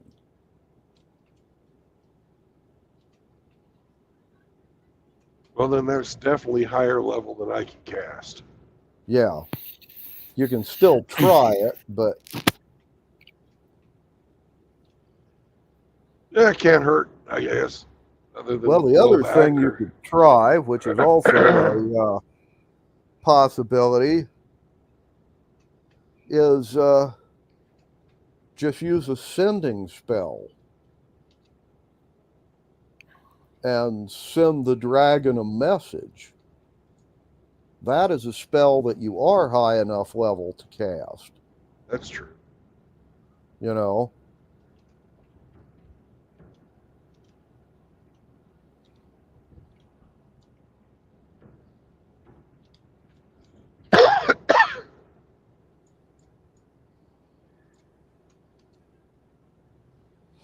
Anyway, up to you. So just figured I would like give you the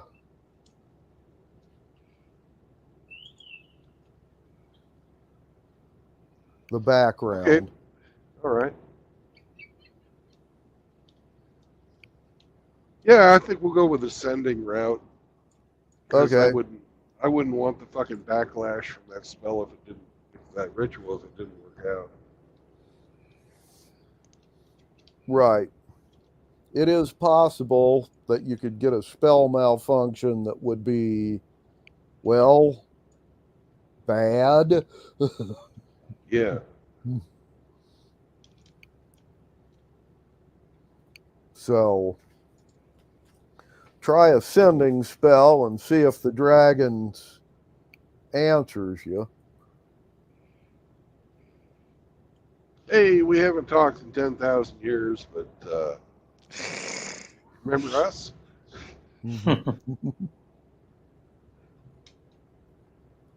Okay.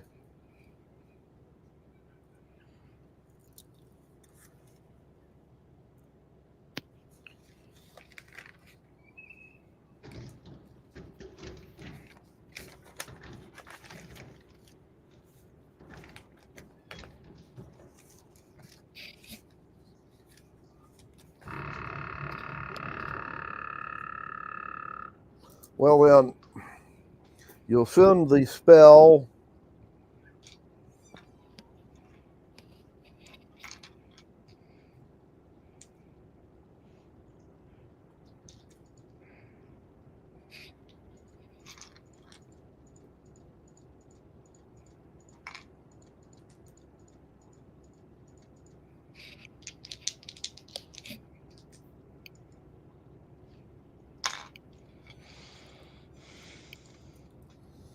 Okay. And where are the three of you going to be during the battle?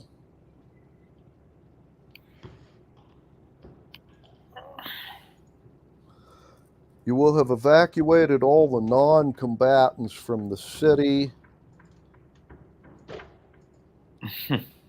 And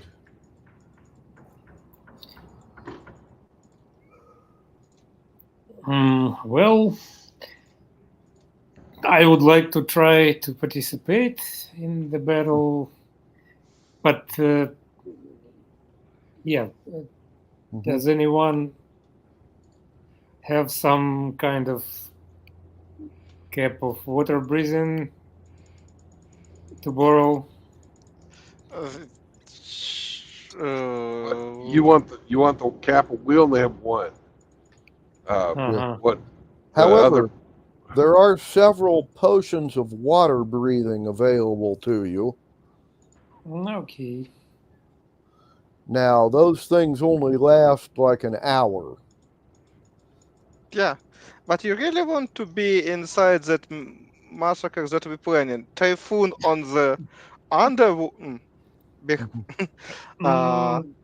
in open space and sharks underwater. It's look like Well, yeah, I'm not a big fan of staying inside the typhoon, but if, like, maybe just control that everything goes. Well, you have troops manning the harbor defenses, the walls and towers, and you've also got guys with potions of water breathing and caps of water breathing underwater in the harbor. Okay, I think I will just in case buy a potion or two. Okay. Of breathing, but will stay on the. Okay, you have 2 potions available. Your tank drivers purchased extra. So great. There's also people manning the walls. And like I said, the fishermen and sharks outside the harbor. So Roman is going to be part of the harbor defenses. Bill and Constantine, where are you guys going to be at? I prefer some good spot to sharpshooting somebody, but I think that maybe I need to, if we have potion of Kraken urine or something like that, some sabotage stuff. I will think about it. How to sabotage more stuff. And Bill, where are you going to be?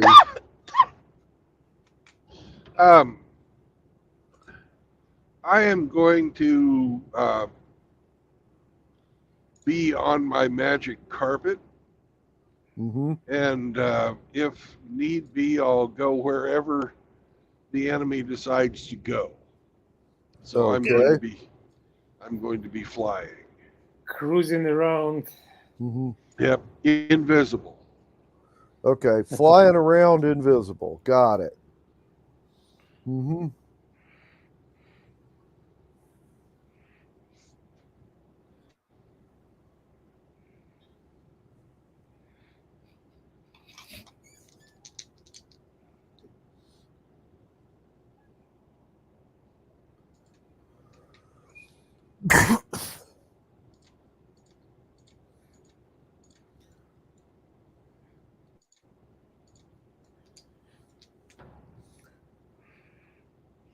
Okay, each of you roll me a perception check. Perception. 10 with pluses. Okay. I have 2. Okay. And for me? Oh, for you? Roll for you? Okay. Yeah. 17. Okay. Yeah, 17. You see farther than us from Well, your he's flying up in car. the air. So, Yeah. Bill. Yeah.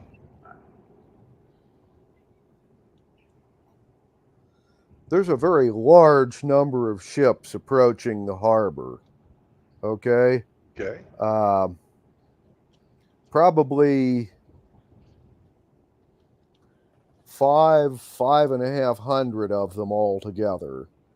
A mixture of light craft like galleys and bireens, and a whole bunch of freighters and such that have been converted to troop transports. Right. They are sending about half of their light ships to stage an attack on the harbor defenses with catapults and spells from long range. And the other ships are dividing into two groups and heading for the beaches where they can stage landings. And they are keeping a reserve of about 60 some ships, mostly bireens and a few corsairs and medium-sized ships.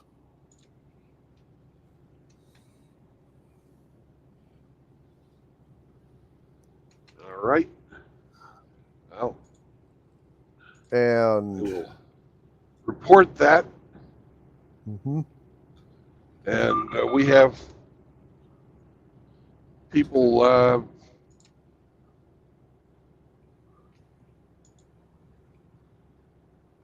Well, we have people that are.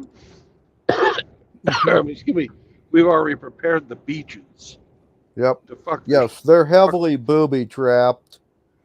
And although you can't see it from the air, and everybody else rolled sucky perceptions, the ships that are heading towards the beaches have guys underwater guiding them in with potions of water breathings and water breathing spells cast on them. And those guys were hit with a wave attack of sharks, followed by large numbers of fishmen. And they've basically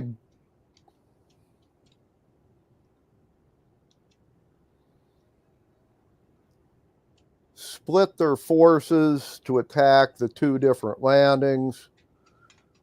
And rather than doing a general attack, they're doing that with the shark wave, but all of their warriors are sticking together and attacking individual ships with 250 guys apiece, overwhelming them, lighting them on fire, and going to the next one.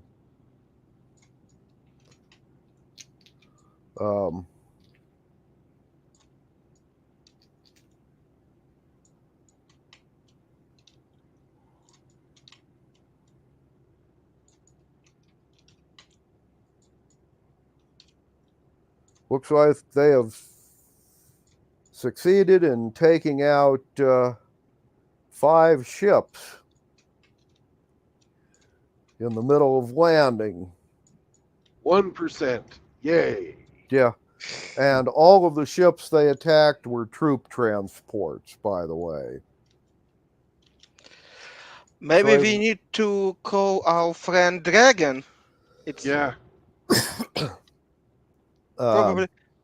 The Dragon is, in theory, along with some ambushers, at one of the two beach sites. So the Typhoon Dragon.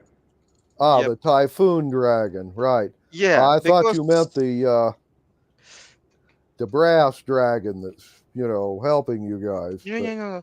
We need bad weather for such obstacles, because 1% it's I don't think that it will be a good chance to win. Remember, that we were gonna call him an hour before they showed up. Yeah. Yep.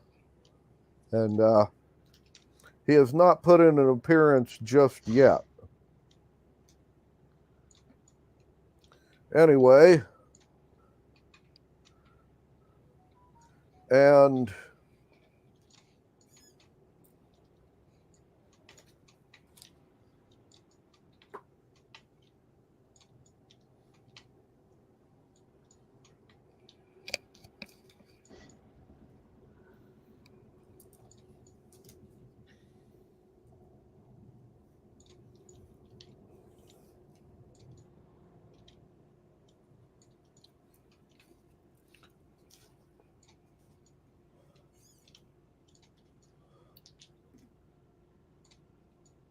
okay, Roman. Yes. Since none of the underwater teams saw this coming, they get a surprise attack. Just kind of out of the murky harbor water. A pair of guys wearing the Sultan's colors will attack you. One of them rolls a 14 to hit, and the other an 18. Well, one has a trident and the other one has a sword. And apparently they sent squads of underwater guys to attack the harbor defenses. So you are in combat, although the other two are not yet. So if you would be so kind as to roll for initiative. For all of us, or only Roma? Just for Roma. Yeah. Although the rest of you might as well roll for initiative. Well, actually, I rolled natural 20, which makes 23 total. A 23 for you. Yeah. And Constantine.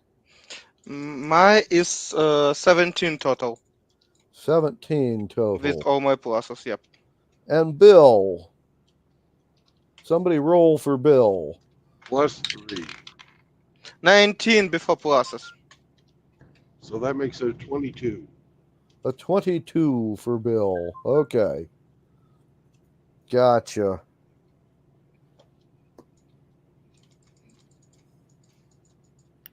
Right. Well, Roman, they came up, they did their surprise attack. Neither of them actually hit you, although the one guy was real close. Mm-hmm. So you now have initiative.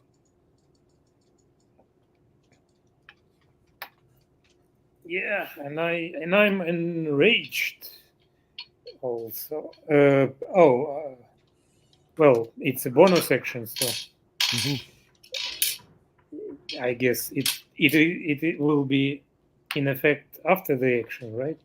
Yes. Okay, so I'm not enraged yet, but about to. He's getting angry. Yeah. Okay, let's try to attack this guy who. The two guys, actually. Well, I can attack only one. Well, you can attack one of them. Yeah. Yeah. You can always split your attack between two of them. Well, this is not very effective. Yep. So far. 12 plus 3, 15 to hit. A 15 to hit. Okay, that actually will hit. Neither of these guys are wearing armor, so all they got are their dex bonuses. Nice. 8. Okay. So damage is 8 18 points of damage. Okay, you've done him 18 points of damage. And the second attack for the same guy. Mm-hmm. It's 13. 17, you say? 13. 13. Yeah. Okay.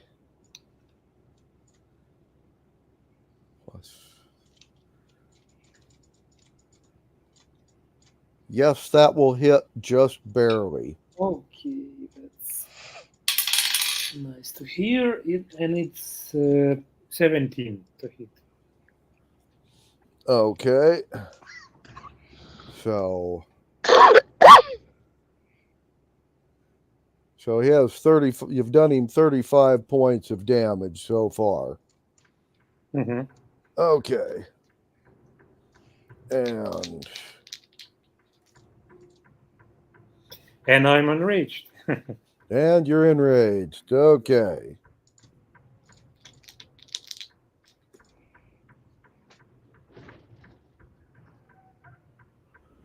Okay, and this time around we have a 17 from the one guy and a 22 from the other to hit. So I'm assuming the 22 hits.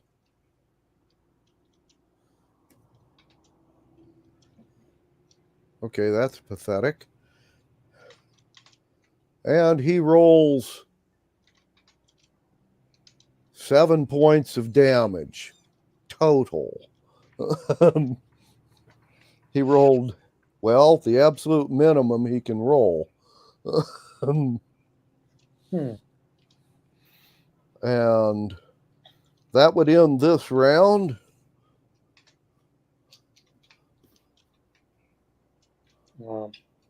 Yeah. Other attackers are attacking other defenders. And there's fighting going on around you.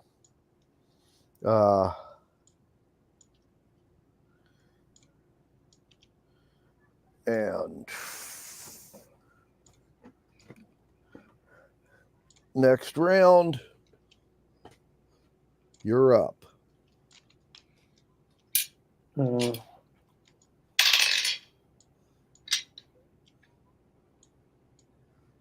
It's 19 to hit. That will hit. And this is 12 points of damage. Bringing his total up to 47, which puts him at a -2. So that's it for that one. Yeah, and I attack the next one. And this will be 14. That will hit. Got to have a 13 or better on these guys. Yeah, and this is 19 points. Okay, you've done him 19 points of damage.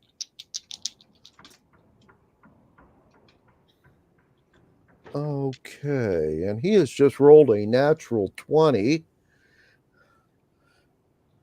So he does 11 points of damage, doubled.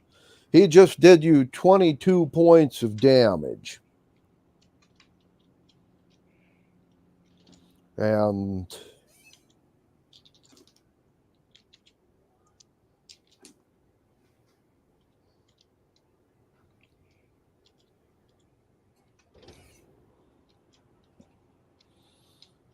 okay. And that ends this round. So, Roman, you're up.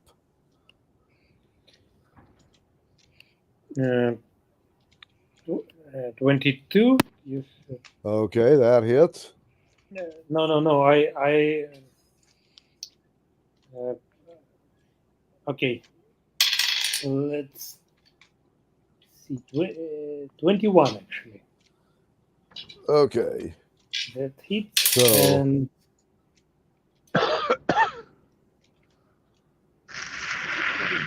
And damage is 14 okay. for the first attack. Mm-hmm. And well, that second attack misses. Unfortunately, it's 8. 8 do not hit. So Mhm. okay.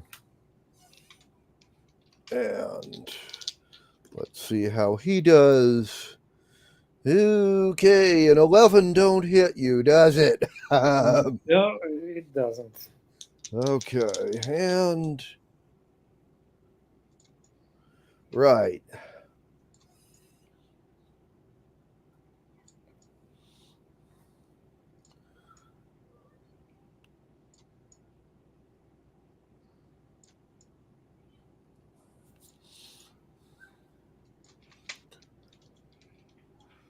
Okay. Well,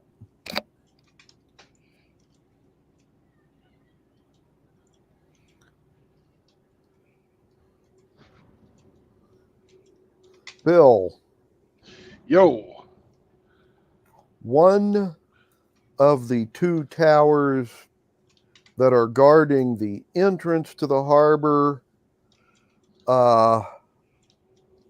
all of the Greek fire that was stacked up for the catapult usage is all going to cook off at the same time. And the invisible magic user that spider climbed up the side of the tower is now visible. And all right. from the center of the harbor entrance, someone under the water is going to be firing a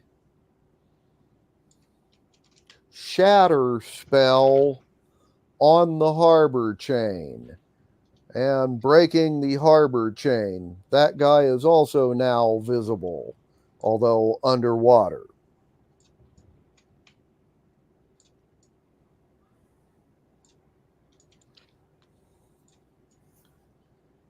Well, I've got improved invisibility on. Uh-huh. I'm going to cast haste on myself this round. Okay.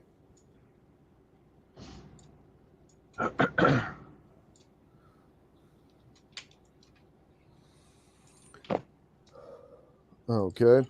And Constantine, a perception check from you to see if you, wherever you're at, will see this as 15. well. You will see this as well. One of the towers guarding the harbor entrance just lit up like fireworks. Sort of like a giant version of the Olympic torch. What the hell? You know. Yep. Not really expected behavior. Yeah.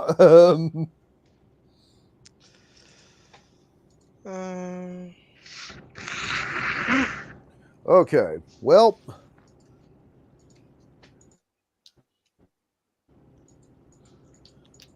and that will be the end of that round. Roman, you still got the same guy in front of you. Yeah, indeed. And 19 for the first attack. That and hits. It's 16 damage. Okay. And the second one is 14. Hit barely hits. That barely hits, but it does hit. Yeah.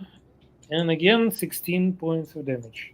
And that's it for this guy. He does not get an attack on you this round. On count of, he's dead. Cool. Nice. Mm-hmm. Is there anyone else standing attacking? Yeah, anybody else want to join that party?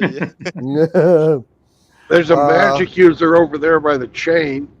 Yeah, Oh, there's a magic user that over by the chain, which seems to have parted in the center. So you'd have to like use movement to get within melee range of him, though. okay. Yeah, I will try. Okay. And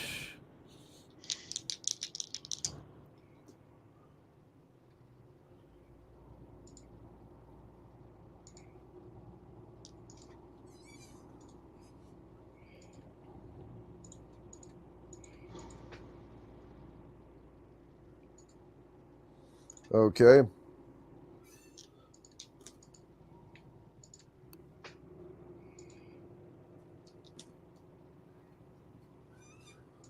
Okay.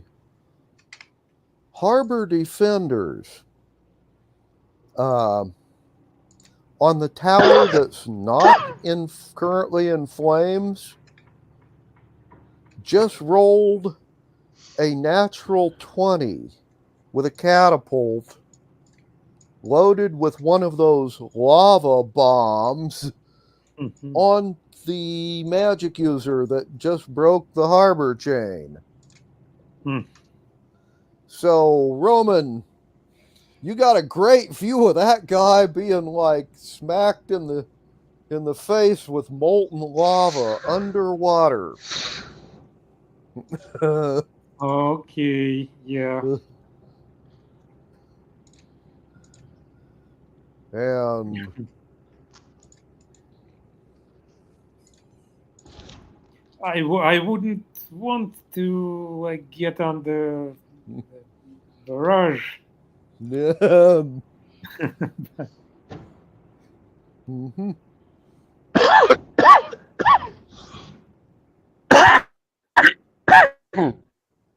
Okay, Bill.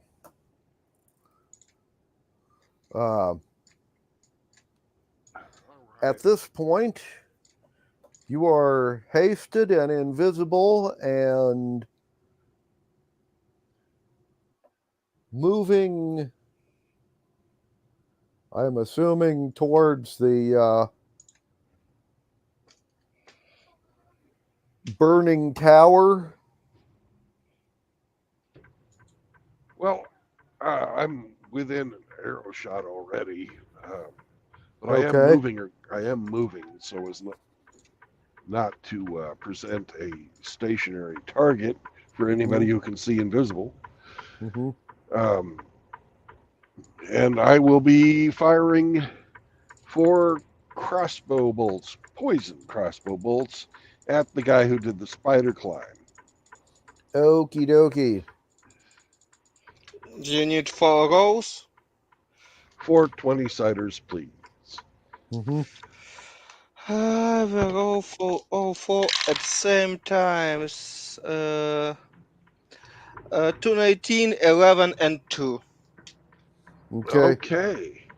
I This get a particular- +5, so that's 3 hits if he's the same as Roman's. No, he is not. Okay. This guy has a armor class 16. It's exactly 16. 11 plus Oh, then 5 is exactly 16. Okay, then 16 will hit him just barely. So Okay. you got 3 out of 4. Then if you could roll, if you could roll 3 10-siders and 3 6-siders, I believe. So he needs to make 3 saving throws versus poison. He made 2 out of 3. All right. So 6, 8, 2 of 9. the 6-siders get cut in half. Okay, then 10 from 6-siders total, if 2 cut, and 15 plus 8, 15 plus 8, it's 23 plus 10, 33 point damage total. Okay. Mm-hmm. Right.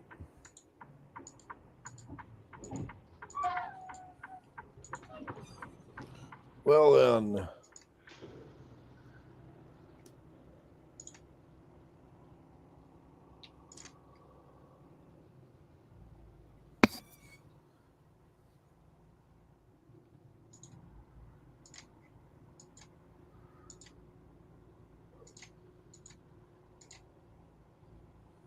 He does not see your improved invisibility, Bill.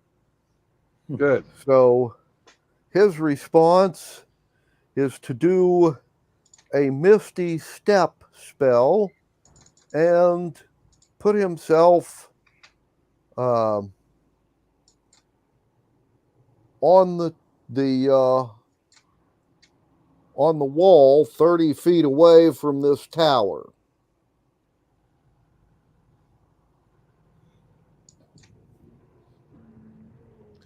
And Constantine, what is your action at this time? I want to shoot that guy. You promised that.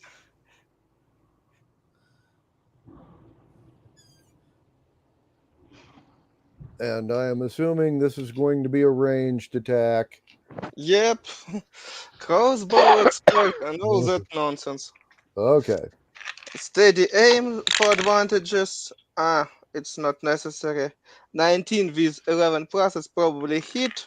That'll hit. Gotta be the 16 for this fucker. Mm-hmm. And total it's 7 plus 15, 22, 32, 37 points. Okay. Not his day. No.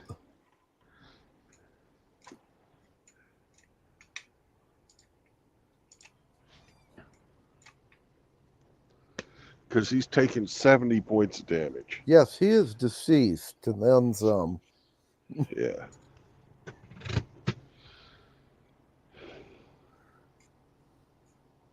Mm-hmm. So that guy's dead.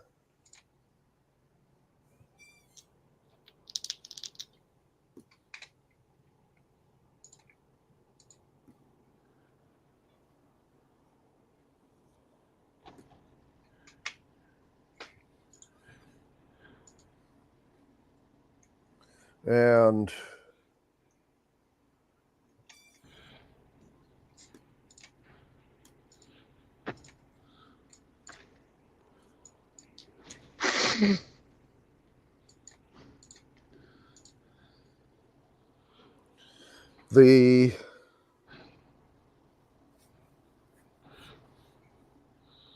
by the way, the landings on the beaches are being hampered by large numbers of booby traps and ambushers right outside the booby trap zone.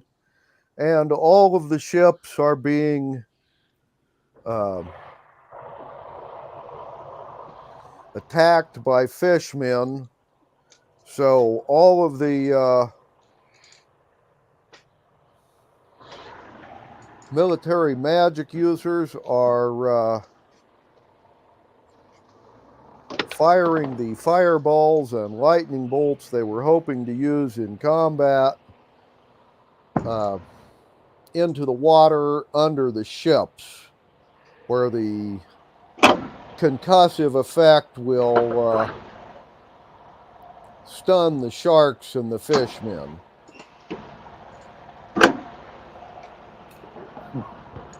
By the way,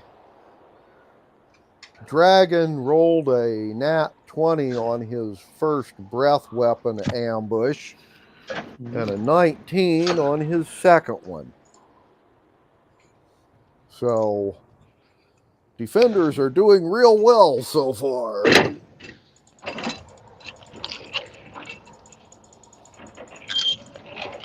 And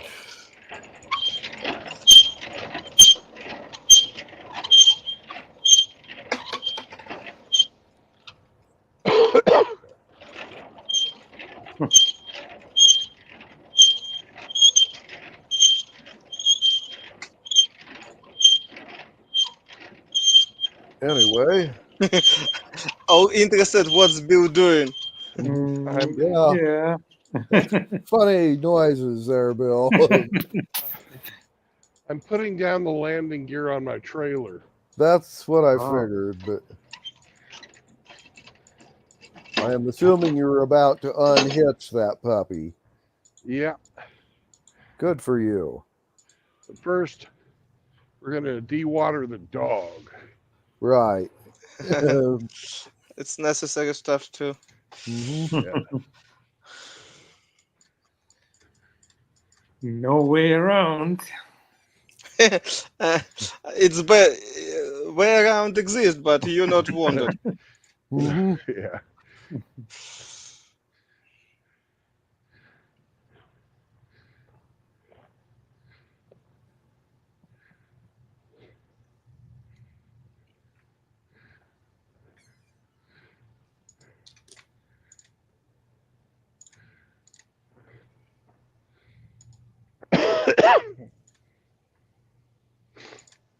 Good job, Sam. Uh,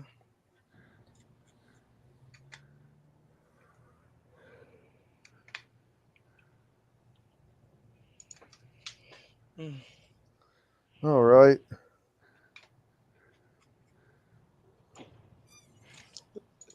Bill, you're already on your destination point. Yep. Okay. Okay. Roman, I will need a perception roll from you to see if you can find any more people to fight. My perception is not good recently, but this time around it's 15 at least.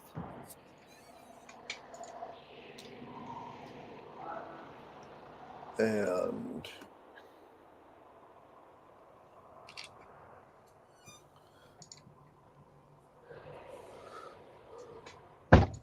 why, yes, you have spotted people to of the invading force to mess with. Oh, that's great. One of the things near the entrance of the harbor on the floor of the harbor,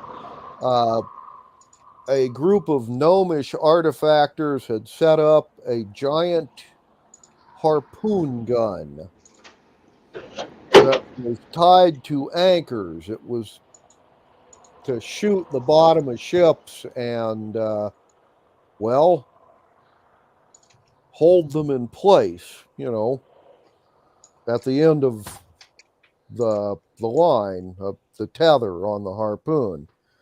Apparently, there are 3 of the invaders doing battle with the crew of the harpoon gun, of which only one of these gnomes is still living. So you will have to use your movement to get there. So you will only get 1 attack this round. Okay.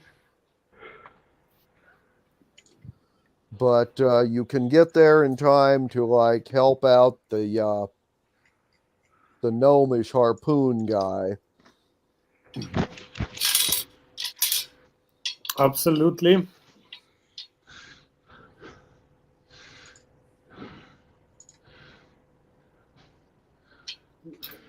So I roll 1 attack, right? Yeah.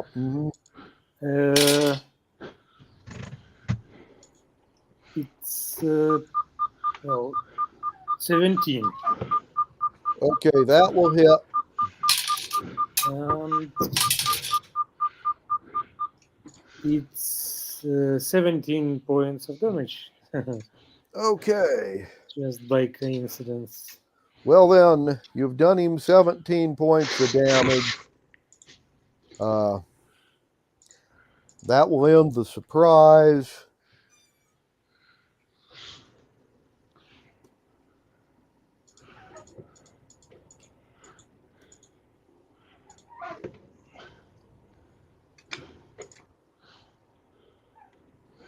Gnomish harpooner.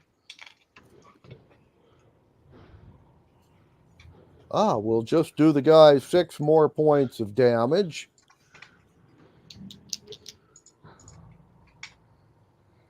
And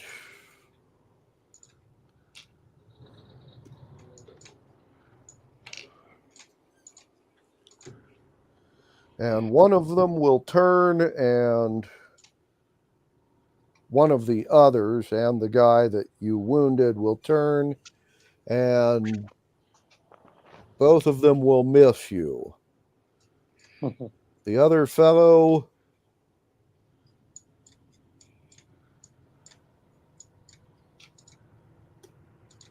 will attack the harpooner and do him 7 points of damage. And the harpooner is going to do the guy 6 points of damage in return. Mm. And I hope he wouldn't die. and now it is back to you, Roman. Okay, yeah. Well, I'm defending myself, and this will be 23 points for the first attack, and it will be 19 points of damage. Okay. And the second attack is 20. Okay, that hits. And it will be 15 points of damage. And that guy is now deceased. Hooray. The other fellow is going to attempt to hit you with a 16. And the third guy is going to hit or try to hit the harpooner with a 10. I really hope they will And not kill him. the harpooner with pluses gets a 13. So he just barely hits the guy for 4 points of damage. And back in the top side of things,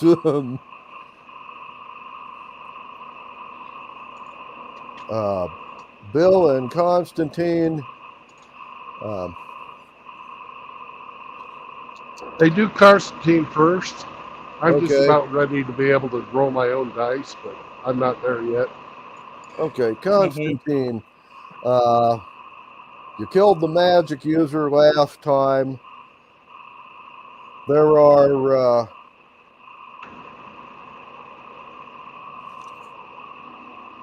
more attackers climbing out of the harbor on the dock side of the harbor. And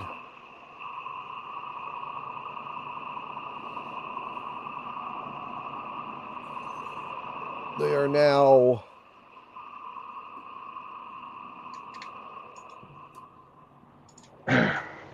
firing crossbows at the harbor defenders.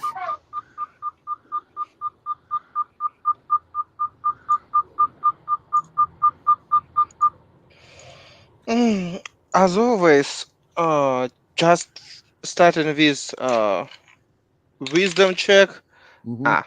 I failed totally to find most valuable target, but I not see anybody who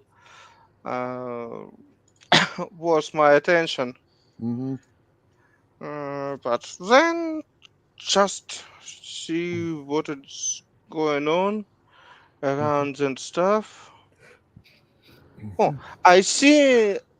Do I see something like flagship or some sneaky ship that near that situation? Because somehow that's magic user come here. That means somewhere near must be some sneaky ship or somebody that do some nonsense around. Okay. Give us a perception roll. 18 plus 3, it's total 21. Okay.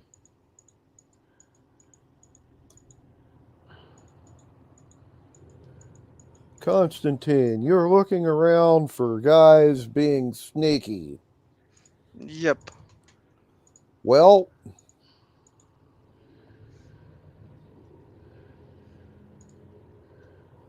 what you see is about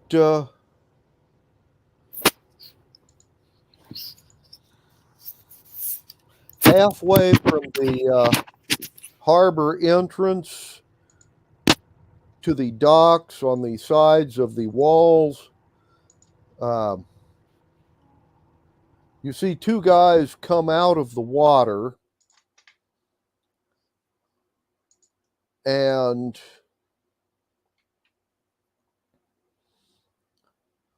fire crossbows that are loaded with grappling hooks and rope ladders. And these guys then climb up to a section of the wall that's not got any defenders on it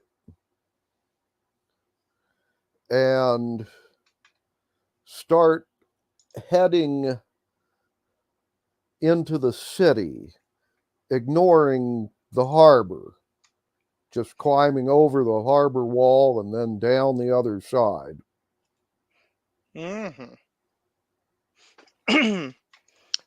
That's interesting. Mm-hmm.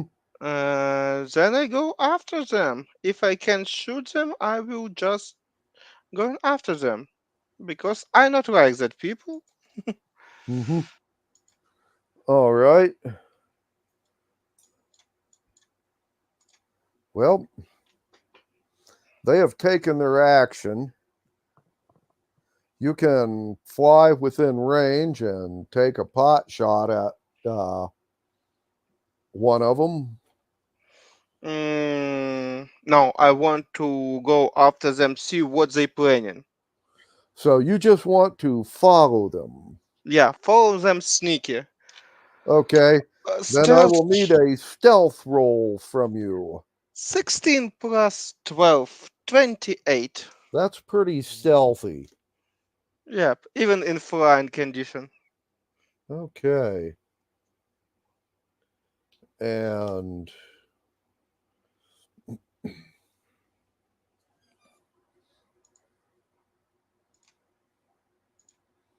well,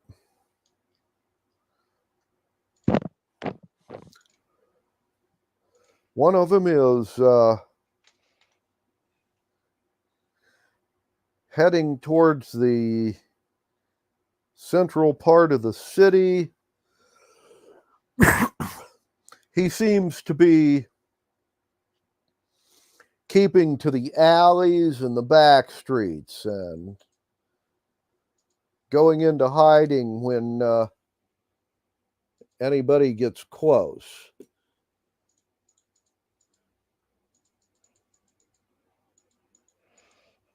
It's He has even rolled a 17 on his stealth. Oh. The other one is going to run as fast as he can, a couple of blocks, and then duck into a warehouse.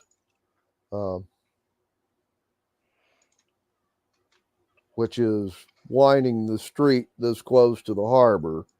It's mostly warehouses.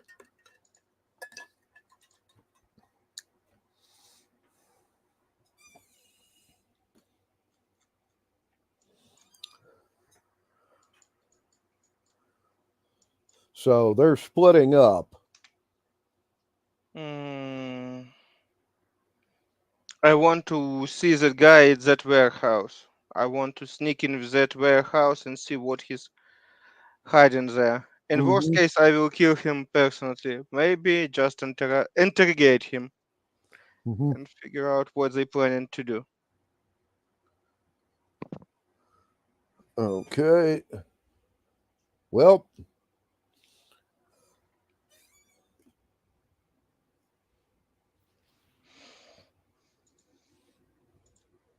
roll me another stealth check. 11 plus 16, it's still 27. Okay. 23.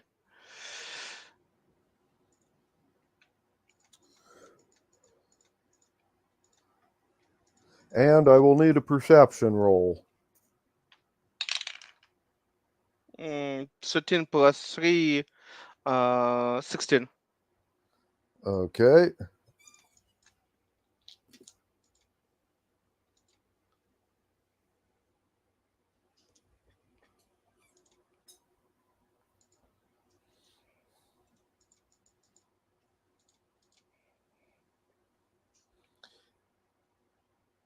He has seemed to gone into hiding himself. However, your perception does note one thing. The door that he came in, he has tied a short piece of rope to the door handle, and the other end of the rope is attached to the stopper in the top of a clay jug that's setting in front of the door.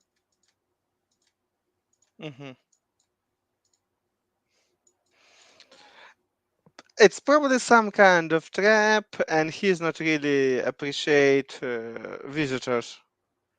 Mm-hmm. Since you came in a different way than the front door, you have not tripped it, but Yeah. I not expect that he's not really experienced assassin, and he go out through his own trap. Mhm. Okay, what we can do with all that nonsense? You can attempt an investigation roll to see if you Yep. can find him in the warehouse. First investigation and try to figure out why he hiding here. Maybe it's secret base. Oh, it's 19 with pluses. Maybe something strange, stockpile of weapon, something that can be useful for besiege the town, some secret doors that give opportunity to sneak in the city, for that stuff. Okay. Constantine, you begin checking out around the warehouse, and you found the guy. He was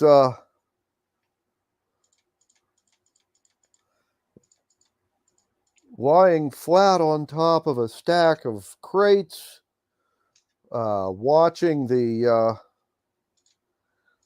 door that he came in. You startled him. When he saw you, he's fired his crossbow at you. However, he rolled an 8 to hit. And apparently, before he came into the warehouse, he rolled a 17 before pluses on his rolls, and he actually did see you following him. So he's here to ambush you. However, he sprung the ambush and he missed. So Bad choice. Bad choice.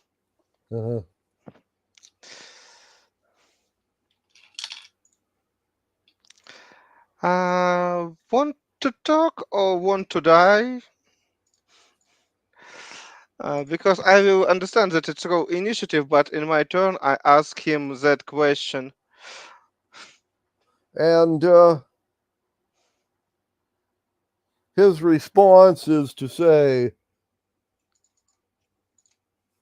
well, since my crossbow is unloaded, I'll talk. What do you want to talk about? I offer you that you said what you people doing here, and then you will survive.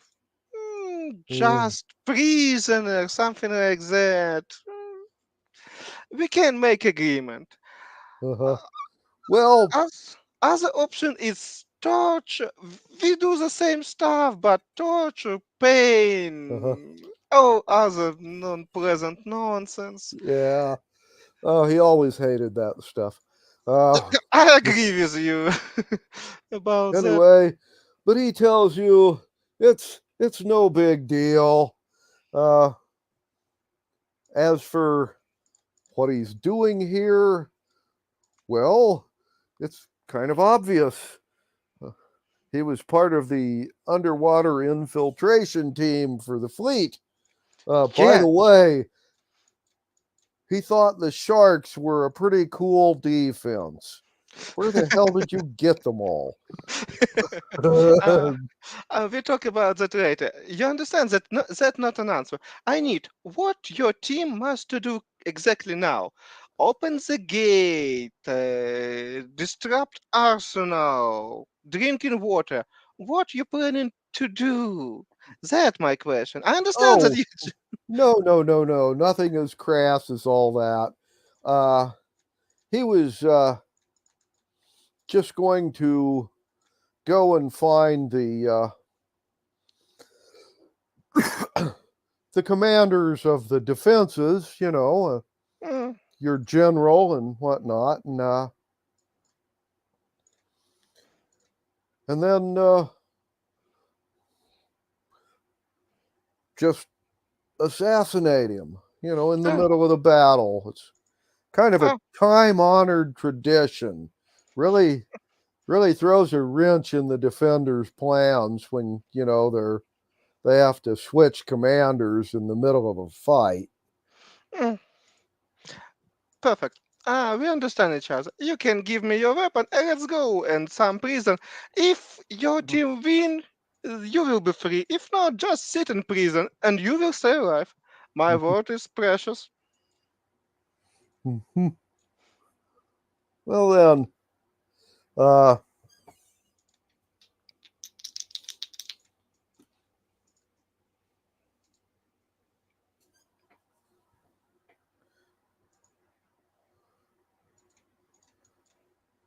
he will be happy to give you his weapons, but he wants to keep the cap of water breathing. Cap of water breathing, it's totally fine. But you don't mind if I tie you up? Okay, give me your weapon. Well, that would kind of, inhibit his plans for escaping. I know. But that everybody ties you up. They're all deep into that. Tell you what, he will let you do it if you're willing to pay him a bribe. Bribe for that, you need to do something more valuable, and I'm totally willing to pay you bribe if you provide me with something more interesting. As example, where's your leader or something that was it, and we can agree about bribe. Well,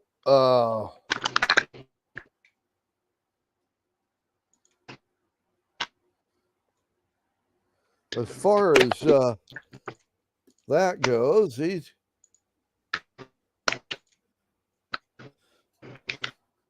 be more than happy to tell you that. I mean, after all, that's an easy one to figure out anyway. His leaders are on the flagship of the fleet, you know. Yeah, but I don't know where exactly flagship. It's part of the question. Well, you know, like most people in charge, they ain't going to be in the first wave of ships. So best guess is it's probably with the reserve that's hanging out, you know, about a quarter mile offshore there. Not surprised in middle of battle line or somewhere a little bit different place. Okay.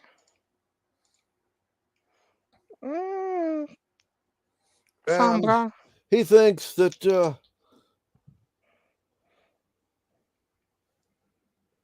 for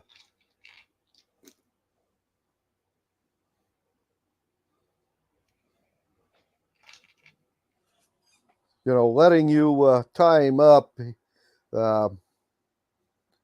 he should at least get 100 gold piece bribe. That and letting you know where the boss is. We can agree about that. And maybe you will be good in some sneaking stuff. I need a lot of people here on that side. And if you survive all that nonsense, probably I even can offer you work job.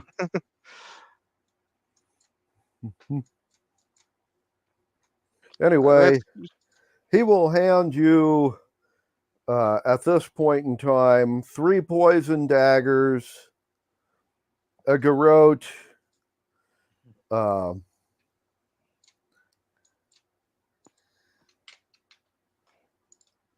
several glass globes with live scorpions in them. There's 3 of those.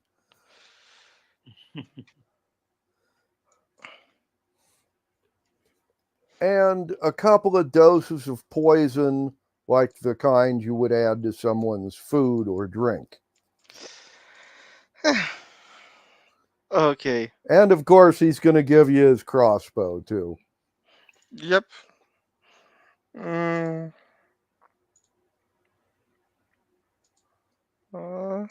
Okay. We have agreement, and I don't. I will just take him and go with him to nearest patrol, and said that it's my personal prisoner, and then put him in safe, safe kind of jail.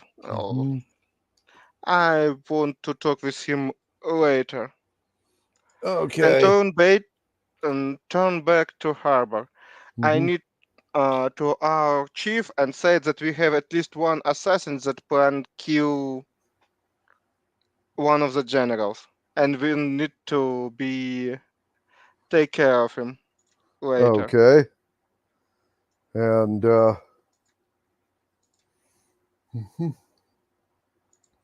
by the way, you hand the guy over to a infantry patrol that's guarding this part of the city. And then you're heading back to the harbor. Yep. Bill. Yeah. I'm assuming you're back and can roll your own dice now.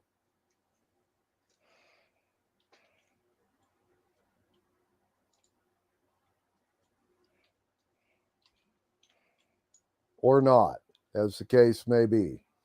Well, Roman, you still have a couple of people to chop up. Oh, yeah. We can settle that while we're waiting for Bill. Anyway, Gladly.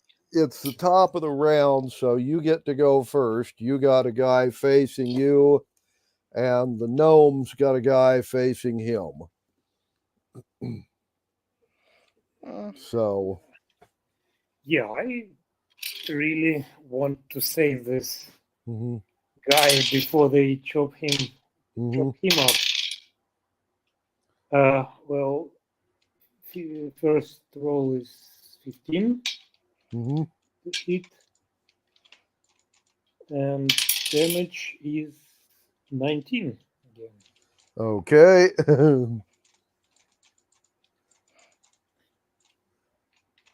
And your second attack? The second attack. It's 14 to hit. That will hit. And the damage is 15. Okay, and that's the end of this guy. Cool. Third Wow. guy takes a shot at the gnome and misses. Gnome takes a shot at him and misses. Okay. And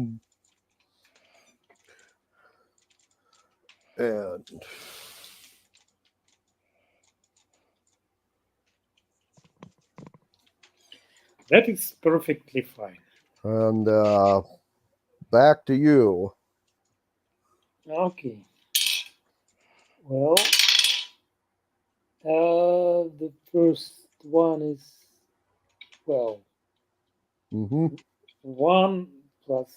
That don't hit. Yeah. The second roll is 19. That hits. And damage is 18. Okay. And he is going to turn and attack you with a 15, which doesn't hit. And the gnome rolls a natural 20 on his attack on the fellow. Does him 6 points of damage, doubled. That's another 12. Okay, the guy's still alive, but he is definitely in single-digit hit points. So,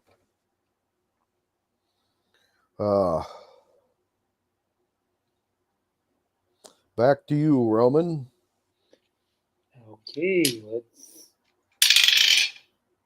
bring it 18, and the damage is 12. Okay, and that's it for him.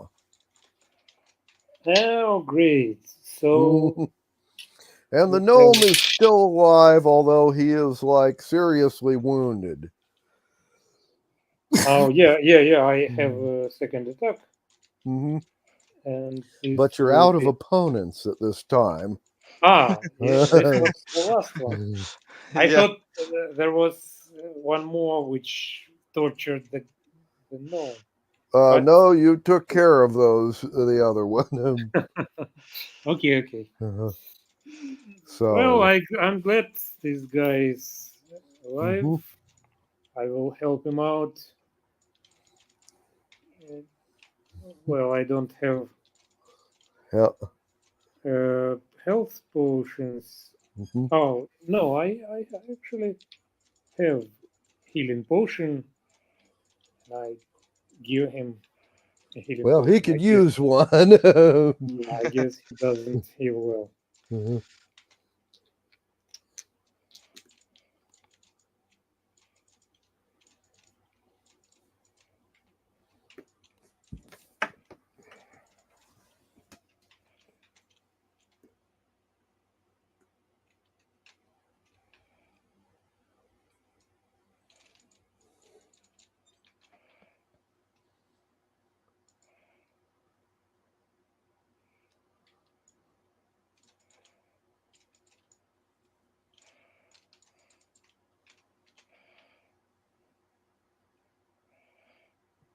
If we lose somebody, or we lose me.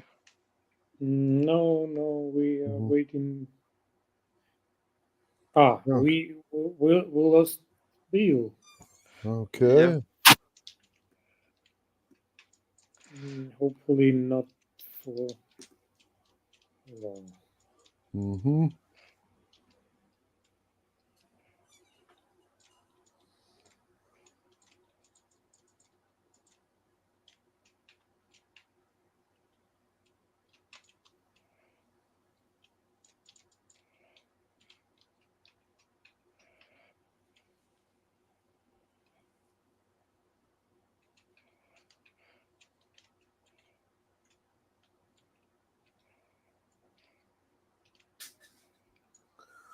Okay, well, we seem to have lost Bill. Hmm. He soon must join with all Yeah. his mighty dice and all Yeah. that nonsense. Yeah. If we just stuck to wait Bill, I want to know what you think about Race Changeling, Glenn, for new campaign. A changeling. Yep. That's interesting. One of the guys in the Tuesday night campaign had a changeling character that he had a lot of fun with. It wasn't in the campaign they're playing now. It was in the one before last. And I want to try something like that. I want to try Sorcerer Dragonblood with all sorcerer nonsense and just for change it because it's charisma based caster. It will be nice to just use somebody who can not sneak but persuade people, make them yeah. believe that it's his, but he's need to have a lot of calls, all that nonsense. Mhm. Just perfect for somebody who not Uh-huh. rich but get his all from the bone. That's it will Yeah. be with a lot of clothes, expensive stuff. I want to try something like that character. Yeah. I was going to say, Joseph ran a changeling for the party. They were basically a bunch of bounty hunters for a living. You know, they went Yep. out and caught highwaymen and for the reward and turned them in. And they found out having a changeling made it a lot easier to, get into certain places. He'd make himself look like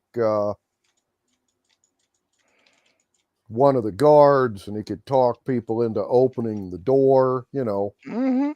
That sort of thing.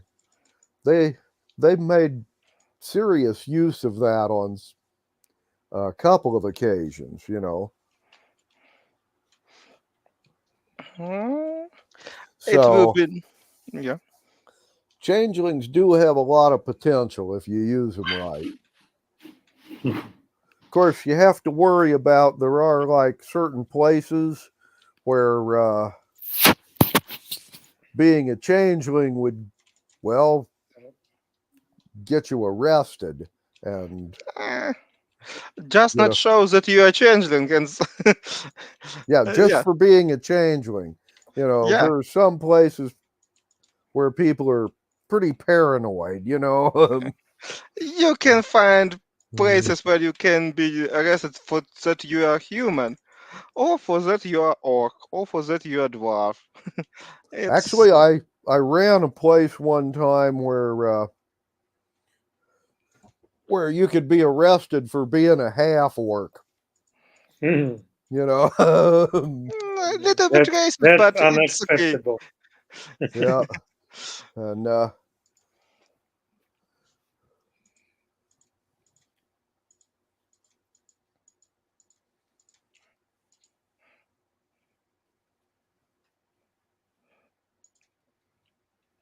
Yep.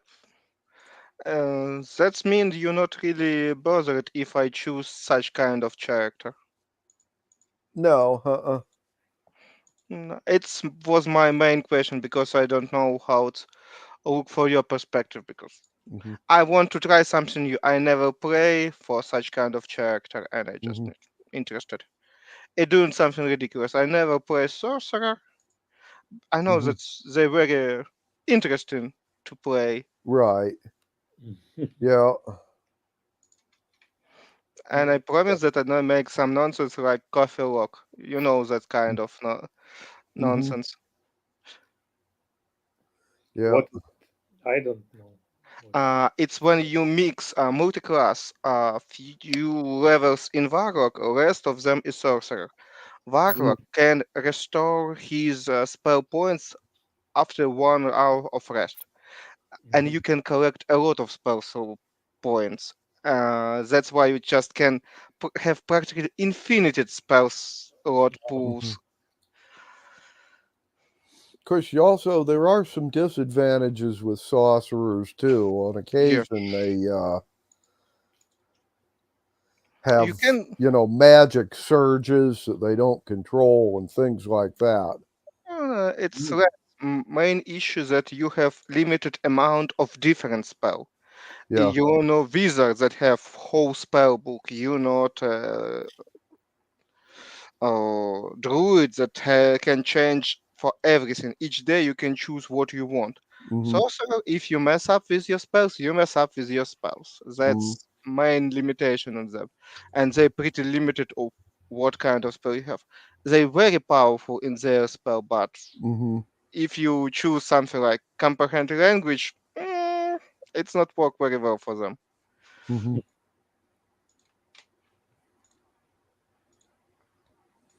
Yeah. And they usually always assholes because they have their magic for free. It's part of their character usually because they just inherit it. Yeah. Yeah.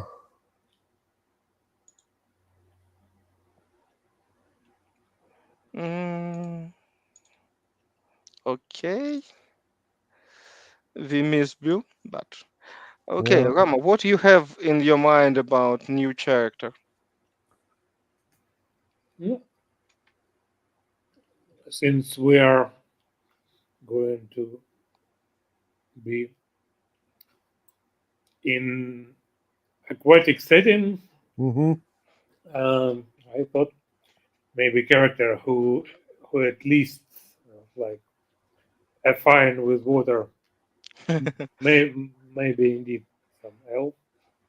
Well, there are sea elves, available as a playable race, and there are a number of others. I'm not sure about aquatic races without looking them up, but sea elf sounds intriguing. I just have to check. Yeah, they have a nice long list of those in the book that's entitled Mordenkainen's Monsters of the Universe. The first section of the book is about 12 or 24 playable races, and specs for them. If you wanted to play like a pixie, or that's one of the ones that's listed, and several others, and I don't remember them all, but I think a couple of them are aquatic races. I'd have to look that up. Wow, Glenn, you just give me an idea because I think about such nonsense like Dragon Blood Pixie Sorcerer. It's so ridiculous. I haven't even think about it. A pixie sorcerer? Yeah. That would be entertaining.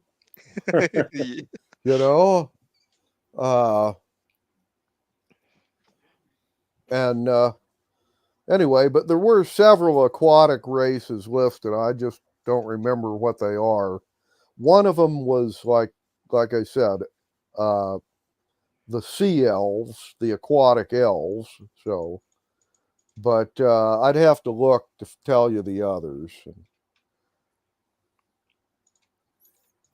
But we got a couple of weeks to figure that out too. So you can look it up yourself if you want.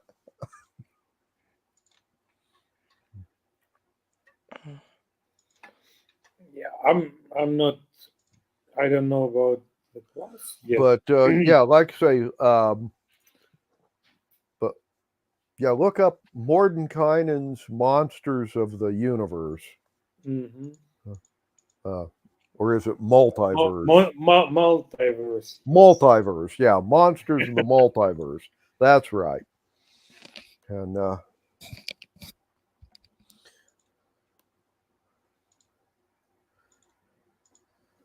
Yeah, there is such book, and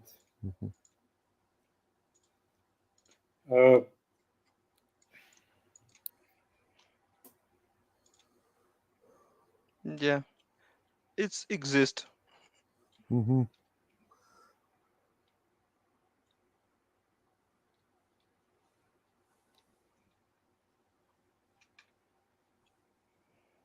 If you need, I will find at least a Russian. You can filter that site that you show you at Russian, Mm-hmm. that you can read about that races. But yeah, Yeah. yeah, I found this part of the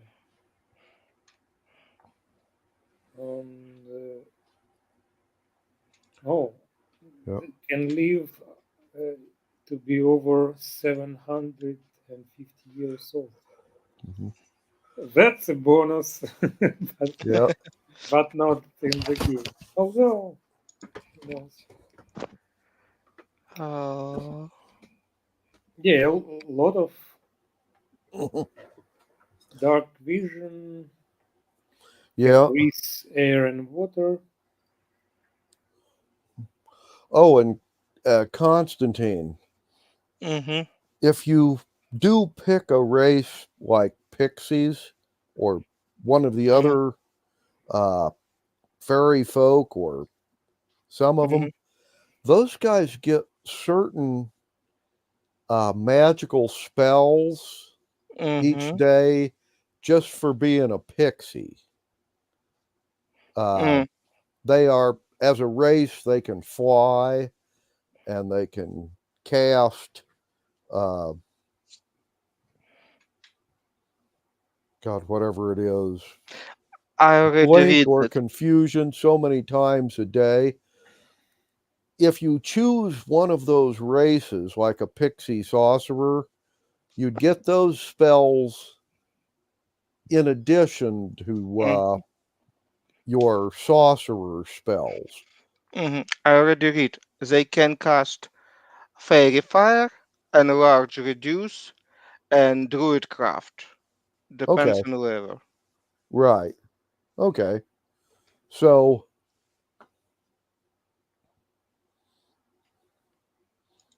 yeah, and it's they can interesting. fly whenever they want, Yeah. because they got little wings. So they don't have to cast fly spells. So At least on themselves. at least not on themselves. Yeah. Yeah, because for me, it's just so good concept. They have something so annoying exactly for how I view on a sorcerer that they inherit their magic and natural magic like fairy. It will be nice. Yeah. It's interesting, like a concept. Yeah.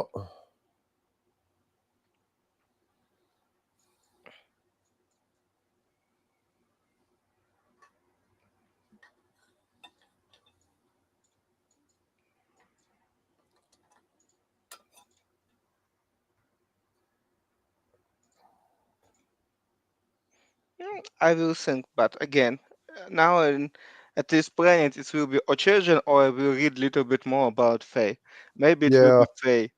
I know an pirate Fae that sit and wander on the pirate ship.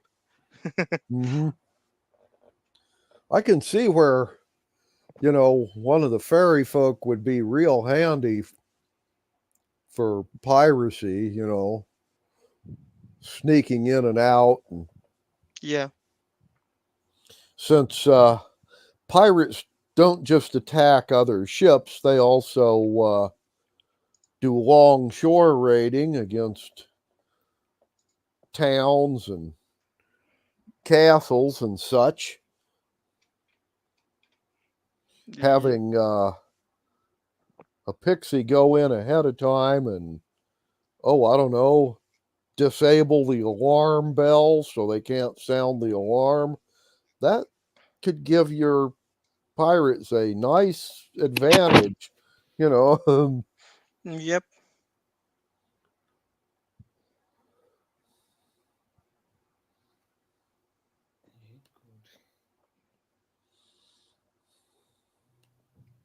Mm.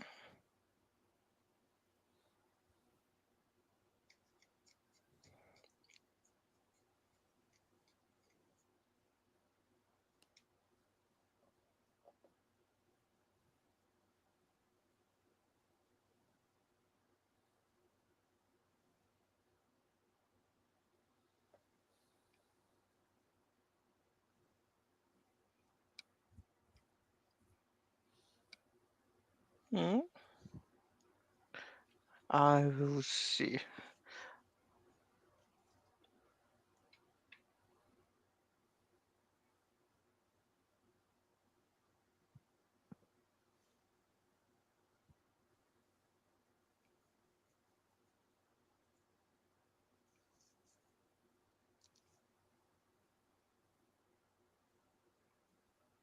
Okay, I will think about it.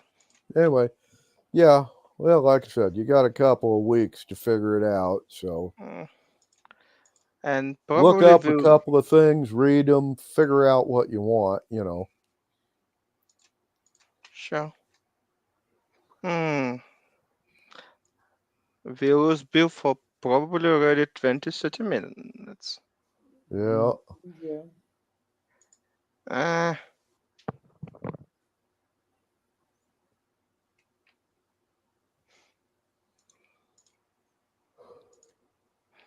okay, we little bit discuss. At least I figure out that you not have anything against my strange plan on Well, no, the character. I've I just don't know. You're a DM here. It's your game, and I yeah. don't know what you can say. I don't like any such strange race, and you just choose between elves and all that stuff. It can be option 2. Yeah. Well, no, there's a lot of strange races out there. It's not really what you start with, it's what you do with them that matters. Had one guy do a Goliath. They're a type of one of the smaller types of giants. Mm-hmm. They had a lot of fun with him. Like I said, Joseph did a changeling in one of the campaigns, and everybody had a lot of fun with that one. For that matter, Oren did a changeling in one of the campaigns I was a player character in. That was the one that Eric was DMing last year. So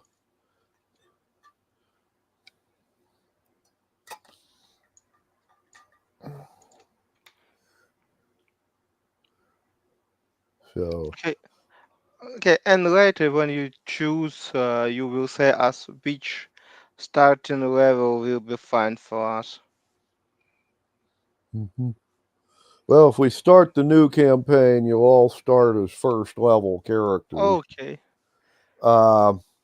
Since you're gonna have the new guy that's never played, it's better to start with first level with those, and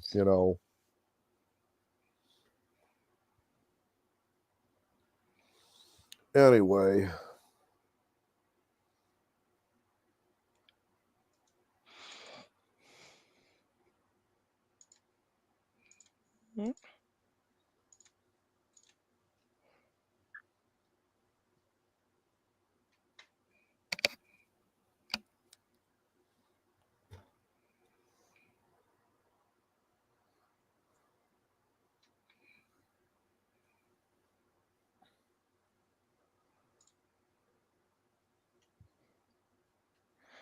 Mm, Well, damn. I was going to say, is Bill coming back or is he just? I don't know. You can call him. Yeah, For us, it will be a little bit harder. I know. Yeah. Oh well. Maybe something urgent took his Yeah. attention. Maybe Mhm. some paperwork or something like that. Yeah. Or gear for trailer. Well, for all I know, he's been kidnapped by gypsies. I don't know. Oh, Yeah. Oklahoma gypsies. Yeah. How could we forget?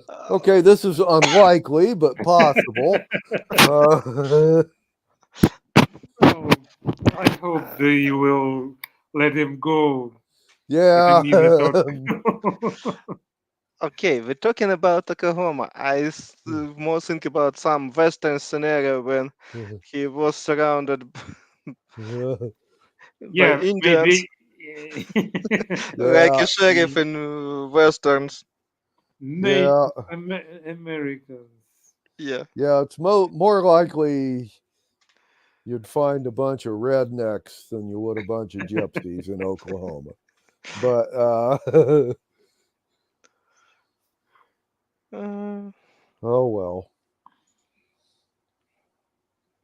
mm, okay, we can discuss something else next 10-15 minutes. If Bill not turn back, then we probably end on tonight, or Yeah, well, I was whatever. gonna say. Yeah, how good that we live in such time that we can play through a whole planet. You probably have something like midday, and we close to midnight. Yeah. Mm-hmm. Mhm. Well, where I'm at, it's like about the middle of the afternoon. Where you guys are at, it's the middle of the night. So yeah. Yep. But Right. Mm, what class would be? I don't know. I'm thinking something with bit of magic, like something similar to Warlock, but not quite. well, What would you they have suggest? artifactors that Oh. they make stuff, and they also have certain spells they can cast. You know, artifactor spells. Like Um, making things. There's Oh, also some of the things like a bard. Yeah. They oh have yeah. bardic spells they cast. And Paladin some half of them caster. are like a war bard where you specialize in And using songs and bardic magic to help your side in a battle and hinder the other guys. Oh yeah. you Interesting can idea. I played a hobbit bard that did that, and he basically during the fights he would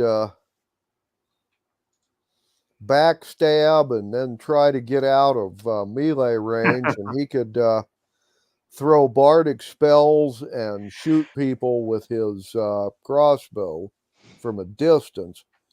He didn't have a lot of hit points, so he didn't Mhm. like getting involved in melee combat. Yeah, yeah, pirate. of course. But he was real good because he would like give people bardic inspiration so they could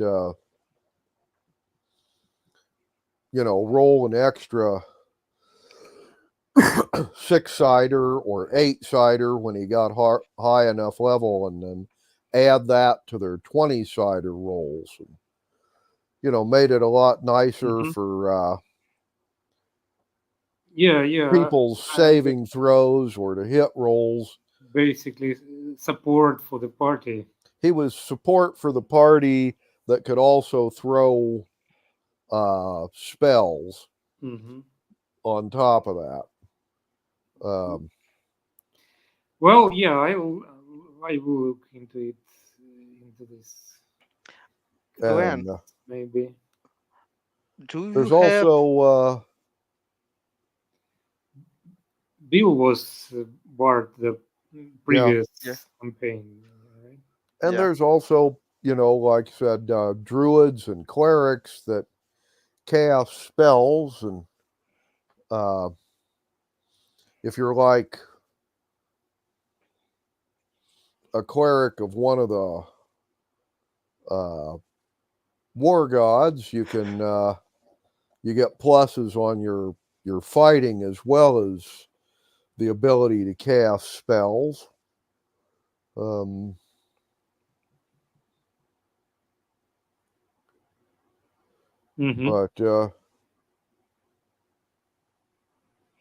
yeah, if you're looking for somebody who can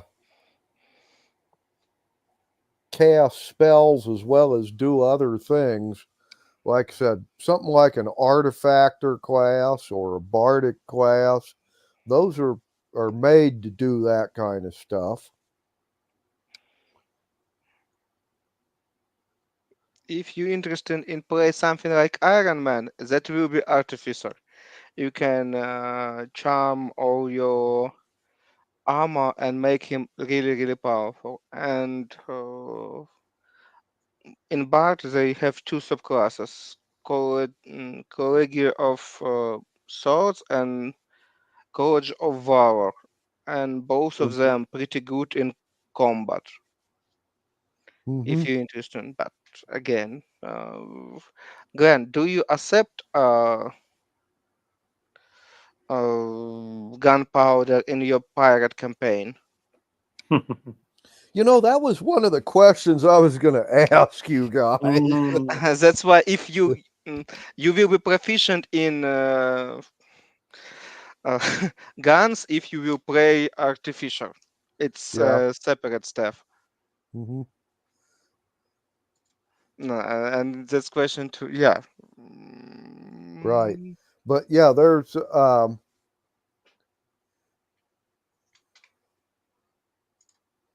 there are provisions in some of those campaigns where you have both magic and gunpowder. So, and I have done a few campaigns a very long time ago that had that, but I got no problem with it. Now, usually the thing is with most you know, campaigns that involve gunpowder, especially the early on ones, the people that know how to make gunpowder and gunpowder weapons usually try to keep a monopoly on it. So they go out of their way to keep it secret. That way they can charge a higher price for their, you know, for being the only gunfighter on the ship, you know. It's not easy to keep such secrets for long, though. But maybe it's possible. But yes, I'm willing to allow gunpowder. I was going to ask you guys, since we were dealing with pirates, did you want gunpowder as well? But I'll take that as a yes. Why not? Yeah, we can try. Mhm. Fire pixies that flying around ships full of gunpowder. It just explosion. Mhm. Mm.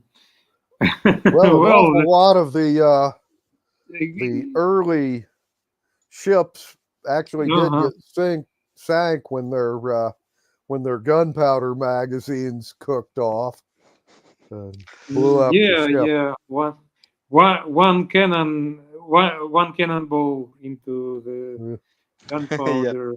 Now, later storage. on, they tried to,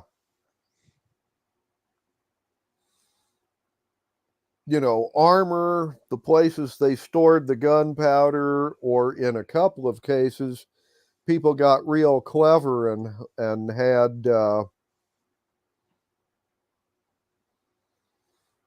real solid walls and decks, where they stored the gunpowder, but have a really flimsy roof, so that if it did explode, it would blow the roof off your powder magazine, but not actually destroy the entire ship.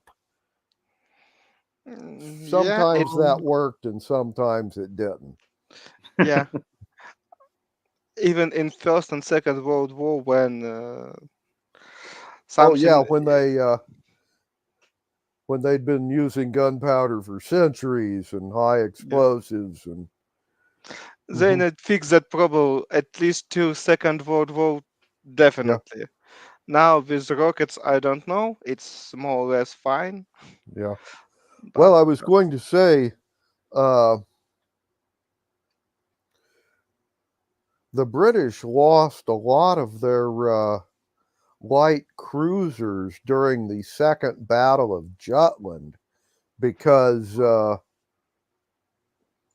bad internal compartmentalization, and it basically led to a lot of their powder magazines blowing up. So it was a design in the ship design of those particular British ships. But so yeah, it happened even as late as World War II and all that. that's why, yep. Mhm. It's still not solved issue. Yeah. Well, nobody said warfare was a safe profession, Main issue with that profession, it's not always you choose such kind of profession. Well, yeah. Hmm. It's not. Uh, yep. Okay, then we have gunpowder, acceptance of strange races, and pirate campaign. Yeah. Okay, that is already a good start. Yeah. And I more and more like idea because for me, Sorcerer is always annoying character, and changing was really annoying. But when you said about Pixie, I Mhm. understand that it's much, much better. Pick for annoying character. Hmm.